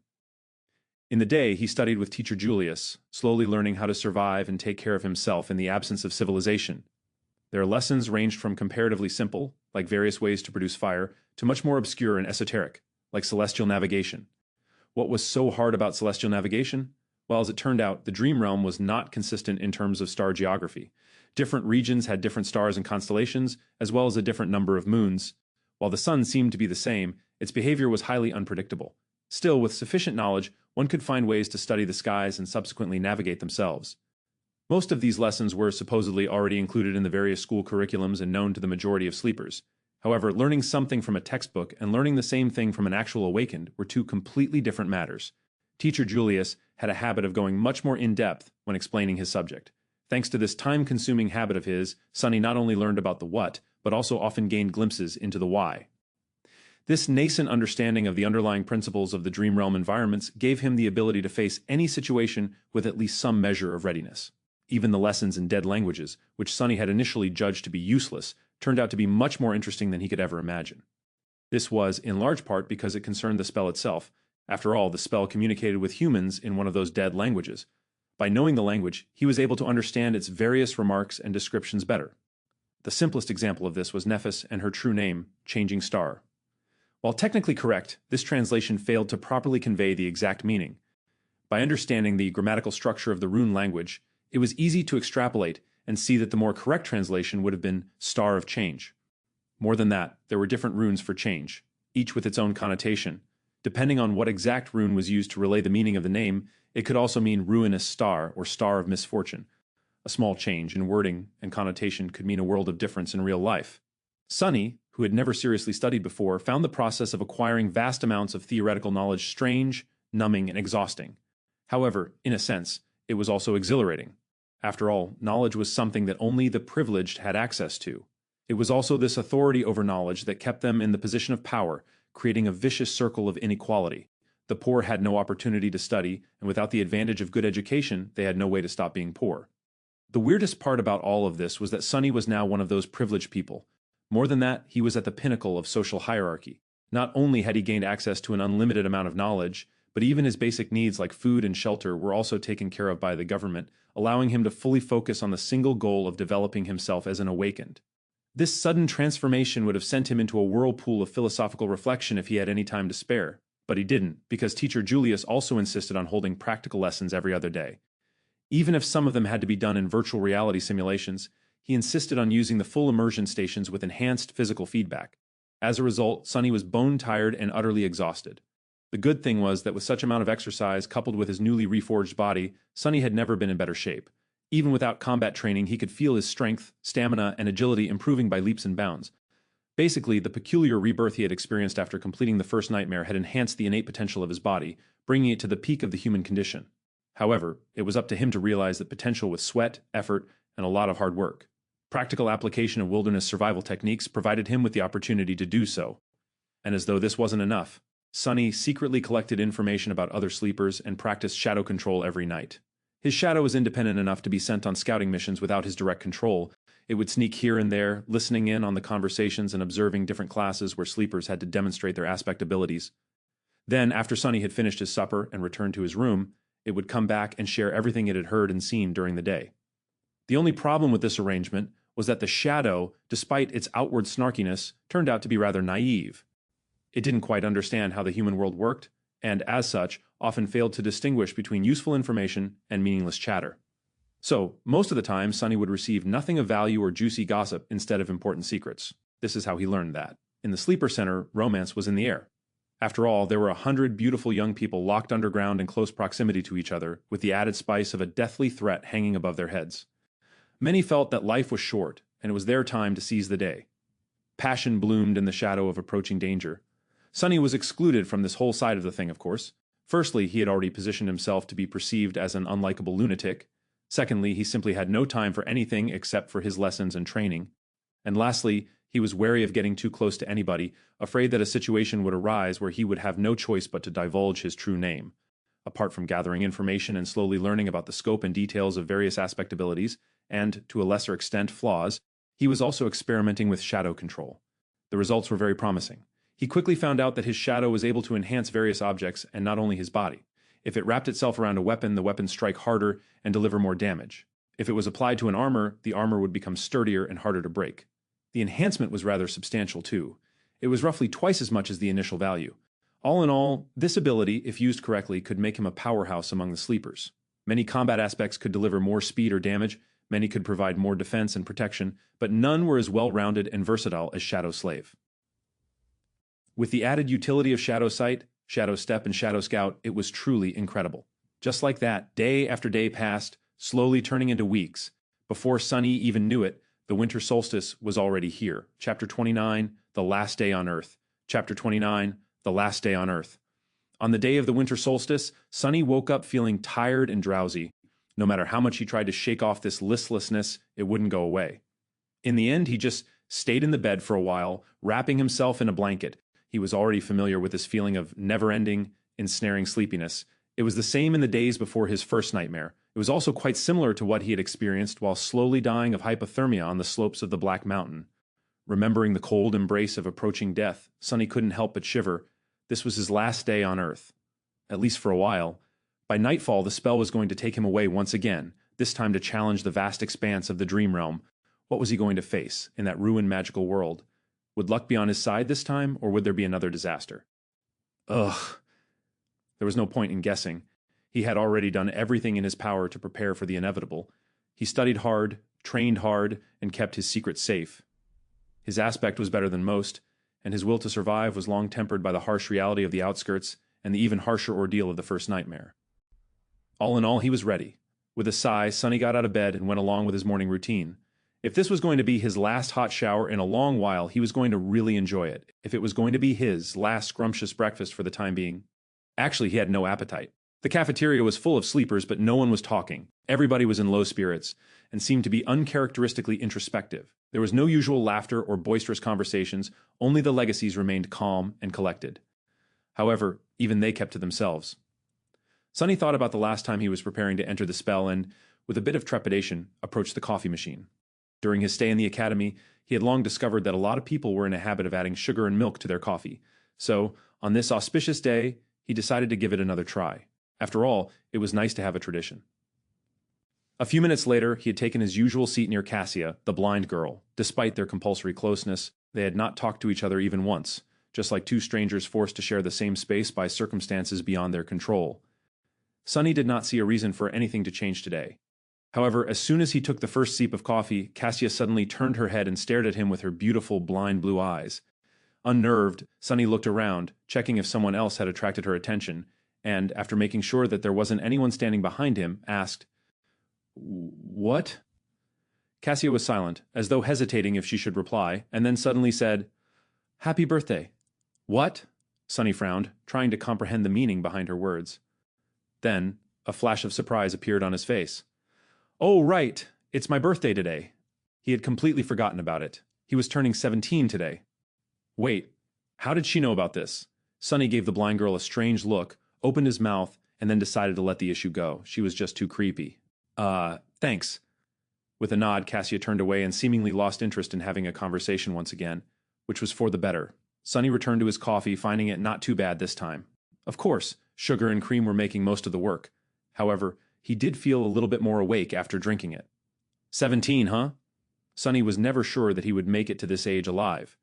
And yet, despite everything, he did. Life was sure unpredictable sometimes. If anyone would have told him a year ago that he was going to celebrate his 17th birthday by drinking real coffee with real milk and sugar, he would have laughed in their face. But now it was a reality. Unwillingly, Sunny remembered all the people who used to celebrate his birthdays with him a long time ago. Before his mood turned sour, he decisively dispelled these thoughts and forced himself to smile. This is not bad. Let's do it again next year when I'm already awakened. Cheering himself up like that, he finished his coffee and left the cafeteria. There were no classes today, but he still visited the wilderness survival classroom and said his goodbyes to teacher Julius. The old man got pretty emotional when sending him off. He gave Sunny one last tip a dozen or so times in a row and even promised to apply for a research assistant position to be opened after the young man had become a full awakened. Sunny left thanking him for his time and patience. After that, there wasn't much to do. When the sun was close to setting, Instructor Rock gathered them in the foyer of the sleeper center and led them outside. In the snowy parks that surrounded the white building, other awakened were leading their own batches of sleepers to the same destination. It was the Academy's medical center. The center looked more like a shrine than a hospital. Its interior contained both highly advanced technology as well as some of the best healers among the awakened. For the duration of their first journey into the dream realm, the bodies of sleepers would be kept safe in specially designed pods and sustained by the magical powers of those healers if anything unfortunate were to happen on the other side of the spell. Of course, whether or not they would wake up in the end wholly depended on the sleepers themselves. To Sunny's surprise, after entering the medical center, Instructor Rock did not take them directly to the wing containing sleeper pods. Instead, he led them to a comparatively deserted floor and then opened the doors to a spacious gallery that was brightly illuminated by the beautiful crimson rays of the setting sun. There, they saw rows and rows of wheelchairs. In each wheelchair, there was a person with a blank, strangely peaceful expression on their face. All these people were completely silent, motionless, and still.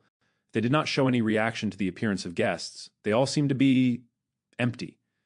In the eerie silence, Sunny felt his hair standing up and a creeping terror sipping deep into his heart.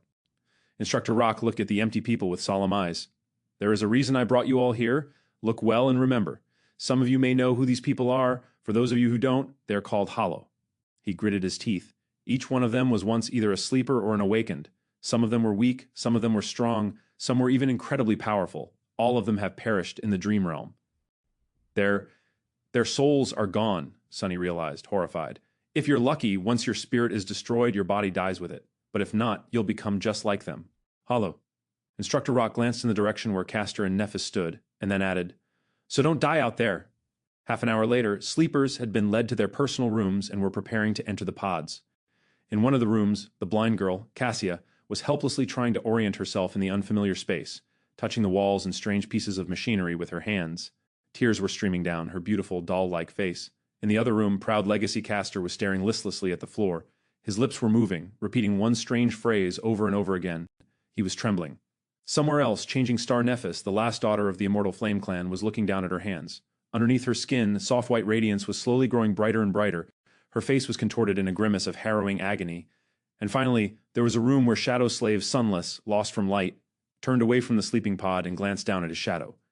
"Well, are you ready?" The shadow shrugged and didn't answer. Sunny sighed. "Yeah, me too." With that, he stepped forward and climbed into the pod. In the vast echoing darkness, he heard, "Welcome to the Dream Realm, Sunless." Chapter 30, Starless Void. Chapter 30, Starless Void. Sunny was expecting to first look at the place where his arrival to the Dream Realm was going to take place from above, just like it had happened at the beginning of the first nightmare. Back then, time had magically moved in reverse, giving him an opportunity to see hints of what he was going to face. Instead, immediately after hearing the greetings of the spell, Sunny found himself blind and drowning. As he instinctively tried to open his mouth to scream, salty water rushed inside, making him choke and twitch. More than that, he couldn't see anything. No, it's not that he couldn't see, it's just there was no source of light around. Usually darkness wasn't a problem for Sunny, but for some reason his sight wasn't working anymore. Maybe the seawater he was submerged in was blocking it. If it wasn't for the special space perception that the affinity to shadows gave him, he would have been completely disoriented. With its help, though, he barely managed to understand which side was down and which side was up. Luckily, Teacher Julius's lessons had included swimming. Swearing to thank both the old man and Master Jet once he came back, Sunny forced himself to stay calm and began to swim upward. In a few long and tense seconds, his head broke through the surface of the water. Sunny was finally able to draw in a deep, hoarse breath. "Breathe! Breathe! You're still alive!" After sucking in enough air to soothe his burning lungs and compose himself to a certain degree, Sunny carefully spun in the water, trying to take in his surroundings. What met him was an endless, jet-black expanse of undulating waves. Above them was an empty black sky. There was no moon, no stars, just a dark vastness of repressive nothingness. Sunny blinked a few times, cold dread taking hold of his heart. "This is a sea? An ocean? Was I dropped in the middle of an ocean?" No, it couldn't be. There had to be solid ground somewhere nearby. As he was gripped by a momentary panic, a remote sound suddenly drew his attention. Sunny turned around and saw a triangular dorsal fin moving in his direction. Luckily, it was still hundreds and hundreds of meters away. Wait, if it's so far away, then how come I can see it so clearly? Despite being submerged in water, Sunny still felt like there was suddenly cold sweat all over his body. By his estimation, that dorsal fin was at least 5 meters tall. It was rapidly approaching, growing visibly larger with each second. Damn you, Spell!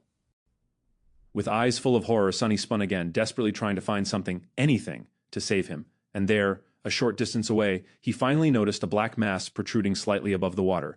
Not wasting even a second on thinking, he started to swing his arms and legs, swimming in the direction of the black mass with a considerable speed.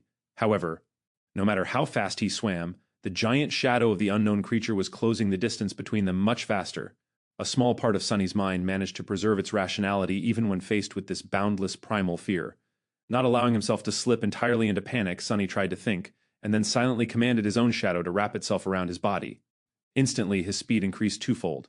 Just seconds before the unknown colossus got to him, Sunny reached the black mass, stretched out his hands, and pulled himself out of the water. He rolled away from the edge, scratching his skin on the uneven rocks, and jumped in fright when the whole surface underneath him shuddered, as though something massive had collided with it. As Sunny backed out, terrifying jaws appeared from the water, with rows and rows of giant teeth, each one as long as he was tall. He opened his eyes wide, understanding that the rock he had climbed on was not tall enough to save him from the monster. Why is it even trying to eat me? I'm too small to be considered a filling snack for something this enormous. However, before the monster had a chance to attack, a colossal tentacle suddenly broke through the water and rose into the air like some strange black tower. Before too long, it fell down, entangling the owner of the giant maw and pulling it back under the water. Sunny lost the feeling in his legs and plopped on the ground, his mouth opened. His whole body was shaking. A few seconds later, the dark sea was calm again, as though nothing has happened. The indifferent waves continued to move silently under the lightless sky. So, it wasn't trying to eat me, he realized, frozen. It was trying to run away.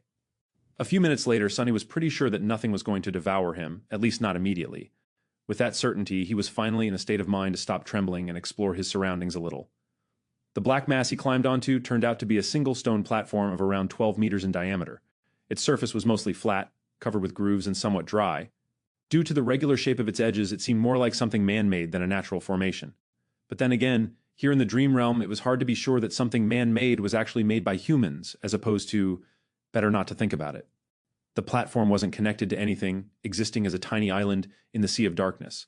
There wasn't anything else above the water for as far as Sunny was able to see. After discovering that fact, he also realized something else. It was that he was wet, cold, and completely naked.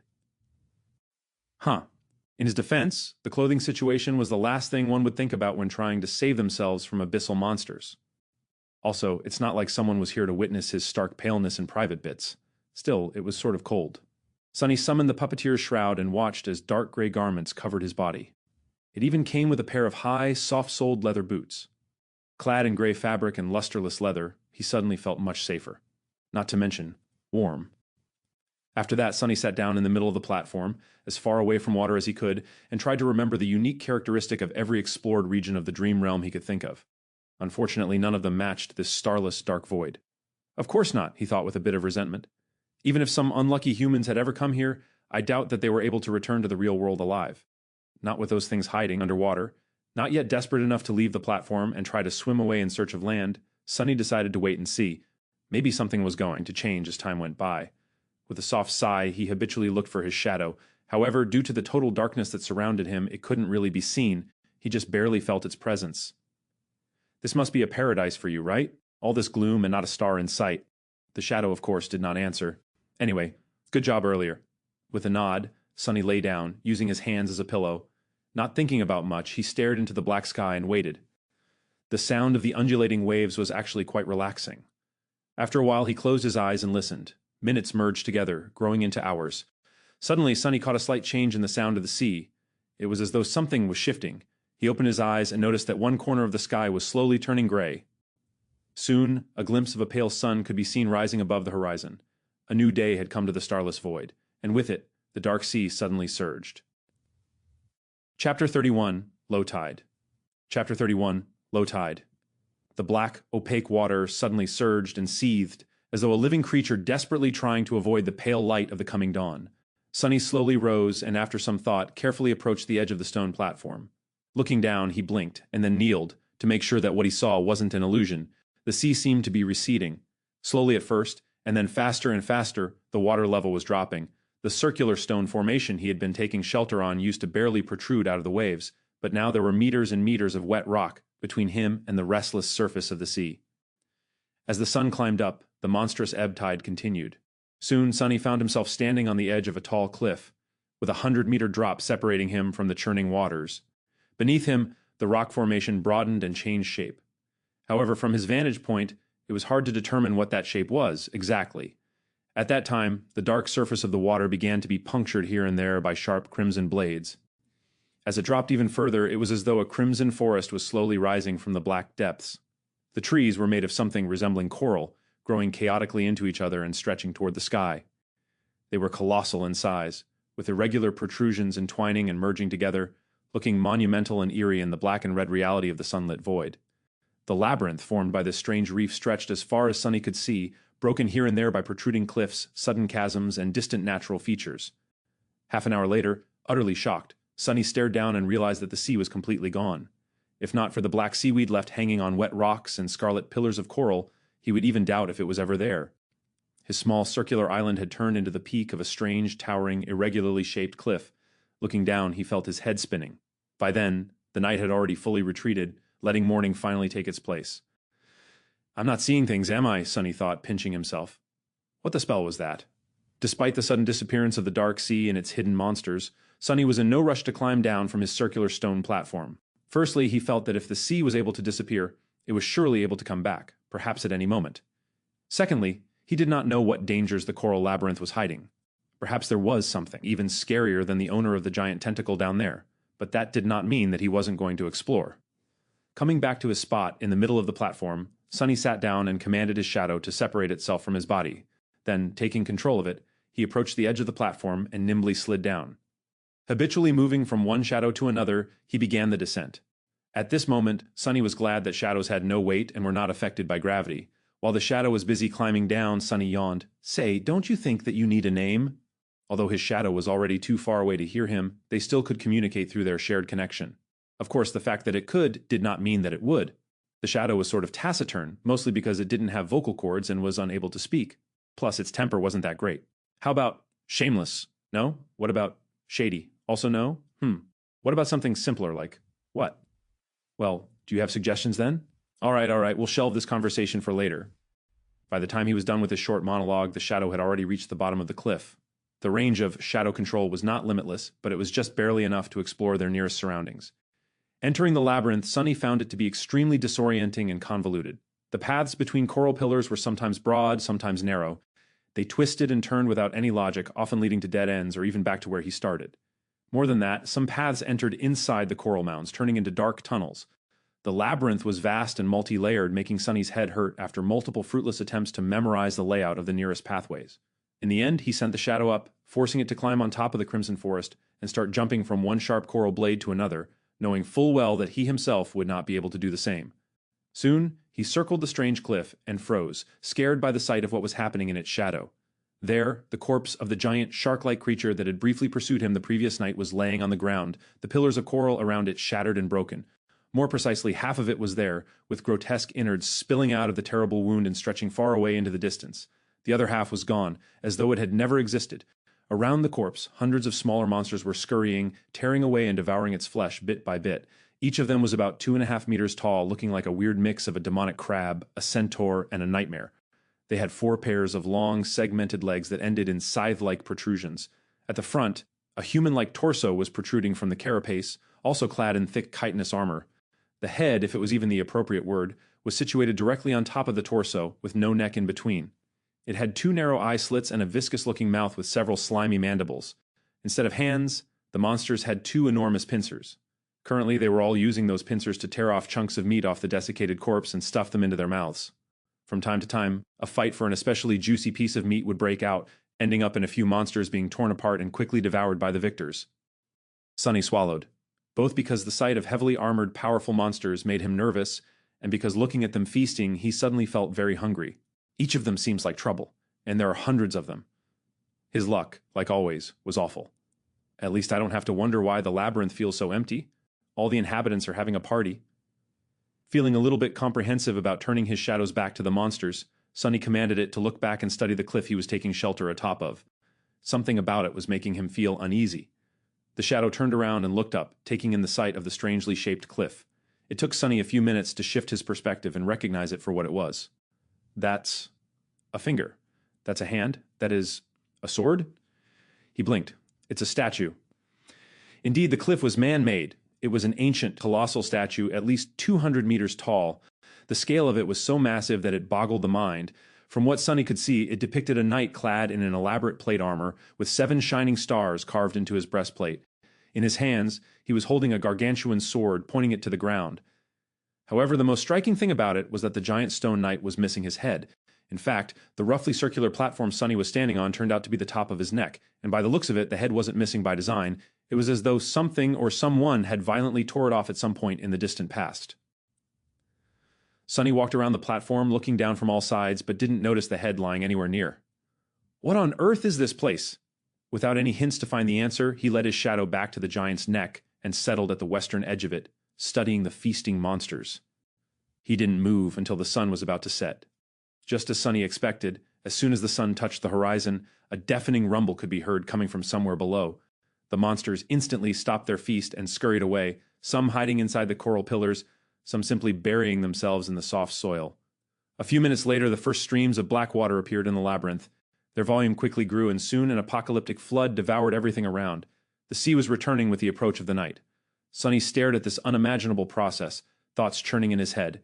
In an hour, the circular platform was the only thing above the dark waters once again. Chapter 32, Making a Choice.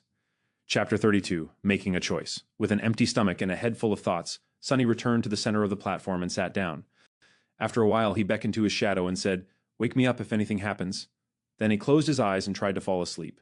His consciousness quickly slid into the sweet embrace of darkness, giving Sunny some well-needed rest.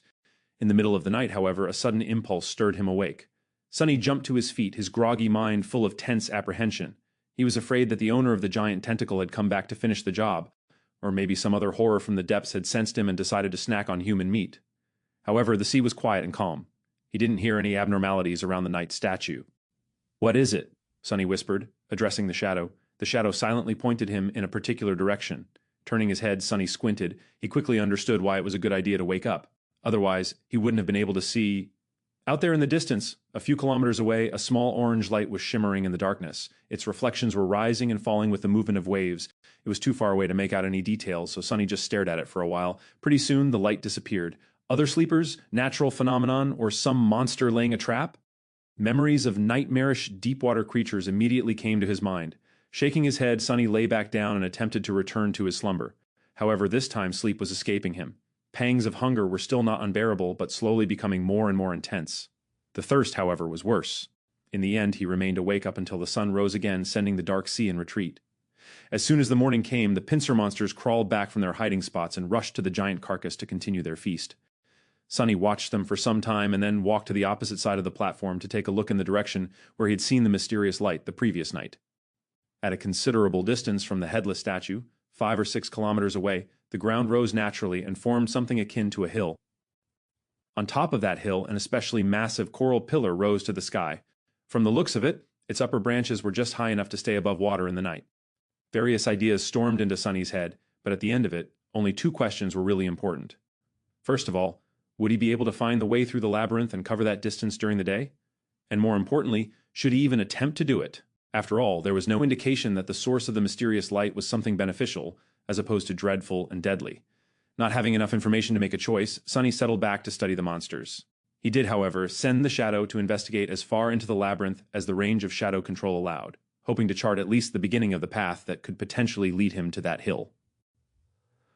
Logically speaking, he was as safe atop the headless statue as he probably could be in this strange place. The only problem was he was going to die soon because of thirst or hunger. Both problems were solvable if he were to venture down. He could desalinate the seawater in a number of ways taught to him by teacher Julius, with materials that were present pretty much everywhere in the dream realm. He could also prepare traps and hunt a pincer monster to eat. With their massive size, just one of them would be enough to feed him for weeks. He could easily see such a routine, hunting by day, returning to the statue at the approach of the night. It was probably his safest choice. However, this way of doing things lacked one vital element, the potential for improvement. It was well suited for keeping Sunny alive, but had no way of giving him hope.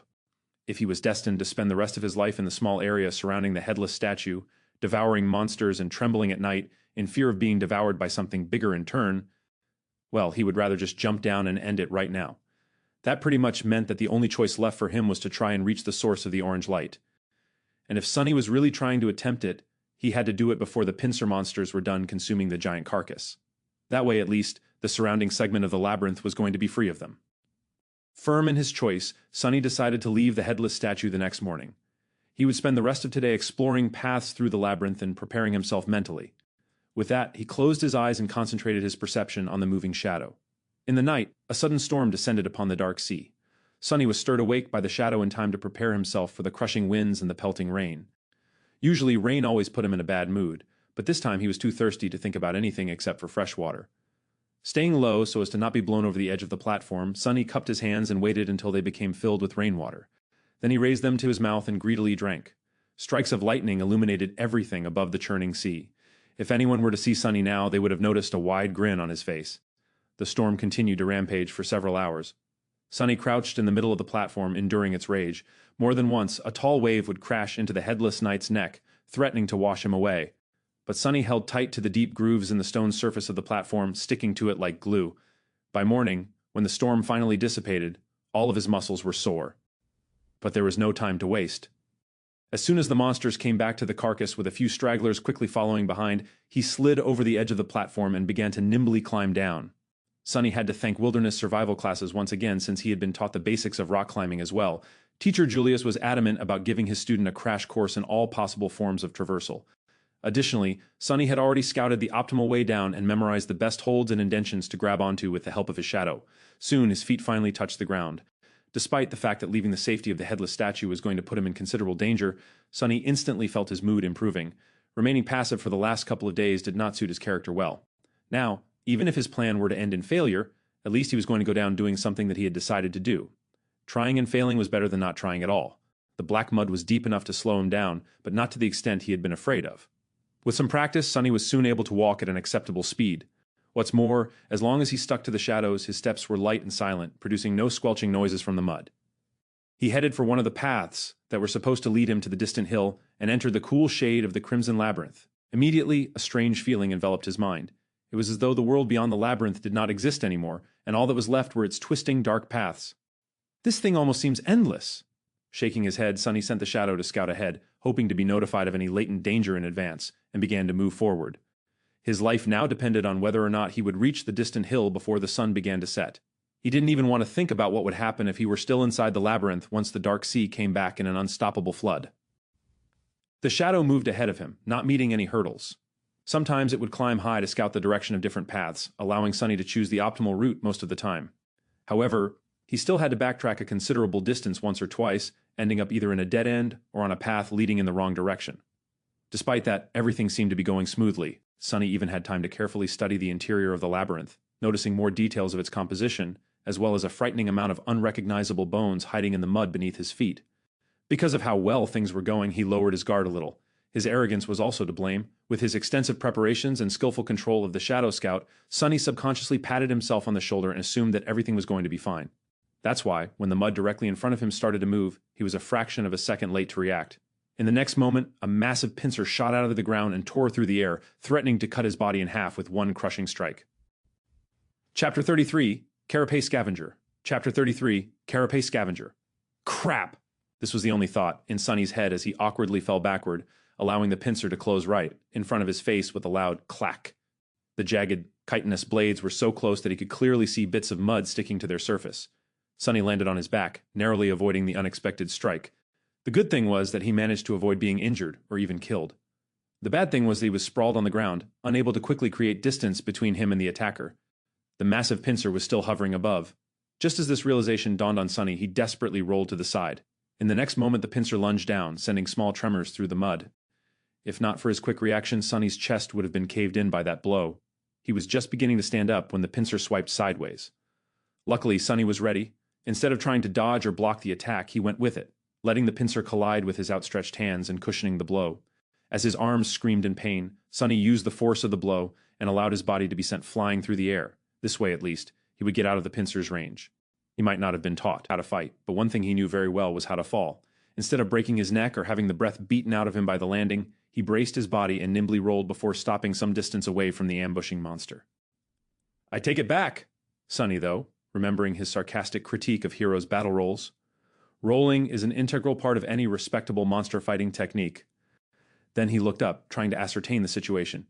In front of him, the attacker had finally shown itself. It burrowed from under the mud, casting a vast shadow over kneeling Sunny. Its tiny eyes were full of rage, hunger, and malice. It was one of the pincer monsters he had spent so much time observing. Towering over him at almost 3 meters in height, the bulky creature moved its mandibles and produced a jarring, piercing screech. "Why aren't you devouring the giant carcass with the rest of your buddies, you crab bastard?" However, the answer to Sunny's indignant plea was rather obvious. The monster seemed to be in a rather bad shape. Half of its 8 scythe-like legs were broken, and there were cracks in its thick carapace, each oozing with viscous azure blood. Additionally, he was missing one of its 2 pincer arms, which seemed to have been torn off entirely at the shoulder. If not for this pathetic state, the creature would have had no need to hide in the mud, hoping to catch easy prey. It could have just followed the other monsters and joined on the feast. Sunny was just unlucky to stumble directly upon its ambush. He had relied too much on the scouting abilities of his shadow, forgetting that it wasn't much more observant than an awakened human. It was also weightless and inaudible. That's why the monster did not react when the shadow had passed over its trap a minute earlier. On the other hand, Sunny could also consider himself lucky. By the same logic, he would not have been able to dodge the creature's sudden attack if not for its crippled, slowed state. But pondering on his luck could wait for later. Right now, Sunny had a far more pressing thing to do, namely, try to survive. "Get back here!" He ordered the shadow and jumped to the side. In the next second, the space he occupied a moment before was torn apart by the attacking monster. Its heavy pincer crashed into the side of a coral pillar, sending crimson shards flying in every direction. Sunny caught his balance and continued moving. He was hoping that the bulky, heavily armored, wounded creature would not be able to match his speed, but unfortunately, it turned out to be surprisingly agile. Its scythe-like legs pierced the mud behind him, and the pincer was already flying through the air again, threatening to decapitate the young man at any second. Sunny ducked, dodging the pincer, and finally caught a second of reprieve. His eyes darted around, desperately searching for something to use as a weapon. Almost instantly, he noticed a long, smooth, sharp bone left behind by some unknown creature sticking from the mud. Without slowing down, he bent down and grabbed the bone, pulling it out with one forceful tug. The bone was almost 1.5 meters long, ending in a narrow, sharp tip. It was almost like a spear. The problem was, even with the added length of this makeshift spear, Sunny's range of attack was still shorter than the monster's. He also doubted that it was capable of piercing the hard carapace. In short, he had to get close and aim for one of the cracks in the creature's armor. However, he didn't dare to. At that short of a distance, the monster could easily crush him into a paste by using just its weight and hulking frame. A crazy idea entered Sunny's mind. A bit shocked, he momentarily couldn't decide whether it was the product of audacity or foolishness. Either way, he wasn't insane enough to actually consider it. At that moment, the pincer lashed out again. This time, Sunny was a little late to evade, and as a result, a sharp pain pierced his left leg. It was grazed by the edge of the pincer. The puppeteer's shroud held, not allowing the monster to draw blood, but the force of the impact was enough to throw Sunny tumbling to the ground. There was no time to recover. As his eyes opened wide, Sunny understood that it was time to act crazy. So, instead of trying to dodge, he stopped moving and allowed the monster to grab him across his torso with the pincer. Immediately, a terrible pressure descended on his ribs. Sunny felt as though he was going to be split apart, but his armor, received from defeating an awakened tyrant, resisted the crushing bite of the monster's pincer. Every muscle in his body tensed, delaying the moment when his insides would be turned into mush. In the next second, Sunny's shadow fell from above, wrapping itself around the puppeteer's shroud. With the protective properties of the armor enhanced, he was able to better resist the pincer's pulverizing embrace. Sunny and the monster appeared to be at an impasse. The young man couldn't free himself from the monster's grip, while the monster could not kill the prey by cutting it in halves with its pincer. They stared at each other. Then an insane fire ignited in the creature's eyes. It clicked its mandibles and raised Sunny in the air, bringing him closer to its mouth, obviously intent on biting his head off. "Why is everyone trying to eat me? Am I that tasty?" Sunny didn't struggle as the monster brought him close to its mandibles. He knew he only had one chance to live. In the last moment, Sunny allowed the shadow to flow from Puppeteer's shroud onto the sharp bone he was still clenching in his hand. Then, he gathered all his strength, leaned forward and thrust the bone forward with as much power as he could. Guided by his hand, the dark bone spear shot forward and pierced through the creature's tiny eye, sinking in deep. The other eye of the monster narrowed. Gritting his teeth from the unbearable pain in his ribs, Sunny twisted the bone, trying to do as much damage to the creature's brain as possible. For a couple of seconds, nothing happened. Then, he felt the pressure on his body diminishing. The pincer opened, letting Sunny fall down. As he hit the mood, the hulking monster crashed to the ground too. The bone spear was still sticking from its head, bathed in the streams of azure liquid.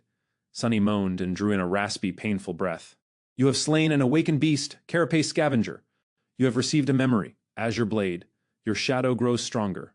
Chapter 34, Only Steel Remembers. Chapter 34, Only Steel Remembers. Sunny was sprawled in the mud, trying to catch his breath. The subtle voice of the spell echoed in his ears. Your shadow grows stronger. Immediately he felt a slight change. His body grew a little bit stronger, his vision a little sharper, his skin a little smoother. The change was minimal, but apparent. What was that? He had a guess, and it was easy to confirm. Sunny summoned the runes, shadow fragments 14 1,000ths. Previously, he only had 12 of the mysterious shadow fragments, with no knowledge on how to acquire more.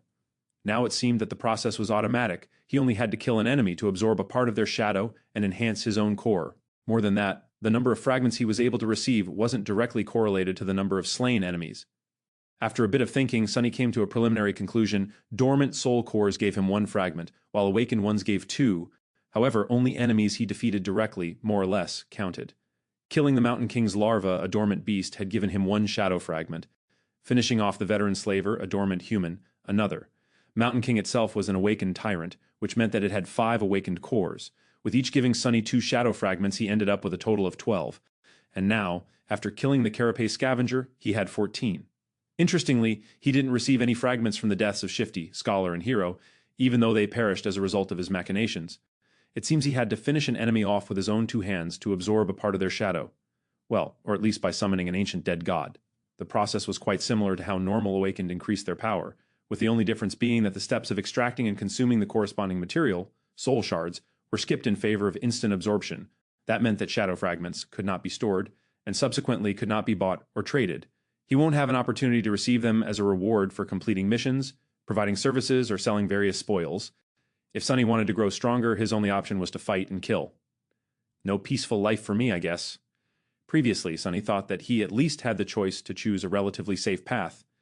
Many awakened never left the confines of human citadels and never faced nightmare creatures, choosing instead to perform various jobs in the dream realm just as they would in the real world. They received payments in the form of soul shards, which were simultaneously the fuel of one's progression and the universal currency inside the citadels. Sunny was never set on pursuing such a life, but not even having a choice was sort of irritating. Luckily, there was a bright side too. Without the need to use soul shards to strengthen his core, he would be able to spend everything he earns freely and without concern. After all, after he kills an enemy and absorbs the shadow fragments, the soul shard would still be there, ready to be collected and exchanged for something Sunny might need in the future. That would effectively make him twice as efficient in terms of earning and spending, which was not a small advantage. Additionally, there was the matter of the shadow core. Since both Sunny and his shadow were tied to it, strengthening the core would not only increase Sunny's power, but also enhance the shadow. So if he were to use it to further empower himself, the actual effect would be stacked, producing a twofold enhancement. So, for each shadow fragment he collected, Sunny would actually be able to rip twice as much benefit as an awakened would from a soul shard. Not bad. Not bad at all. Ah, the future was bright. Provided he survives and gets the opportunity to even have a future, of course. Sitting up, Sunny moved his eyes and found the cluster of runes describing his memories. Azure Blade. Had he finally gotten a weapon? Memory, Azure Blade. Memory rank, awakened, memory type, weapon. Memory description, on this forgotten shore, only steel remembers. Huh, interesting. Not very informative, but interesting. Sunny summoned his new weapon, and a sharp light sword immediately appeared in his hand. It was about 1 meter long, including the handle. The blade was straight and single-edged, ending in an angular tip. It was forged out of azure steel with a beautiful layered pattern. Deep inside the steel, white sparks could be seen. The crossguard was minimalistic and simple, offering almost no protection to the wielder's hands. If Sunny knew his way around cold weapons, he would have called it a tong dao. However, he had no idea about such things. All he could gather was that the blade was single-edged, which meant that it was probably meant for slashing and cutting as opposed to piercing, and that the handle was long enough to accommodate 2 hands. Also, the sword was pretty. He summoned the shadow and made it wrap itself around the azure blade. Immediately, the steel became bluish-black with a scattering of white sparks. It looked like a starlit night sky. Sunny stood up and waved the sword a couple of times, getting accustomed to its weight. The sharp edge whistled as it cut the air. Well, now I finally look like a real awakened. After that, he cast a gaze at the corpse of the carapace scavenger and grimaced. This part was not going to be pleasant. After some time, he managed to break open the cracked carapace and cut away a few strips of tender pink meat. He also did not forget to extract the radiant crystal from the beast's chest, the soul shard. Without much hope, he tried to absorb the shard, remembering how it was supposed to be done. Just as he expected, nothing happened. They're really of no direct use to me. With a shrug, Sunny places the shard and the meat in a makeshift rucksack he weaved from black seaweed and looked at the sun. The day was still young. He still had a good chance of making it to the distant hill before the sea came back. However, his left leg was banged up in the fight with the scavenger beast, so walking wasn't as easy as it was before. He gritted his teeth and began limping. Hours passed. Due to his bruises and increased vigilance, Sunny's progress slowed down considerably. He was sweating and grinding his teeth, feeling pain with each step. What's worse, the further he reached into the labyrinth, the more confusing and entangled the paths became. Even with the shadow's help, he constantly had to backtrack and struggled to move in the right direction. Crap. If nothing changed, Sunny would not reach his goal, which meant that he'll be crushed to death by the returning sea. Not allowing himself to think about dying, Sunny tried to walk faster. However, he couldn't be too hasty. Making a wrong turn would have taken precious minutes away from him, so he had to choose the way carefully. Additionally, missing to notice another ambush could end his life directly. Curses! Just when he was beginning to feel desperate, his shadow suddenly saw something that momentarily sent Sunny into a stupor. Some distance further down the path, beyond a few turns, the corals widened, creating a small clearing. And in the middle of that clearing, someone was walking across the mud. The first thing Sunny saw was fair skin, a lot of skin. The tall, lithe girl was only dressed in a makeshift skirt and a crude brassiere, both made out of seaweed. However, it didn't seem to bother her. With a calm expression, she stopped and looked back. The wind was playing with her short silver hair. It was Nephis, the changing star.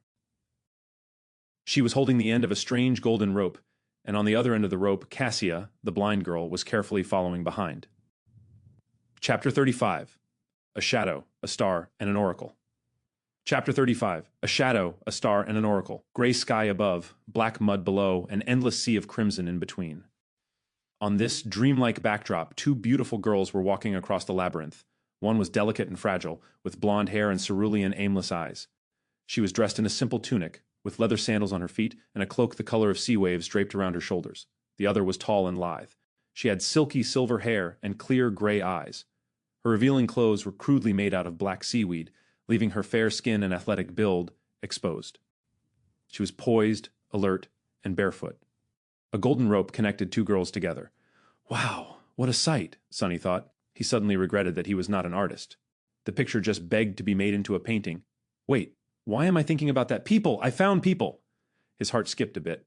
If Nephis and Cassia were here, then the orange light from before most likely had something to do with them, which meant that they knew how to get to the tall hill, which meant that Sunny didn't have to be crushed to death by the high tide. So what do I do now? He wasn't the best at ingratiating himself to other people. In fact, he was the polar opposite. People usually instinctively avoided him, and that was in normal circumstances.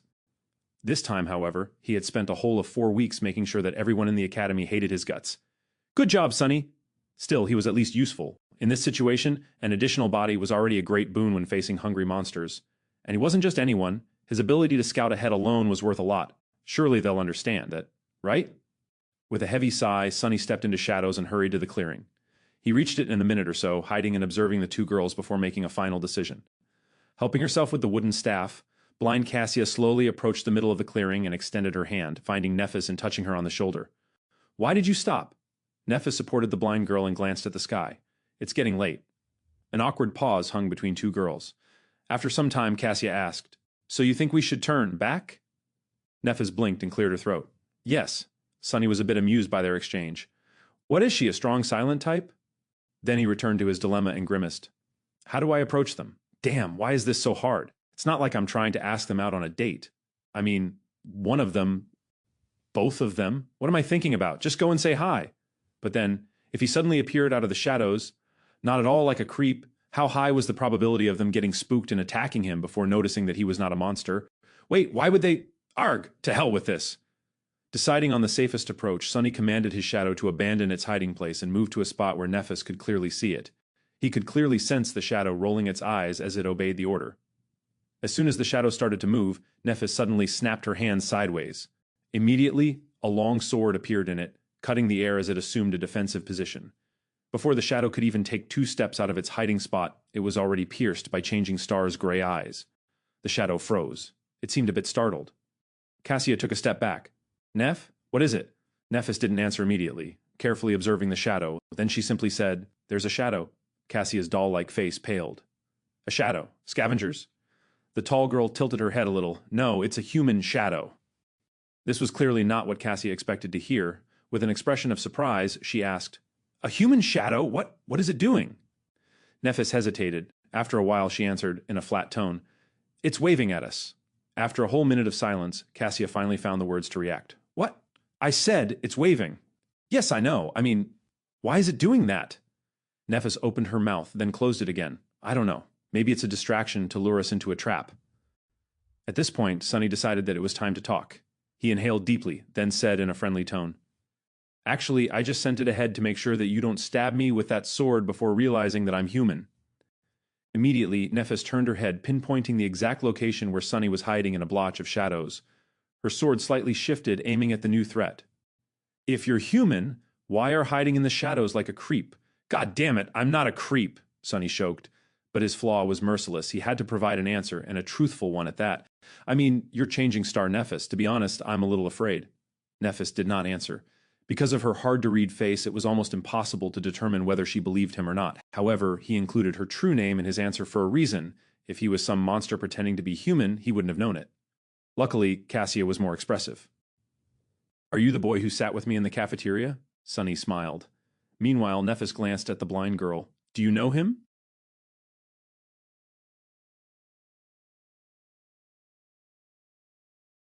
Trying to remember. Then she asked, "The pervert?" The smile disappeared from Sunny's face, replaced by exasperation. "Oh, come on." Cassia hesitated and didn't answer. "Hey, I'm not really a pervert, you know. I just, said a few things to a few girls. It was all a misunderstanding."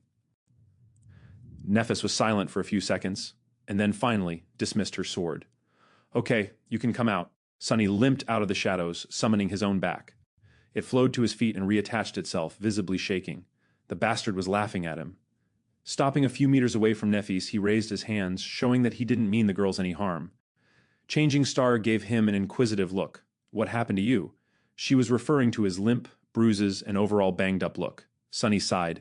"Carapace scavenger." Nephis raised an eyebrow. "You managed to get away alive?" "You bet I did." Sunny subconsciously straightened his back. "I didn't get away. I killed it."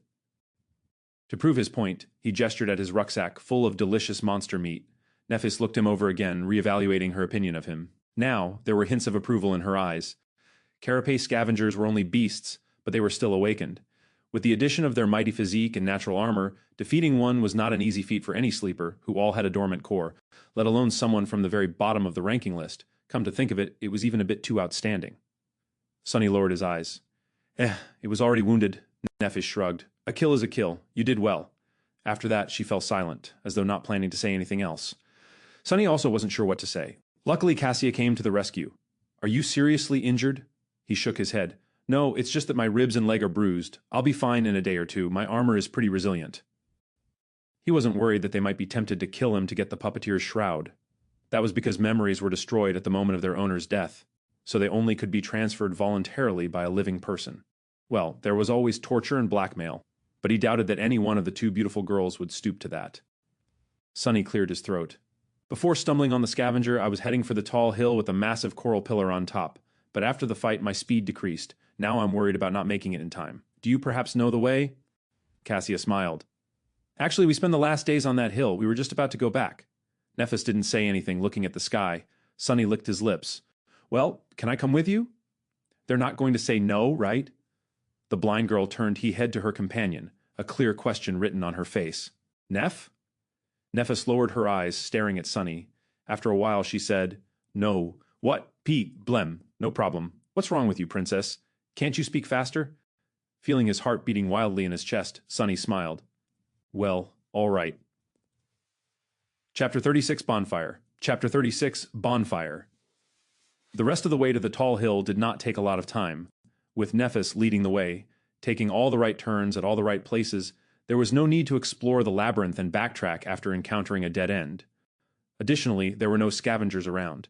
In fact, they could have moved ever quicker if not for Cassia, who walked slowly even with the help of her staff. Guided by the golden rope, she carefully explored the ground ahead before taking each step. The uneven paths of the Crimson Forest were not an ideal surface for a blind person to walk on. Sunny didn't say much, periodically casting an incredulous glance at the strange pair. No matter how he looked at it, Cassia seemed to be dead weight. Perhaps it was cruel to say, but in the merciless reality of the dream realm, misguided kindness was a sure way to end up dead.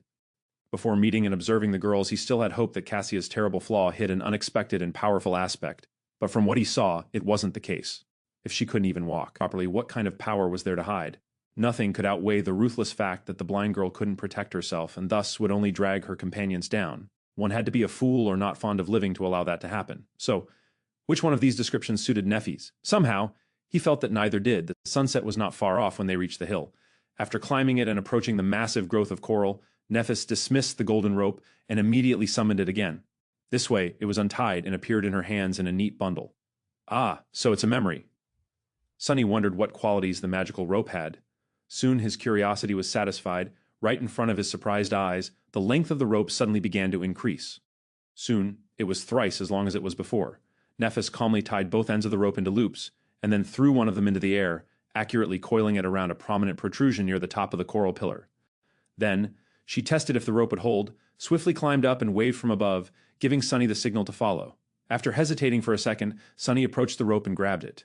He couldn't help thinking that this would be the perfect opportunity to cut his head off. With him helpless while climbing and Nephis standing on the top of the pillar, the vivid picture appeared in his mind. Stop being paranoid, Sunny thought, trying to calm himself down. It's not that he was sure of Changing Star's impeccable moral qualities.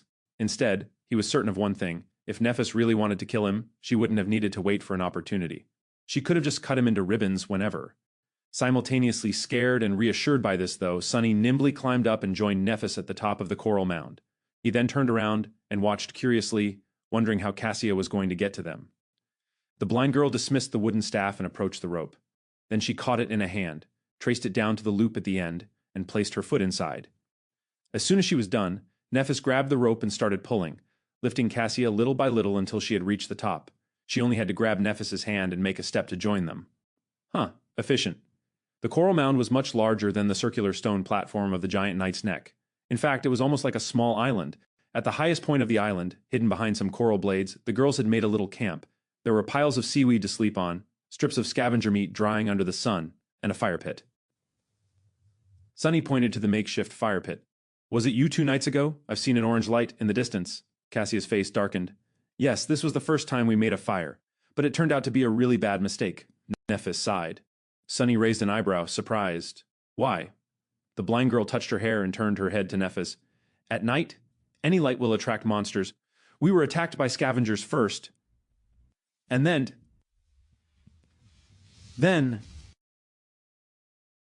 Finish. But she didn't have to. The memory of the colossal tentacle was still fresh in Sunny's mind. It seemed that he was lucky to meet these two when he had. If not, he was certainly going to make a fire tonight to roast some scavenger meat. I see. Nephis looked at the sky and cleared her throat. It should be fine now. We still have time before the sun sets. After that, she got busy making the fire. Cassia simply sat on a pile of seaweed and waited. Not knowing what to do, Sunny lowered himself to the ground and let his tired, bruised body rest. After a while, he said, I have fresh meat in my rucksack. Do you have water? Cassia smiled. Yes. After that, she extended an arm to him. A second later, a beautiful bottle made of patterned blue glass appeared in her hand.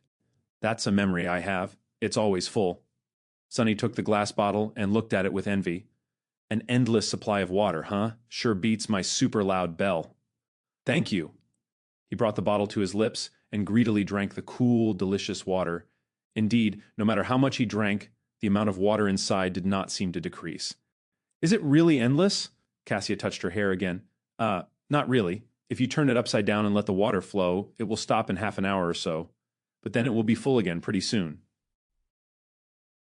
Done making the fire. Without looking up, she took Sunny's rucksack and opened it. Immediately, the soul shard rolled out. The tall girl looked at it, then at Sunny. Then she put the shard back in and pulled out the meat. Sunny became tense, preparing a misleading answer, but Nephis did not ask. So he pretended like nothing had happened and continued his conversation with Cassia. It's still a great memory. Getting drinkable water is not an easy task. Cassia nodded and smiled, pleased by his words.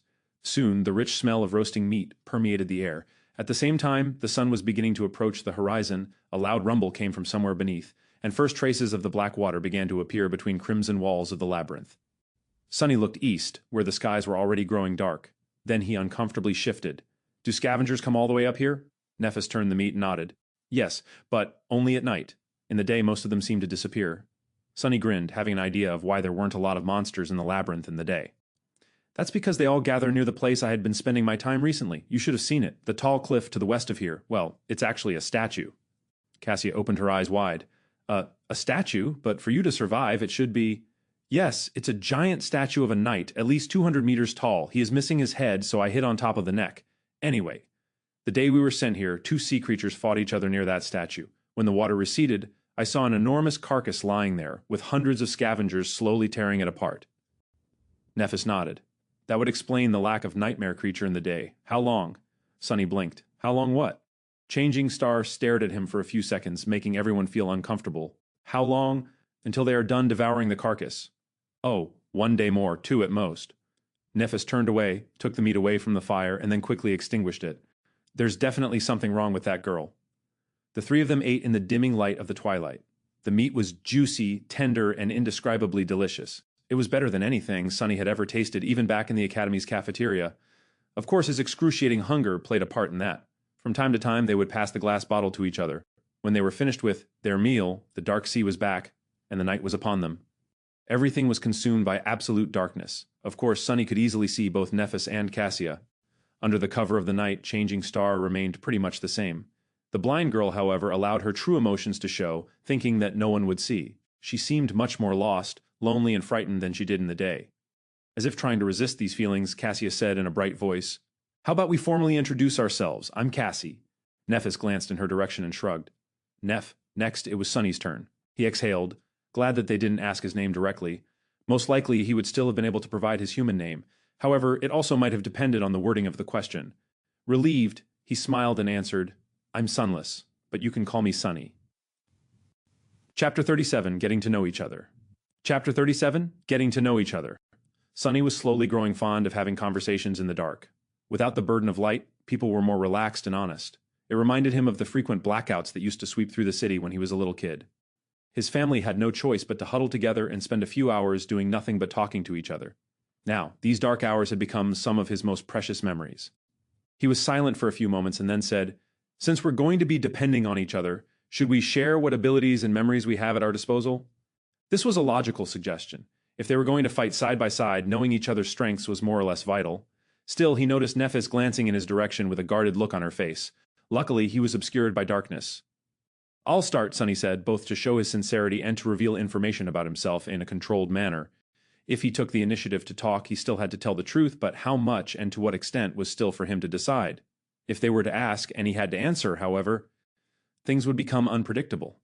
"My attributes give me an affinity to shadows. I also have a slight affiliation to divinity. Lastly, I'm prone to finding myself in unlikely situations." Cassie listened carefully, and then lowered her head as though embarrassed. He is telling the truth. Not that we doubted your honesty." "Why not?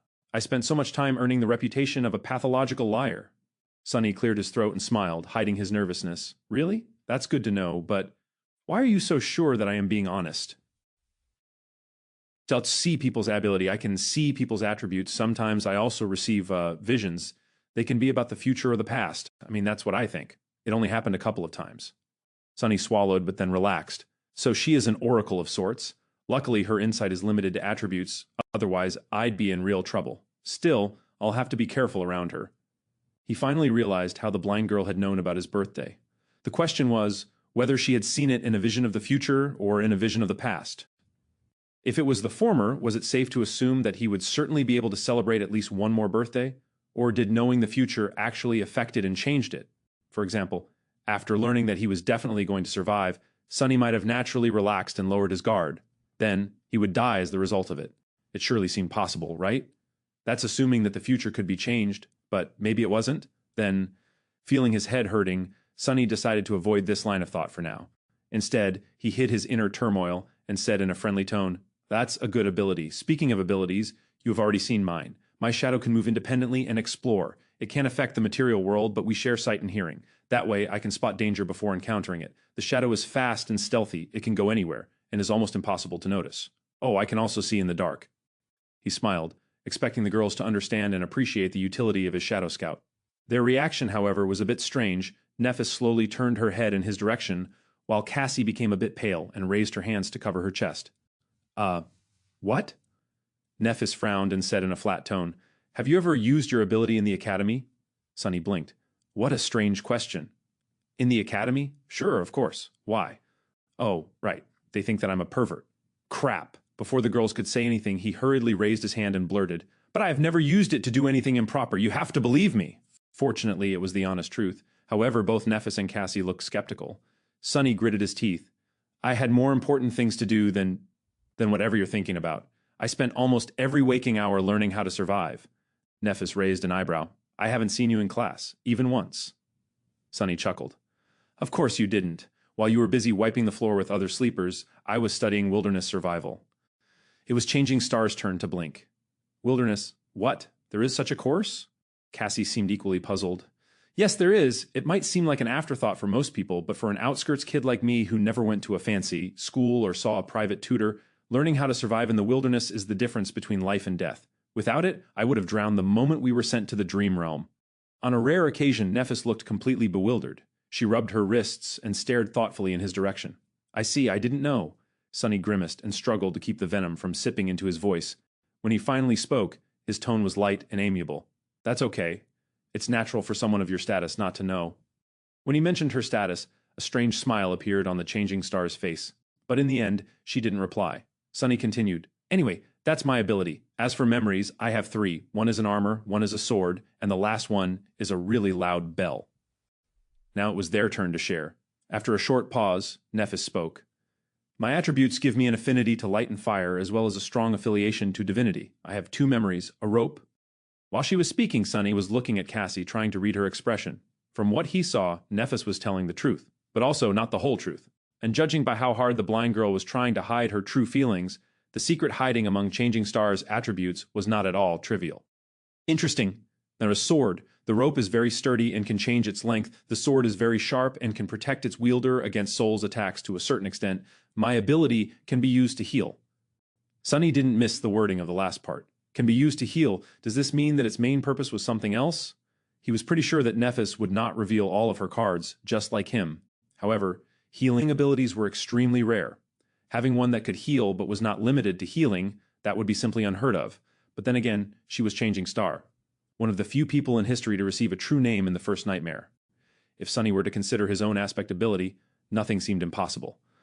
I wonder what's her aspect rank is. Outwardly, he pretended to be excited. "You're a healer? That's great. Having a healer among us is incredible luck." Cassie nodded and smiled. "Neph is also an amazing fighter. You should have seen her dealing with those scavengers. Well, I also did not actually see it, but it sounded very scary." Sunny didn't need anyone to tell him how formidable of a warrior Nephis was. He had seen it with how own 2 eyes. Sort of. Actually, they were his shadow's eyes. Well, whatever it had instead of eyes. Meanwhile, Cassie sighed. "It's my turn? My attributes are nothing special. I guess I have an affinity to revelations and fate. My ability is like I told you before. It's not very useful. About my memories, I have 3, the bottle, the wooden staff, and this armor. You already know about the bottle. The staff can create wind. The armor is actually of the awakened rank. Neff gave it to me when we met. It has a very powerful protective charm." So, she's not only carrying Cassie on her back, she even gave away her only clothes? An awakened rank armor at that? What is Nephis thinking about? The blind girl turned away and added after a while, "I used to be a pretty decent fencer. Before, now I can't really fight." The last 2 sentences were obviously related to her flaw. Sunny and Nephis, however, both chose to keep theirs secret. Despite the fact that knowing your companion's flaw was also important for cooperation and having each other's backs, sharing something like that demanded a very high level of trust. Right now, there was no trust between them, and even if there was, Sunny did not plan to ever share his flaw with anyone. Nephis, too, seemed to have a lot of secrets. After a while, he said, "Good, that's good. I think we have enough tools to survive, provided we use them right. I guess it's time to sleep?" In the darkness, Nephis tilted her head, listening to his words with a distant look. "All right, I'll take watch first." Sunny decided to be helpful and said, "Actually, my shadow doesn't sleep. It can wake us up if something happens." Changing Star slowly smiled. "I'll take watch first." Feeling a bit of coldness in her voice, Sunny sighed and shrugged. "Suit yourself. What are you going to watch, huh? You can't even see anything. Whatever. Just don't blame me when something giant swallows us in the middle of the night." Then he suddenly shuddered. "Wait. That was not a death flag, right? Right. Of course not. No way." Chapter 38, Questions in the Dark. Chapter 38, Questions in the Dark. Sleep was avoiding Sunny. For a while, he sat silently in the darkness, listening to the calming rumbling of the waves. In this rare moment of respite, memories of the past few days came flooding into his mind. However, he was too tired to seriously think about anything. He was warm, full, and relatively safe. For now, that was more than enough. Soon, the rhythm of Cassia's breathing changed, indicating that she fell asleep. Nephis was guarding the camp, motionless and, as always, a bit distant. With her silver hair and fair skin, she looked like an alabaster statue. Sunny sighed. He struggled for a bit and then said quietly, "Hey, can I ask you a question?" Nephis glanced at him and shrugged. The lack of an audible response clearly indicated that she remembered about his ability to see in the dark. "Sure. Would it be too personal?" Sunny hesitated. "I thought you legacies come into the spell with a whole inherited arsenal of memories. I mean, that's supposed to be your main advantage. How come you only had 3? Nephis was silent for a few moments. "Actually, I only had 2. The rope came from Cassie." He raised an eyebrow. "Oh, I see." Realizing that her answer wasn't really an answer, Nephis thought for a while and added, "We lost most of our memories when my father passed away. The ones that remained were sold one by one over the years to keep the family afloat. This sword and armor came from my first nightmare." So that's how it was. Sunny realized that the fall of the Immortal Flame Clan might have been more thorough than he had thought. Still, something about it didn't make sense. Surely, with your clan's reputation and standing, there were other ways to make money. Without any strong reaction, Nephis simply said, "There were other reasons." Then she unexpectedly turned her head in his direction. "Can I ask you a question in return?" Sunny swallowed. "Yeah, go ahead." Nephis tilted her head. "How did you know that I'm a legacy?" "What? That's it?" "Simple. I heard Castor mention it. He was scolding other sleepers to make them treat you with respect." She gave him a nod and turned away. What thoughts were hidden behind her calm gray eyes, Sunny did not know. Some time had passed before he gathered enough courage to ask the question that he really wanted to ask. Before doing it, though, he made sure that Cassie was sound asleep and lowered his voice. "Can I ask another question?" Without getting a negative response, he continued, "Why are you burdening yourself with her?" A corner of Changing Star's mouth curled up slightly. "Why, wouldn't you?" Sunny gritted his teeth, feeling the flaw pushing the truthful answer out of his mouth. "No." To be honest, he wanted to believe to the last moment that the answer would be yes. But one of the things he had lost after the nightmare was the ability to lie to himself. Truth was merciless. It's not that Sunny did not pity the blind girl or didn't want to help her. It's just that he knew with certainty that it was simply not something he could do. He was barely able to save himself, let alone carry a helpless person across the dream realm. If he tried, they would just die together. Still, he couldn't help but be a little disappointed in himself. Nephis, however, did not seem to judge him. She showed no reaction at all. After a few moments, she simply said, "Because I want to." "Because she wants to?" That was not the response Sunny expected to hear. He was pretty sure that she would either lecture him about virtue and compassion or disclose some obscure way to make Cassie's seemingly weak ability incredibly useful. However, she did neither. Nephis expected him to believe that she was putting her life in danger, to the point of sacrificing an awakened armor-type memory, because that was something she simply wanted to do. Ridiculous. At first, he dismissed her response as a non-answer, but the more he thought about it, the more disturbed he felt, because maybe it was actually the truth. Due to the circumstances of his life, Sunny had never really done things because he wanted to. Most of the time, he was doing them because he needed to. It was never a question of want, it was always a question of must. For him, this was a basic rule of life. But was it really, or was it just a matter of perspective? Nephis had certain advantages in her upbringing, but they weren't as ample as he had imagined. She had no wealth and no arsenal of relics to empower her. However, she did have a mentality that was different from Sunny's. It wasn't impossible for her to have the audacity to disregard need in favor of something as frivolous as desire, and do things that a normal person like Sunny would never do. Like helping a blind girl simply because that was what Nephis wanted to do. Perhaps that mentality was the greatest advantage of all. Perhaps that was the real barrier that separated legacies from the rest of them. That was a lot to think about. However, before Sunny could gather his thoughts, Nephis suddenly spoke again. "My turn." Does she mean it's her turn to ask a question?" Indeed, that was what she meant. Changing Star once again turned to Sunny, and after a long pause, suddenly asked, "Do you know the legend of Odysseus?" "A what? Who? What sort of a weird question is that?" Bewildered, Sunny shook his head. Then, remembering that she couldn't see him, he said, "No." Nephis sighed and turned away. A few moments later, she softly said, "Odysseus was a hero in an ancient war. In the legends, some humans back then had powers akin to the awakened. Achilles with an aspect of indestructible body. Diomedes that was so ferocious even the god of war was wary of him. Ajax, who was as strong as a giant. Odysseus was not the strongest, and not the bravest. However, he was the most cunning. Sunny blinked, staring at the silver-haired girl. What? Where did this come from? Why is she suddenly so eloquent? Meanwhile, Nephis continued. In the end, Odysseus's cunning ended the war, and he prepared to sail home. However, the gods cursed him to endlessly wander the seas, never to return. Over the years, he survived one horror after another and lost all of his companions. Then, shipwrecked, he found himself on an island where the beautiful fairy, Calypso, lived. Changing Star's ethereal, strangely wistful voice resounded in the darkness, creating an enthralling atmosphere. Sunny couldn't help but listen with the utmost attention. Calypso fell in love with Odysseus and invited him to her palace. For many years they lived together in harmony. The island was like a paradise, filled with all kinds of wonders, delicacies, and delights. As long as loving Calypso was by his side, Odysseus was even immortal. But the longer he stayed, the more time he spent sitting on the shore, looking at the sea with bleak eyes. Nephis smiled. In the end, Odysseus built a makeshift boat and abandoned the island, leaving all its delights, the beautiful fairy, and even his immortality behind. So my question is, why did he leave? Sunny blinked.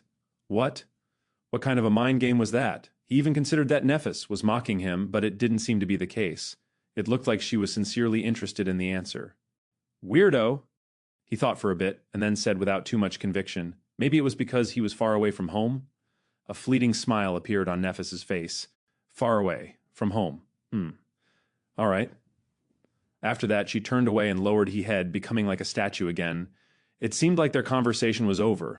Grumbling internally, Sunny lay down and tried to fall asleep. However, the image of bleak-eyed Odysseus kept appearing in his mind. After a while, he whispered, Well, did he make it back home? Soon, Nephis replied, Yes. He returned to his wife and son, and they lived happily ever after. Satisfied, Sunny smiled and turned on his side. When he was already half asleep, he heard Changing Star's quiet voice once again. This time it was barely audible and aimless, as though not directed at anyone. Odysseus was the first human to break the will of gods. In the morning, Sunny and Nephis were the first to get up. While the sun was rising and the sea was retreating, they made a fire and began preparing a simple breakfast. With Cassia still asleep, they did not talk to each other much. It was like the last night's conversation did not happen. However, after some time, they somehow ended up discussing the plan for the next few days. Nephis had some ideas. With what you told us about scavengers crowding to the west, the logical step would be to start moving east as soon as we can. Of course, north and south are also acceptable, but that won't put as much space between us and the enemy. Sunny nodded, agreeing with that logic. We have explored to the east a little, but not enough to confidently make it to the next high point in a day. That's why the best course of action would be to spend a day scouting a path to that group of cliffs over there and move the camp tomorrow. He sighed. Do you have any idea where we are? Would there be a human citadel to the east? Nephis shook her head. I've never heard of a region that fits the characteristics of this place. In any case, we have to move to find out more. We'll either find a citadel, encounter an unconquered gateway, or die. East is as good of a direction as any. Plus, it's the safest because there's a horde of monsters to the west. At that point, Cassie suddenly sat up straight. Her eyes were wide open, and her face was a little pale. She looked nervous and excited. Nephis frowned. Cassie, what's the matter? The blind girl turned to them and smiled. A vision. I had a vision. Like a prophetic dream, Sunny thought, trying to come to terms with this new reality of someone being able to see the future. Or the past. Meanwhile, Changing Star stretched her hand, as though prepared to summon her sword. Are we in danger? Cassie energetically shook her head. No, it's not that. I saw a castle full of people. She smiled and pointed with her finger. I don't know how far it is, but I'm sure that it's in that direction. Sunny and Nephis looked at each other, not knowing whether to be glad or petrified. Cassie's small, delicate finger was confidently pointing west. Chapter 39, Journey to the West. Chapter 39, Journey to the West. In the ensuing silence, the smile slowly disappeared from Cassie's face, replaced by confusion. Feeling the sudden tension, she asked, what's wrong? Sunny sighed. No, nothing is wrong. It's just that direction is the one we wanted to avoid. After some thought, he added, That's where I came from yesterday. There's a lot of scavengers down there.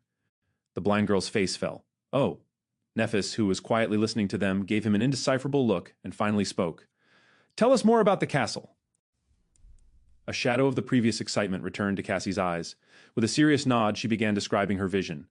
I dreamt of a vast ruined city built of weathered stone. It was surrounded by tall, impregnable walls. Various monsters were wandering its narrow streets. In the center of the city there was a hill, and on that hill stood a magnificent castle. She smiled, but there were no monsters in the castle. Instead, it was full of people. I think No, I'm sure that they were awakened. Some were guarding the walls, some were going about their lives without a care in the world. There was food, safety, and laughter. Well, that sounds great. If this castle really existed, then all of their problems would be solved. Sunny cleared his throat. Did you see anything else? Cassie frowned, trying to remember. Then her face cleared. Yes, I saw Sunny leading me through the gates of the castle. That means we will make it. A brilliant smile appeared on her doll-like face, beaming with so much joy that Sunny couldn't help but curl his lips. Inwardly, however, he was stuck on a certain detail of Cassie's vision. It was that, when talking about reaching the castle, the blind girl only mentioned the two of them. Was there some meaning behind it? Sunny turned his head a little and secretly glanced at Nephis, trying to discern if she had picked up on that little discrepancy too. Changing Star, however, was as enigmatic as ever. Without showing much emotion, she thought for a while and then slowly nodded. Okay, then we will go west. While the sea was still retreating, they had their breakfast and then spent some time planning for the journey and preparing to abandon the temporary camp. In the process, Sunny had a chance to get to know the girls a little better. It was then that he came to a sudden realization, which almost made his head explode from bafflement. That mind-blowing realization had to do with Nephis. Back when they first met in front of the academy's gates, Sunny had formed a certain impression of the confident, distant girl. Later, her behavior and the different revelations about Changing Star's past only served to reinforce that impression. Nephis seemed to exist a bit apart from the world. She was mysterious, aloof, and rather cool. Her taciturn character and strange speech patterns made people interacting with her feel unnerved and rattled, often revealing more than they had been planning to. The less she talked, the more she seemed to know. That silent, indifferent confidence was arresting, and sometimes even oppressive. However, that impression turned out to be completely wrong. The actual truth behind the matter had nothing to do with being cool and aloof. After talking to her a bit more and observing their interactions with Cassie, Sunny almost fainted when he realized that Nephis was simply an incredibly, ridiculously, painfully awkward person. It was as though she had no idea how to talk to people. Every time she tried to convey something, she would either use the wrong words or stumble in the middle of the sentence and fall silent. Her tone never matched what she was trying to say. Often she would forget to put correct intonations in her speech, making questions sound like statements or vice versa. Added to that was the fact that, like many introverted people, Nephis was not in a habit of openly showing her emotions. It's not that she didn't have feelings, it's just that she was really bad at emoting them. As a result, her face always looked cold and neutral. That's why most of the time she simply chose to talk as little as possible or not to talk at all. All of that added up together, then multiplied by her general weirdness, was ultimately responsible for creating the false image of a mysterious, unapproachable ice princess, when in fact, she was just shy and completely inept in communicating with people. After coming to that realization, Sunny tried with all his might but still failed to stop himself from staring at Nephis with wide eyes. He just barely managed to not let his jaw hang open. What the hell? That's not in line with how a protagonist should be. In his mind, Nephis had definitely been the type of person to be the main character of any event. At the center stage, there were always confident, strong people like her and Castor. People like himself and Cassie, on the other hand, were relegated to exist far away in the background.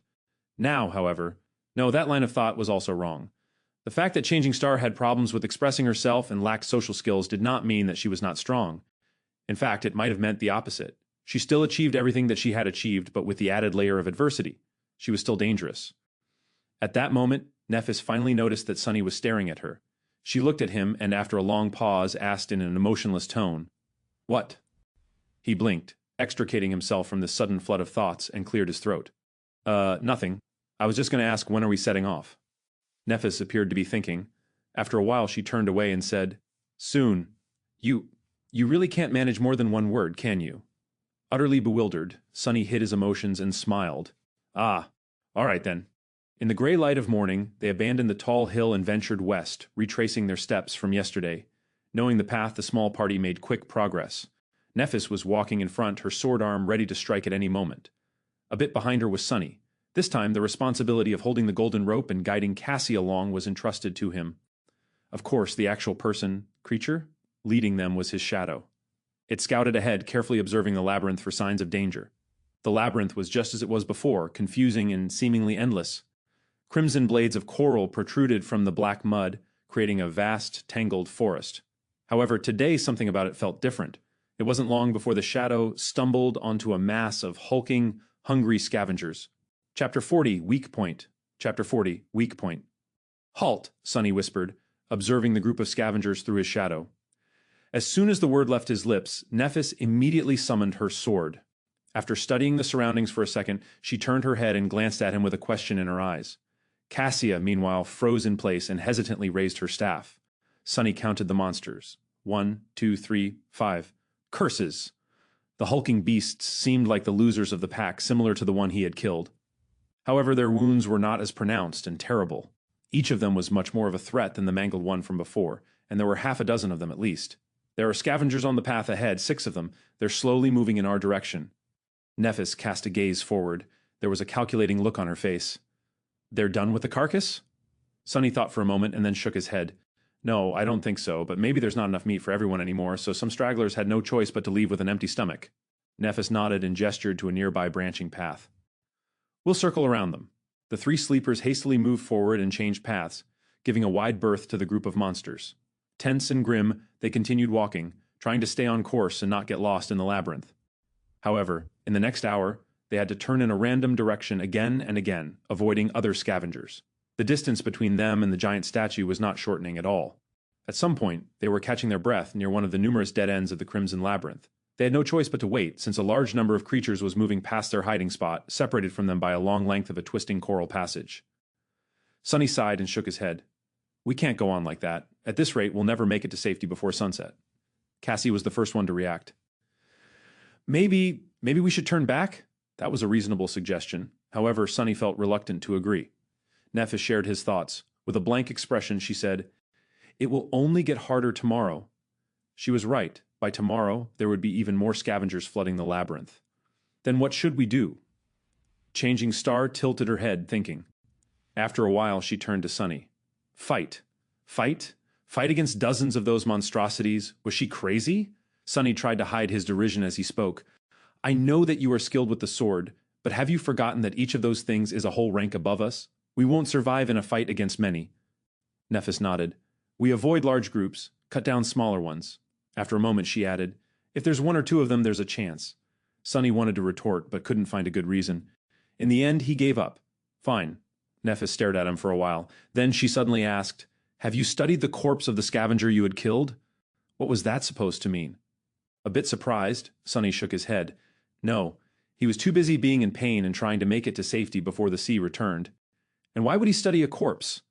Wait, I think Teacher Julius mentioned something. After a short pause, Nephis spoke. Scavengers have 3 weak points on their bodies. The first one is obvious. It's their joints. Anything that has to be flexible can't be too rigid. So there's gaps in the armor above the joints.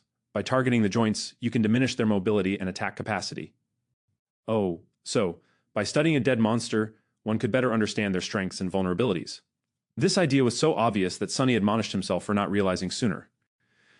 Meanwhile, Nephis continued, the second one is the same. It's where their torso connects to the carapace.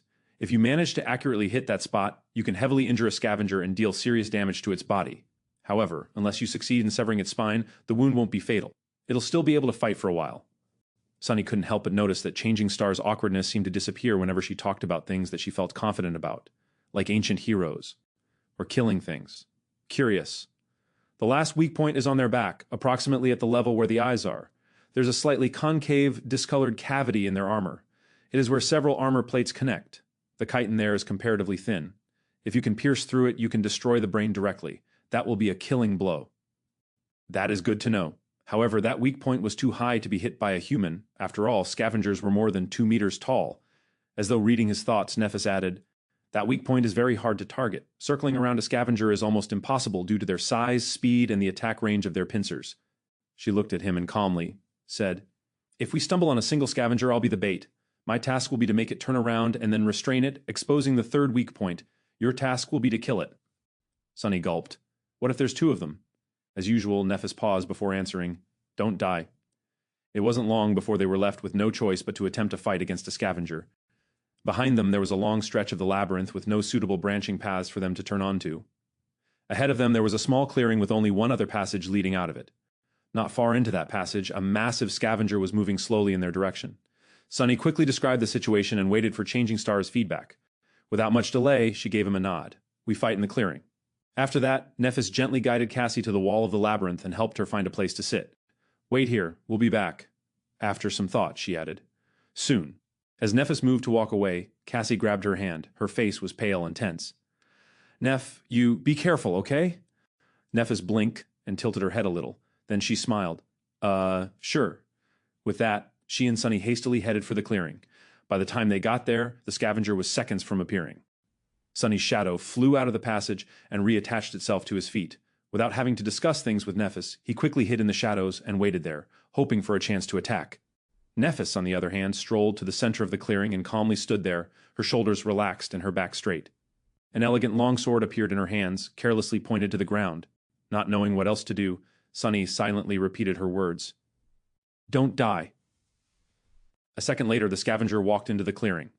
When his tiny eyes spotted Nephis, an evil light ignited in them. Without wasting even a second, the massive monster screeched and rushed forward to attack. Its huge pincer shot forward with terrifying speed, tearing the air in its path. Nephis swiftly sidestepped, dodging the pincer, then leaped backward, removing herself from the path of the rushing monster. Simultaneously, her sword flashed in the air, cutting deep into the joint of one of the scavenger's front legs. Azure blood spattered on the ground. Of course, this small wound was too insignificant to slow the scavenger down. With surprising agility, it twisted and delivered a crushing sideways swipe. Nephis, who just barely landed on her feet, had no choice but to deflect the blow with her sword. She managed to disperse most of the impact by holding the blade at the right angle, but the remaining force was still enough to throw her off balance. At that moment, the second pincer came down.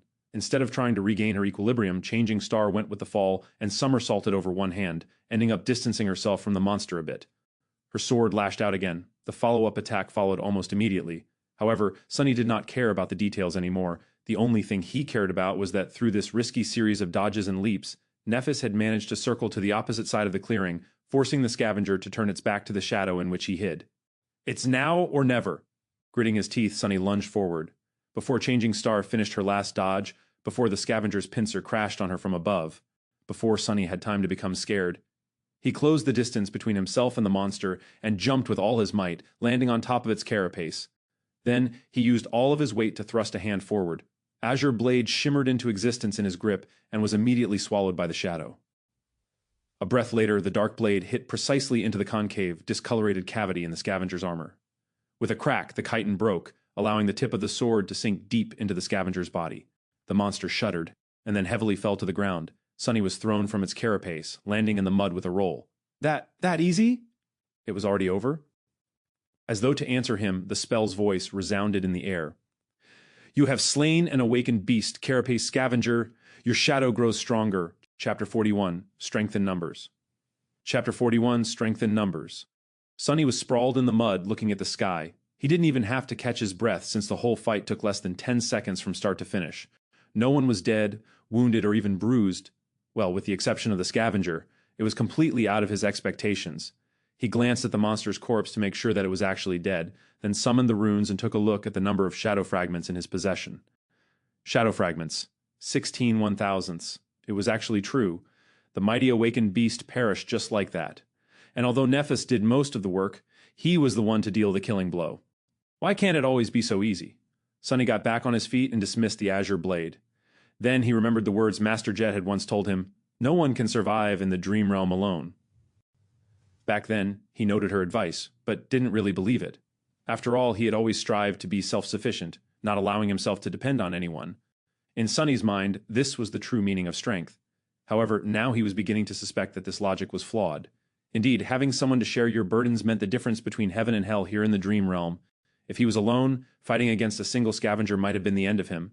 Similarly, even though Nephis was far more skilled than Sunny, it would have been extremely hard for her to defeat the armored monster alone, being that its weakest point was out of her reach.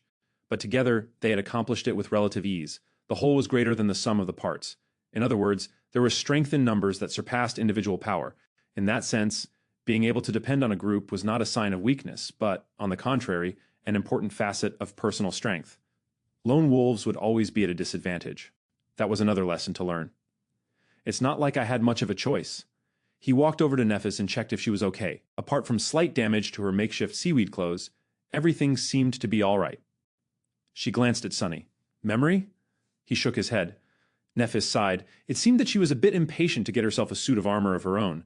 If Sunny was a gentleman, he would have suggested to loan her the puppeteer's shroud for a while.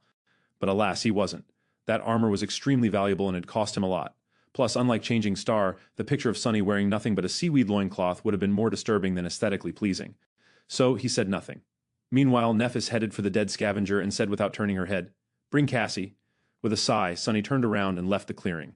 Soon he approached the place where the blind girl was waiting patiently for their return. Hearing his footsteps, she flinched and raised her head. Sunny? How did she recognize me? Ah, must be the way I walk. Yeah, it's me. Everything is over. Come on, I'll bring you to Nephis. Using the wooden staff, Cassie stood up and turned to him. Are you guys all right? Sunny smiled. Of course. We dispatched that critter in no time. Didn't even get a scratch. Cassie smiled with visible relief. Good. That's good. Oh, right, the rope. Sunny took the rope and guided the blind girl back to the clearing. On the way, he felt a bit weird. With the delicate girl walking behind him, he couldn't help but think of his little sister. As a toddler, she used to follow him around too, as though they were glued together. As the familiar pain stabbed him in the heart, Sunny gritted his teeth and tried to think about something else. It was all in the past anyway. Back in the clearing, Nephis was done breaking apart the scavenger's carapace. The shimmering soul shard was already in her hand. Without saying anything, she tossed it to Sunny. He caught the crystal and looked at her with surprise. Why are you giving it to me? Nephis blinked and stayed quiet for a few seconds. Then she said as a matter of fact, I don't have pockets. Oh. Still a bit bewildered, Sunny put the soul shard into his rucksack. But why wouldn't she just absorb it? He opened his mouth to ask the question, but she seemed to realize something and added, We'll divide the spoils later. Ah, all right. Nephis, meanwhile, turned to Cassie and said after some deliberation, I was careful. Then she smiled. Your shadow grows stronger. Your shadow grows stronger. Your shadow grows stronger. Sunny was feeling somewhere in between of being ecstatic and peeved. Throughout the day, they managed to kill 3 more scavengers, each time with not much risk to anyone except for Nephis. The process was largely the same. After discovering the monster, he would hide in the shadows, while Nephis would act as bait. Then, when the time was right, Sunny would stealthily approach and finish the fight with a precise strike of the azure blade. He was wondering if that was what being in the main hero's party felt like. To anyone else, maybe with the exception of Castor, dancing around a deadly awakened beast would have been a tall task, most likely ending with the dancer's death. Nephis, however, had managed to do it over and over again, seemingly without too much strain. What's more, her performance was based solely on skill, with no aspect ability involved. In that regard, even Castor couldn't have done better. She was swift, calm, and precise. Every move she made was calculated and perfectly timed. She seemed to innately understand the flow and logic of combat, which gave her the ability to roughly predict what actions the mindless beasts would perform in the next seconds. Then it was just the question of physical prowess to evade and even manipulate them to a certain degree. Sunny had always known that skill and experience were more important than raw power, but by watching Nephis he vividly understood just how vast the difference between them was. Even though his divine aspect allowed Sunny to exert more strength and speed than Changing Star, in an actual fight he would never stand a chance. Of course, he was also an important part of every encounter. His role as the finisher was not trivial, and not just anybody would have been able to accomplish 4 kills with 4 strikes. Even though Sunny was not taught any elaborate techniques, he was still a somewhat experienced fighter. He had good physical coordination, combat intuition, and, most importantly, a cool-headed mentality. Not to mention the fact that they were only able to ambush the scavengers so effectively due to his shadow scouting them out in advance. All in all, it was an almost equal cooperation. Still, watching Nephis fight was nothing short of sobering. Trying not to get too dejected, Sunny summoned the runes. Shadow fragments. 22 1,000ths. 8 fragments today, pretty excellent. Currently, they were waiting on the edge of the labyrinth path, leading directly to the giant statue of the Headless Knight. There was a group of scavengers between them and the statue, moving past without any haste. The sunset was near, but they still had time. Slowly, minutes flowed by.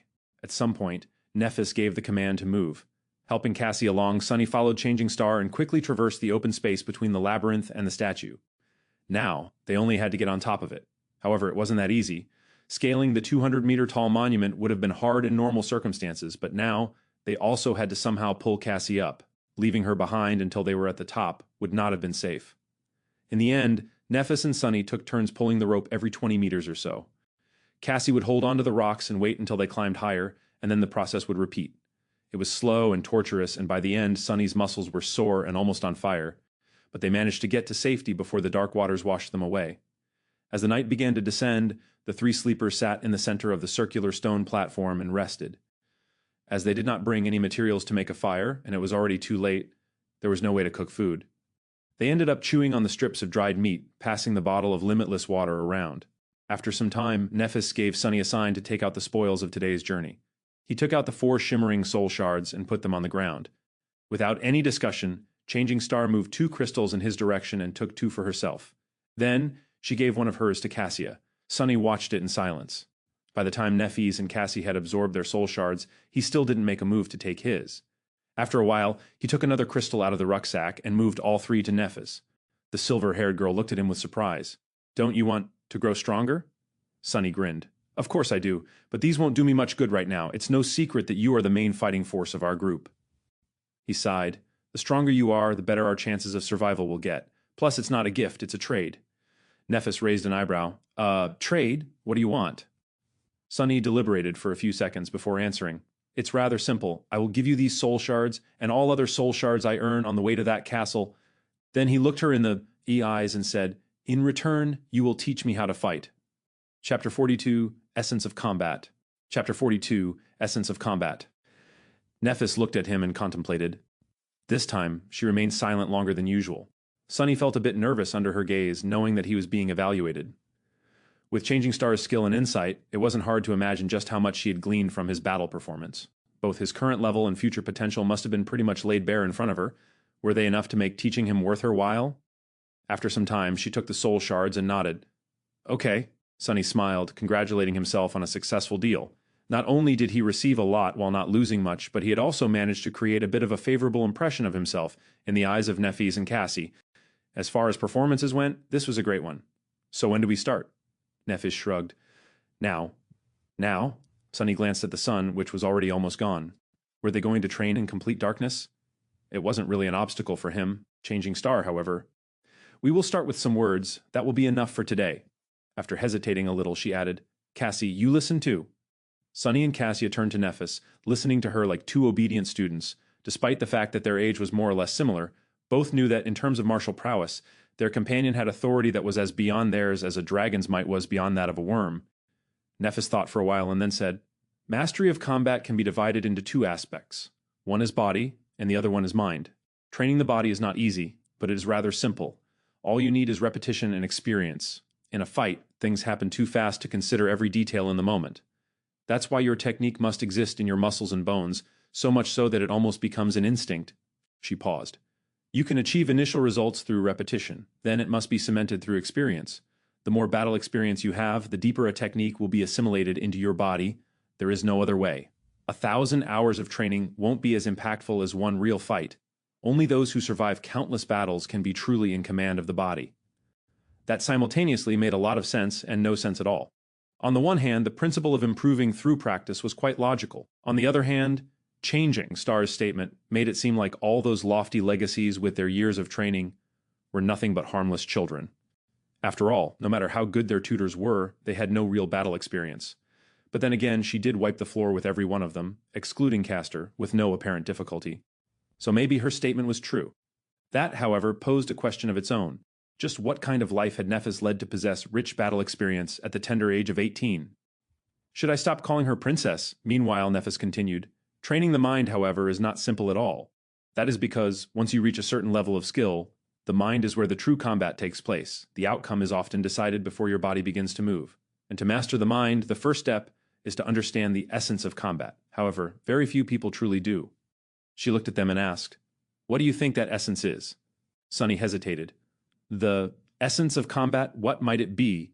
If it was some other legacy, he would have been tempted to say something stupid like honor, valor, or duty, but he already knew that Nephis did not fit into the image of a noble aristocrat he had in his mind. She wasn't someone who followed empty words. After a minute or so, Cassie finally answered, "Victory," and almost at the same time, Sunny said, "Survival." Changing Star shook her head. "No." Then she rubbed her neck and pierced them with a cold, fierce gaze. "The essence of combat is murder." Cassie flinched and opened her eyes wide. Sunny frowned a little. Nephis, however, did not seem to care. In the same calm tone, she continued, "At the core of it, there is only this. You are trying to kill your opponent, and they are trying to kill you. In the end, one of you will be killed, and the other one will be the killer. Everything else is just noise." Her words sank deep into Sunny's heart and reverberated there, causing something inside of him to resonate and awaken. Style doesn't matter, weapons don't matter, reason and intent do not matter. The only thing that matters is to be the last one standing. In this way, anything you do in combat must be viewed as only serving one of two purposes, either to kill your enemy or to prevent the enemy from killing you. Nephis lowered her eyes. "If you can understand that, you will have enough clarity to master the mind." After that, Sunny couldn't fall asleep for a long while. He lay on the cold stone, looking into the darkness and thinking about what Nephis had taught them. Repetition, experience, clarity. These were the three keys to becoming a fearsome warrior. All three were important, but the last one was the most vexing. Was it really how Changing Star had said?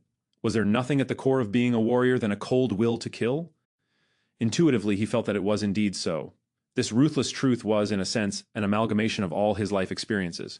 After all, for someone like him, life was nothing but a constant battle for survival. Someone always won, and someone always lost. The former got to live for a few more days, the latter, no one cared what happened to them. Of course, life was life, and combat was combat. To most people, they weren't one and the same. But what about the awakened? The sole purpose of their existence was to fight against the nightmare creatures. Very few could escape that fate. After coming to the academy, Sunny allowed himself to think that he had escaped the fate of always having to struggle at the edge of survival. But now, it seemed like he had just exchanged one battle for another. This was an uncomfortable thought. However, if he looked at it from a different perspective, did it actually mean that he always had a crucial advantage? Most of those chosen by the spell were forced to somehow adjust to this merciless way of life. But he had always lived like this. Was he actually one of the few perfectly suited to be an awakened? With this thought, Sunny fell asleep. In the early morning, he was awakened by a piercing scream. Chapter 43, Repetition. Chapter 43, Repetition. Sunny was on his feet even before fully waking up. Somehow Azure Blade was already in his hand. His shadow was hovering beside him, ready to either wrap itself around the sword in case he needed to attack, or around his body, in case it was already too late for that. He tried to understand what was going on. Nephis was nearby, her longsword raised in a defensive stance. Cassie! Where's Cassie? Fearing what he might see, giant tentacles reaching for them from the darkness, he looked around. The eastern horizon was just beginning to show the first hints of dawn, adding a tiny shade of gray to the blackness of the world. In that blackness, there were no signs of danger. Finally, he saw Cassie. The blind girl was stumbling at the edge of the platform with a horrified expression on her face. With her blonde hair in a mess, she was stretching her hands out, clearly lost in space. Of course, there were no walls for her to find. The platform was open to the elements, and the only thing waiting for Cassie was a plunge into the dark, tumultuous waters. Before Sunny knew what he was doing, he was already running. That wasn't a very smart thing to do. After all, he did not know what had caused Cassia to scream and if there was some hidden danger nearby. Plus, it was still too dark for Nephis to see. His sudden lunge could have caused her to lash out with the sword before asking questions. All of these were good reasons to wait and observe first, but in an uncharacteristic and completely irrational manner, Sunny acted before thinking. He caught Cassie moments before she took a step off the platform, and holding her tightly in his arms, dragged the blind girl back. "I got her!" Sunny yelled, letting Changing Star know that there was no need to stab him with a sword. And then, in a quiet voice, he said to Cassie, "I got you, it's all right, everything is fine, calm down." He felt the girl's body trembling and looked around again, trying to understand what had scared her so much. But there was nothing. Nephis was listening to the sea for the same reason. After a few seconds, she asked, "Do you see anything?" Sunny helplessly shook his head. No. He helped Cassie sit down in the center of the platform. While Nephis stood guard above them, he looked the blind girl over to make sure that there were no wounds on her body. Everything seemed to be fine. "She's not hurt anywhere." Changing Star looked down. Although her face remained indifferent, he could tell that she was a bit flustered. After a second or two, she asked in something that might have been her version of a calming tone. It sounded pretty much exactly the same as usual. "Cassie, what happened?" Magically, that did seem to calm the blind girl down a little, at least enough for her to speak in a quivering voice. Cassie extended one hand and pointed down. The head, I saw, oh gods!" Sunny frowned and looked at Nephis. "Did she see a vision? The past?" The tall girl was silent for a moment. "I don't know. It never happened before." Both of them turned to Cassie, not sure what to do. Since there was no apparent danger around, they took turns trying to calm the horrified girl down. However, after that one sentence, she fell quiet and refused to speak again. Nothing seemed to help. After a while, Nephis sighed. "Let's leave her be for now. Maybe she needs time." Sunny was about to retort, but truth be told, he didn't have any ideas either. In the end, he just nodded. "Okay, I'll keep an eye on her." Changing Star, however, had other ideas. As the sun was rising and the surging sea was receding, Nephis chose to give Cassie some space and led Sunny to the edge of the platform. However, she made sure to always have the blind girl in the periphery of her vision. Cassia sat hugging her knees. Her eyes were closed, but small tremors that periodically ran through her body betrayed that she was awake. Sunny's eye twitched. "Are you sure it's okay to leave her like this?" Nephis gave him a complicated look. "Yes." Then, after some thought, she added, "Cassie is strong." Sunny wasn't sure how to answer. If Changing Star considered someone to be strong, then they most likely were. However, strong was the last word that came to his mind when he thought about the delicate, beautiful blind girl. Wasn't she someone who constantly needed their help? But then again, there were different kinds of strength. Cassia was still alive and sane despite her debilitating flaw. How many people could have done the same, if you say so? Then Nephis made him summon the azure blade. After studying it for a while, she nodded and took her longsword out of the air. Despite its size, it was an elegant weapon. The narrow, double-edged blade was much longer than that of the azure blade, with an incredibly sharp, symmetrical tip. The whole blade, as well as the simple cross-shaped guard in the pommel, seemed to be made out of silver and reflected the pale morning light. The handle was tightly wrapped in black leather. Putting the two swords side by side, Nephis spoke. Your sword can be used with one hand, but its true potential can only be revealed when held in both. It is created primarily for cutting and severing, hence the higher center of gravity. However, it can thrust as well. Cutting and thrusting, and it has a double edge. However, the principle of wielding these two swords is the same. She took the sword in both hands, placing one near the guard and another near the pommel. Then, she performed a downward slash. They are both leverage-based weapons. When held with two hands, one hand pushes, she pushed the sword down with the hand near the guard, while the other hand pulls. The hand near the pommel simultaneously pulled the handle up, giving the blade a tremendous boost in speed. This is how you generate force and perform powerful strikes. Now, your turn. Sunny looked at his sword and gripped it with both hands, mimicking Nephis's pose. Then he raised it and slashed down, making sure to enhance the force of the strike with his lower hand. Changing Star observed him. You need to understand that a strike doesn't come from the hands. It comes from your whole body. Power comes from your feet, your hips, your core, your shoulders, and is only then transmitted to your hands, like this. She demonstrated the downward slash again. This time, Sunny paid attention to the overall stance and movements of every part of Changing Star's body, as opposed to only the sword. He wasn't a novice to fighting instinctively. He already knew how to deliver a proper punch, even if before there wasn't a lot of strength in his body. The principles of striking with a sword were largely the same, so Sunny quickly understood the overall concept. He performed the simple downward slash a few more times. After each time, Nephis gave him pointers and corrected his mistakes. Sometime later, she was finally satisfied with his form. Good, Sunny smiled, proud of his achievements. Nephis looked at him thoughtfully and nodded. Now, do it 1,000 more times. The smile froze on Sunny's face. 1,000? Did she say 1,000? He blinked. Sorry, how many times? Changing Star tilted her head and thought for some time. Well, we don't have much time today, so yes, only 1,000. Ha, ha, ha. Only 1,000, eh? Sunny forced himself to sound polite. I see, all right. As Nephis walked back to sit with Cassie, he turned to the sea and raised his sword. 1. The azure blade whistled as it cut the air. He raised it again. 2. Push and pull. This is how you generate force. 3. Strike with your whole body, not just your hands. 4. As Sunny raised his sword and slashed down, over and over again, only one thought eventually remained in his mind. The azure blade whistled as it cut the air. He raised it again. 2. Push and pull. This is how you generate force. 3. Strike with your whole body, not just your hands. 4. As Sunny raised his sword and slashed down, over and over again, only one thought eventually remained in his mind. Repetition, experience, clarity. Repetition.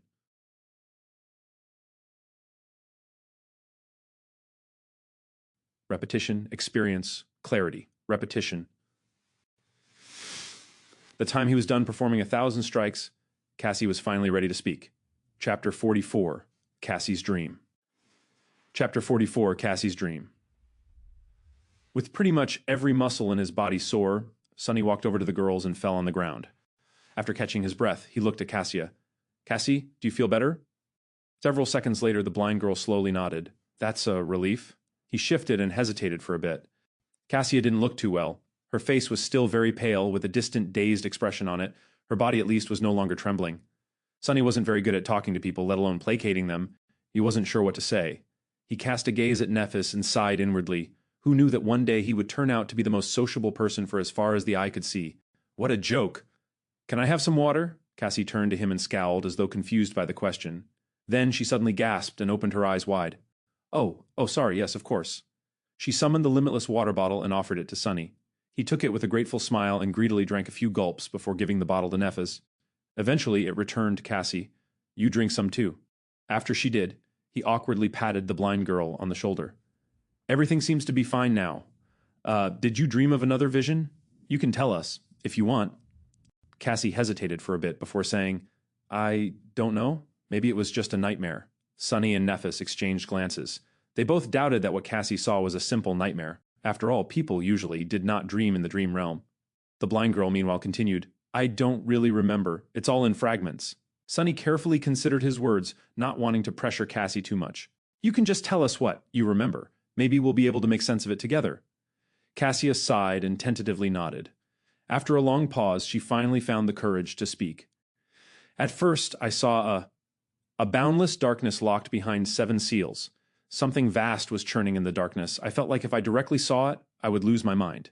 As I watched, terrified, the seals broke one after another until only one remained. And then that seal broke too. She trembled a little.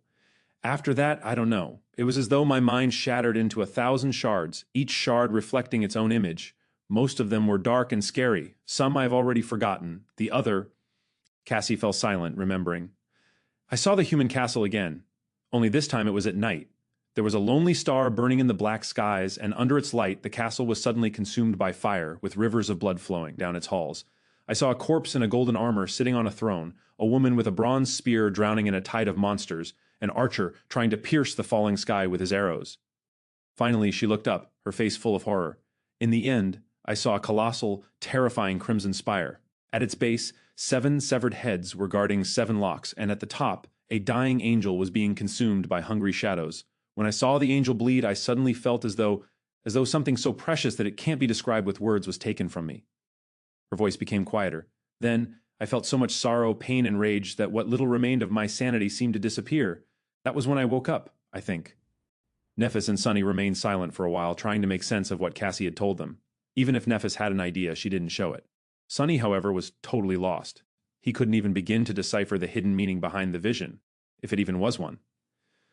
Previously, Cassia's vision about the castle was pretty much straightforward. It showed her a human fortress and even the direction in which it was situated. This time, however, her dream was disjointed, full of weird symbolism and vague, uncertain images, much more like a charlatan's prophecy than a vision gained through an aspect ability. Finally, he sighed. Maybe it actually was just a nightmare. Your previous visions weren't like this, right? Cassie silently shook her head. Sunny scratched the back of his head. Well, people don't usually dream in the dream realm, but you do. Perhaps seeing a random nightmare once in a while is a side effect of your ability. The blind girl turned to him, a faint relief written on her face. You really think so? He hesitated, trying to find the right words. Why not? It's a possibility. Inwardly, however, he felt uneasy. A dying angel being consumed by shadows. Why does it sound so ominous? I should try and stay away from angels in the future. Gee, what has become of my life? A sentence like that doesn't even sound insane anymore. With that, they were finally ready to welcome a new day. Sometime later, they were sitting on the western edge of the stone platform, looking at the scavengers below. Sunny's shadow was busy scouting a path to the next high landmark. Were there always that many? Sunny glanced at Nephis and shook his head. No, there were much more. They seem to be almost done with the carcass. I doubt it will last until nightfall. By tomorrow, all these beasts would be roaming the labyrinth, making it hard for the 3 sleepers to make any progress. It would be best to leave today and put some distance between themselves and the horde before the scavengers were done with their feast. However, without scouting a path in advance, there was a chance of not making it to safety in time. Both options were risky. Nephis frowned, seemingly thinking the same. After a while, she said, I don't want Cassie to spend another night near the statue. Let's leave now. Sunny thought for a while, then opened his mouth to offer his own opinion. However, a sudden commotion below prevented him from speaking. Down at the bottom of the disappearing sea, amidst mounds of broken coral, the carcass of the giant shark-like monster, the remaining half of it to be precise, was almost stripped of meat. And between its white bones, something was shimmering in the mud. 2 extremely large, luminescent crystals. Sunny's eyes widened. Are those... Yes. Shards of 2 transcendent soul cores. Transcendent. 2 of them. Suddenly, he was simultaneously filled with greed and fear. Greed because of how rare and precious transcendent soul shards were. Fear because the giant shark turned to be a corrupted devil, at least. One corrupted devil, if not stopped by a saint or a large number of awakened, could potentially destroy an entire city. Sunny belatedly realized that he was much closer to death on that first night than he had previously thought. Should we wait and listen? He stared at Nephis, and then obediently listened to the distant, barely audible clamor of the scavengers. After a while, he noticed some disharmony in it. Nephis suddenly tensed up. There, she pointed in the direction of the labyrinth. After concentrating on it, Sunny was finally able to notice two massive shadows stepping out of a particularly wide passage. A second later, the creatures casting those shadows appeared in sight. Sunny gulped. Damn! The monsters looked like the scavengers, but not quite. To start with, they were much larger, towering above the surroundings at more than 3 meters of height. Their carapace seemed to be thicker. It was colored in deep black and scarlet, like an ancient armor drenched in blood. Here and there, vicious-looking spikes were growing out of the carapace, making their every move much more dangerous. Additionally, instead of heavy pincers, their upper arms ended with long, curved, terrifying bone scythes. Sunny felt cold sweat running down his spine. What the hell are those things? Nephis tilted her head. Monsters, I guess. Nightmare creatures with one soul core were called beasts. They were dangerous and strong, but mindless. If they were able to develop, or were created with a second core, they became monsters. Monsters were much more devastating and possessed some rudimentary, warped form of intelligence. They were the next step in a nightmare beast's evolution, and these two seemed to be bigger, deadlier versions of carapace scavengers. Sunny and Nephis watched as the two monsters approached the carcass. The scavengers were visibly afraid of them, rushing to get out of the way. Those who were too slow were mercilessly thrown to the side or cut apart by the bone scythes. Rivers of azure blood were flowing into the mud. What are they doing? Did they come to absorb the soul shards? Finally, the monsters reached the carcass. Each of them took one of the shards. However, instead of absorbing them, they simply turned around and carried the precious crystals away. The scavengers made way, following the shards with their little hungry eyes. Sunny blinked and looked at Nephis. Do we still leave now? Changing Star frowned and hesitated. A few moments later, she shook her head. No, we'll go tomorrow. Then she turned west and observed the retreating monsters. Get your shadow to follow these two back. Chapter 45, Sound of Laughter. Chapter 45, Sound of Laughter. Because of the shadow fragments Sunny had absorbed in the last few days, the range of shadow control has increased a little. However, it was still far from being enough to explore deep into the labyrinth. He only got the general direction in which the two large monsters were moving. They were going west. After telling this to Nephis, there was pretty much nothing else for him to do. In the end, Sunny decided to simply rest. The next day was promising to be full of hardships and danger, so it was in his best interest to let his body recover as much as it could. Sometime later, Sunny was lying on his back, staring at the gray sky. Cassie was sitting beside him, lost in her thoughts. Nephis was meditating. At least, that's what it looked like. She might as well have been asleep, for all Sunny knew. After a while, Cassie turned to him. Sunny? He tilted his head to look at her. Yeah? The blind girl hesitated. Do you think we'll be able to return home? Sunny glanced at her and furrowed his brow. A few seconds later, he turned away and looked at the sky again. Sure, Cassie smiled. You really think so? Why? What's with all these questions? He sighed and tried to find the right words. Because of her. He pointed at Nephis, knowing that Cassie won't see it. There was no one else on the stone platform, though, so it was pretty obvious who he was referring to. I'm also not someone to die easily. In fact, I'm willing to bet that you couldn't have found a better duo of sleepers to escort you across the dream realm. If anyone can survive this, it's us. So, yeah. I think that our chances of making it back are pretty high. Cassie suddenly giggled. Aren't you a little too full of yourself? You were in the second to last place. Sunny shrugged. That's only because someone smart told me to keep a low profile. Otherwise, I would have ranked higher. Then, with a grin, he added, much higher. Third to last, at least. The blind girl couldn't help but laugh. The melodic sound of her laughter made Sunny feel much better. He had not heard anything like that ever since coming to the dream realm. It was nice to see that people were still able to preserve a bit of mirth, even in this hellish place. Come to think of it, this was the first time he heard Cassie laugh at all. Back in the academy, she was always dull and bleak. After this sudden outburst, Cassie's expression slowly turned wistful. A few seconds later, she asked, what do you miss the most? About home. Sunny tried to think of something, but failed. He wasn't sure that he even had a home in the real world. The tiny room he had been renting previously was nothing but a temporary shelter from the rain. As for the real world as a whole, his life there wasn't that pleasant either. Finally, he said, I don't particularly miss anything. Cassie was very surprised. Really? Don't you miss your family? Sunny smiled. I don't have a family. Well, I guess I have a sister somewhere, but we haven't seen each other in many years. Oh, the blind girl fell silent. Several seconds later, she said quietly, I miss my family the most. There was longing and sadness in her voice. Sunny didn't know what to say, so he stayed silent. Mom and Dad must be really worried about me right now. No, actually they wouldn't be worried. They would be heartbroken. They must think that I'm as well as dead already. Sunny glanced at her and sighed. You seem to care about them a lot. Cassie turned to him in confusion. Of course, isn't it normal? Sunny stared at the gray sky. The wind smelled of rain. After a while he said, I wouldn't know. In the evening, Nephis made Sunny perform the 1,000 strikes again. After that, they ate the last strips of dried scavenger meat and took turns sleeping, so that one of them could always keep an eye on Cassie. Thankfully, nothing happened during the night. When the morning came and the dark sea retreated, they prepared to leave the giant statue. Nephis was the first one to climb down. Before that, she had a few words to say. Today will be different from before. There will be much more scavengers roaming in the labyrinth. We might not be able to create an ambush or avoid fighting several of them at once. She looked at Sunny. If anything happens, your job is to bring Cassie away. We can retreat by using passages that are too narrow for the scavengers. If we get separated, proceed to the high point by yourselves. Don't wait for me. Do you understand? With a somber expression, he gave her a nod. Nephis returned it. Good. Time is of the essence, so let's go. With that, she began the descent. After Nephis reached a point 20 or so meters below them, she found purchase and waited. Using the golden rope, Sunny lowered Cassie down. Just like while climbing up, they took turns helping the blind girl. Luckily, climbing down the statue was much easier. Soon, they reached the ground. Entering the labyrinth, the trio moved forward with haste. The shadow was ahead of them, scouting for monsters and optimal paths. Despite that, their progress was slow and chaotic. They had to constantly change direction to avoid groups of scavengers, often ending up in dead ends or moving further away from their destination. Sunny, who played the role of the scout and navigator, felt his brain slowly starting to boil. At some point, however, they inevitably ended up in a situation where a fight was unavoidable.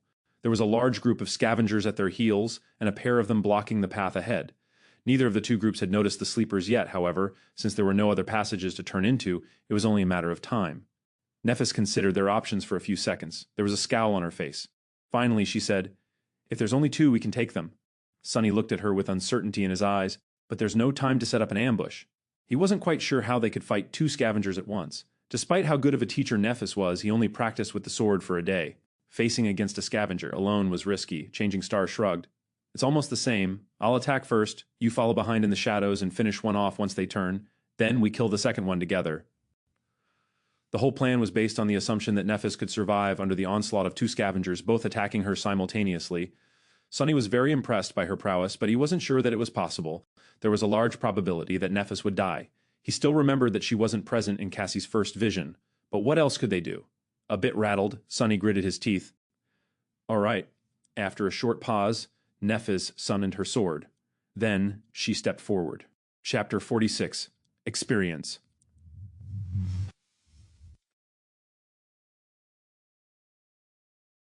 Proceeded forward to face the scavengers.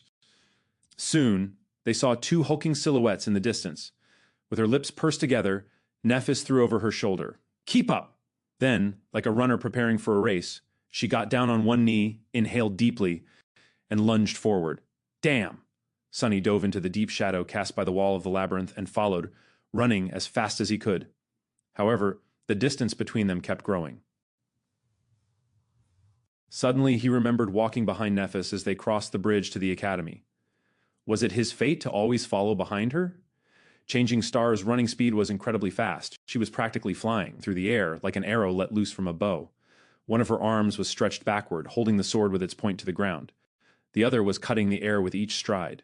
It took the two scavengers a couple of seconds to realize what was happening after noticing her. By that time, she was almost upon them. With madness burning in their eyes and viscous saliva dripping from their mandibles, the monsters screeched and charged forward. Nephis did not slow down, as though planning to ram them with her body. Sunny's heart skipped a bit. 4 terrifying pincers shot through the air. At the last moment, Nephis fell backward, falling on her side. The inertia carried her forward as she slid through the mud, passing between the scavengers. Then, she twisted her body and stopped herself by plunging the sword into the ground. A bit slower, and she would have been impaled by one of the scavengers' legs. "Crazy! She's crazy!" By the time Changing Star got back to her feet, one of the scavengers had already turned around. However, Sunny couldn't see what was going on as his sight was blocked by the bulky carapace creatures. He only heard the sound of chitin striking against steel. There was no time to worry about that anyway, since he had his own problems to solve. Due to the insane maneuver that Nephis had pulled off, the second scavenger lagged a little behind the first one. It was just about to turn around when Sunny finally got close enough to launch an attack. Silently cursing, he ran up a narrow protrusion on the coral wall and jumped, aiming to pierce the weak point at the scavenger's back from above. His shadow was already wrapped around the azure blade, but at the last moment, the scavenger suddenly moved, slightly turning its torso to the right. The blade missed the concave spot where the armor plates connected, and instead hit one of them square in the center, sliding helplessly across adamantine chitin. Crap! Instead of killing the beast with one decisive blow, Sunny ended up dealing no damage at all. What's worse, he landed right on top of the scavenger, practically hugging it from behind. In the next moment, the scavenger shook its carapace, throwing the irritating human off. Sunny flew sideways and crashed into the labyrinth wall, feeling breath being knocked out of him. Suffocating and disoriented, he fell gracelessly into the mud. Not good. By some instinct, Sunny rolled to the side. Something tore past him and hit the wall, sending pieces of crimson coral flying through the air. Then he was lifted into the air and thrown backward. But by that time, however, he had already come to his senses. Twisting his body, Sunny managed to land on his feet and take a few steps back without falling. In the next second, his sword was in front of him, held in both hands just like Nephis had taught him. The scavenger was already charging at him with a menacing fire burning in its eyes. Repetition, experience. The shadow flowed from the azure blade to his hand, then spread to his arm, shoulder, and then finally covered his whole body. Sunny instantly felt stronger, faster, more resilient. But was it enough? No. To survive, he would definitely also need some luck. One pincer flew at him from the right, the other from the left. There was no time to retreat or dodge sideways. So, instead, Sunny did something that made every instinct in his body scream in protest. He jumped forward, closing the distance to the charging monster. The pincers clashed together with a loud crack behind his back. Instinct or not, it was the only logical step. After all, the attack range of his sword was much shorter than that of the scavenger. He could only fight back by getting close. Before the beast had time to react, Sunny did what he had recently done thousands of times. His muscles moved even before his mind gave the command. With one fluid motion, he raised the sword over his head and slashed downward, pushing with one hand while pulling with the other. His whole body moved in concert to deliver a powerful blow. The azure blade whistled as it cut the air. Then, it hit the joint of one of the scavenger's front legs and cleaved right through it, severing the limb entirely. Blue blood sprayed everywhere. Sunny had less than a second to be amazed. I actually did it? But there was no time to be distracted. Due to the loss of its front leg, the scavenger lost balance for a moment, careening forward and down. However, he had 7 other legs. This wasn't going to last long. Coincidentally, though, at this exact moment, his other front leg slid in the mud, bringing the monster even further down. Sunny did not waste this chance. Taking a step forward, he thrust the azure blade up, pushing it into the scavenger's mouth. A severed mandible fell to the ground as the monster impaled itself on the sword with its own weight. The massive body of the nightmare creature convulsed before falling still. It was dead. Sunny slowly exhaled, only now feeling the pain in his chest and at the back of his head. He carefully touched it and grimaced. His hand came back wet with blood. At least I'm alive. You have slain an awakened beast, carapace scavenger. Your shadow grows stronger. You have... With no time to listen to the spell, Sunny tugged on the sword to dislodge it from the monster's head and hurried to help Nephis. However, it was too late. The other scavenger was lying in the mud, clearly dead. His limbs were still twitching, indicating that the fatal blow was delivered just moments ago. It seemed like Nephis had managed to sever its spine by piercing the weak spot at the base of the beast's torso with her longsword. He couldn't see the silver-haired girl behind the bulky carcass. As Sunny approached it, he heard the sound of rugged, strained breathing. Then a shaky voice came from behind the scavenger. Don't come any closer." In the deathly silence of the battle's aftermath, Changing Star's voice sounded strange and subdued. Sunny suddenly felt as though someone had squeezed his heart in a fist. Steeling himself, he took another step forward. Nephis was standing in front of the dead scavenger, trying to catch her breath after the intense fight. There was a bloody gash on her shoulder. However, it didn't look life-threatening. Sunny's attention, though, was instantly drawn to something else. It seemed that at some point during the fight, the tall girl's makeshift seaweed top came apart, leaving her naked above the waist. She was covering her chest with one arm. Behind the arm, squished, the supple fullness of her... Sunny flinched as though someone had stung him and hurriedly turned around. His face was burning. Without thinking about it, he even made his shadow look away. An awkward silence followed. After some time, Sunny forced himself to speak. Are you all right? Nephis was slow to answer. Yes. Good. Good. I'll go fetch Cassie then. Walked forward on stiff legs, and then quickened his step, barely holding himself from running. Her fault. It's her fault. She should have communicated things clearer. Trying to get the vivid image out of his head, Sunny hurried to the place where Cassie was waiting for them. By the time they returned, Nephis had already fixed her top and was wearing it as though nothing had happened. However, Sunny couldn't help but feel that the look she gave him was somewhat weird. Forget it! After checking the wound on his head, Changing Star said, It's just a bleeder, nothing serious. Tell me if you feel dizzy and nauseous or have a strong headache, though. Since Sunny had none of these symptoms, he kept quiet. Nephis looked down at his clothes and sighed. Memory? He opened his mouth to say no, but then fell silent. Come to think of it, when he killed the scavenger, the spell did say something else after informing him about the absorbed shadow fragments. At the time, he was too busy to pay it any attention. Let me check. He summoned B runes and quickly found the cluster representing his memories. Memories, Silver Bell, Puppeteer's Shroud, Azure Blade. Nothing new. Then what was the spell talking about?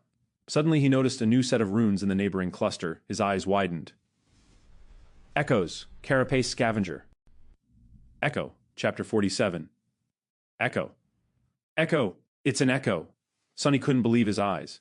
Echoes were an extremely rare type of reward that Awakened could receive after slaying nightmare creatures. Chances of getting one were very low.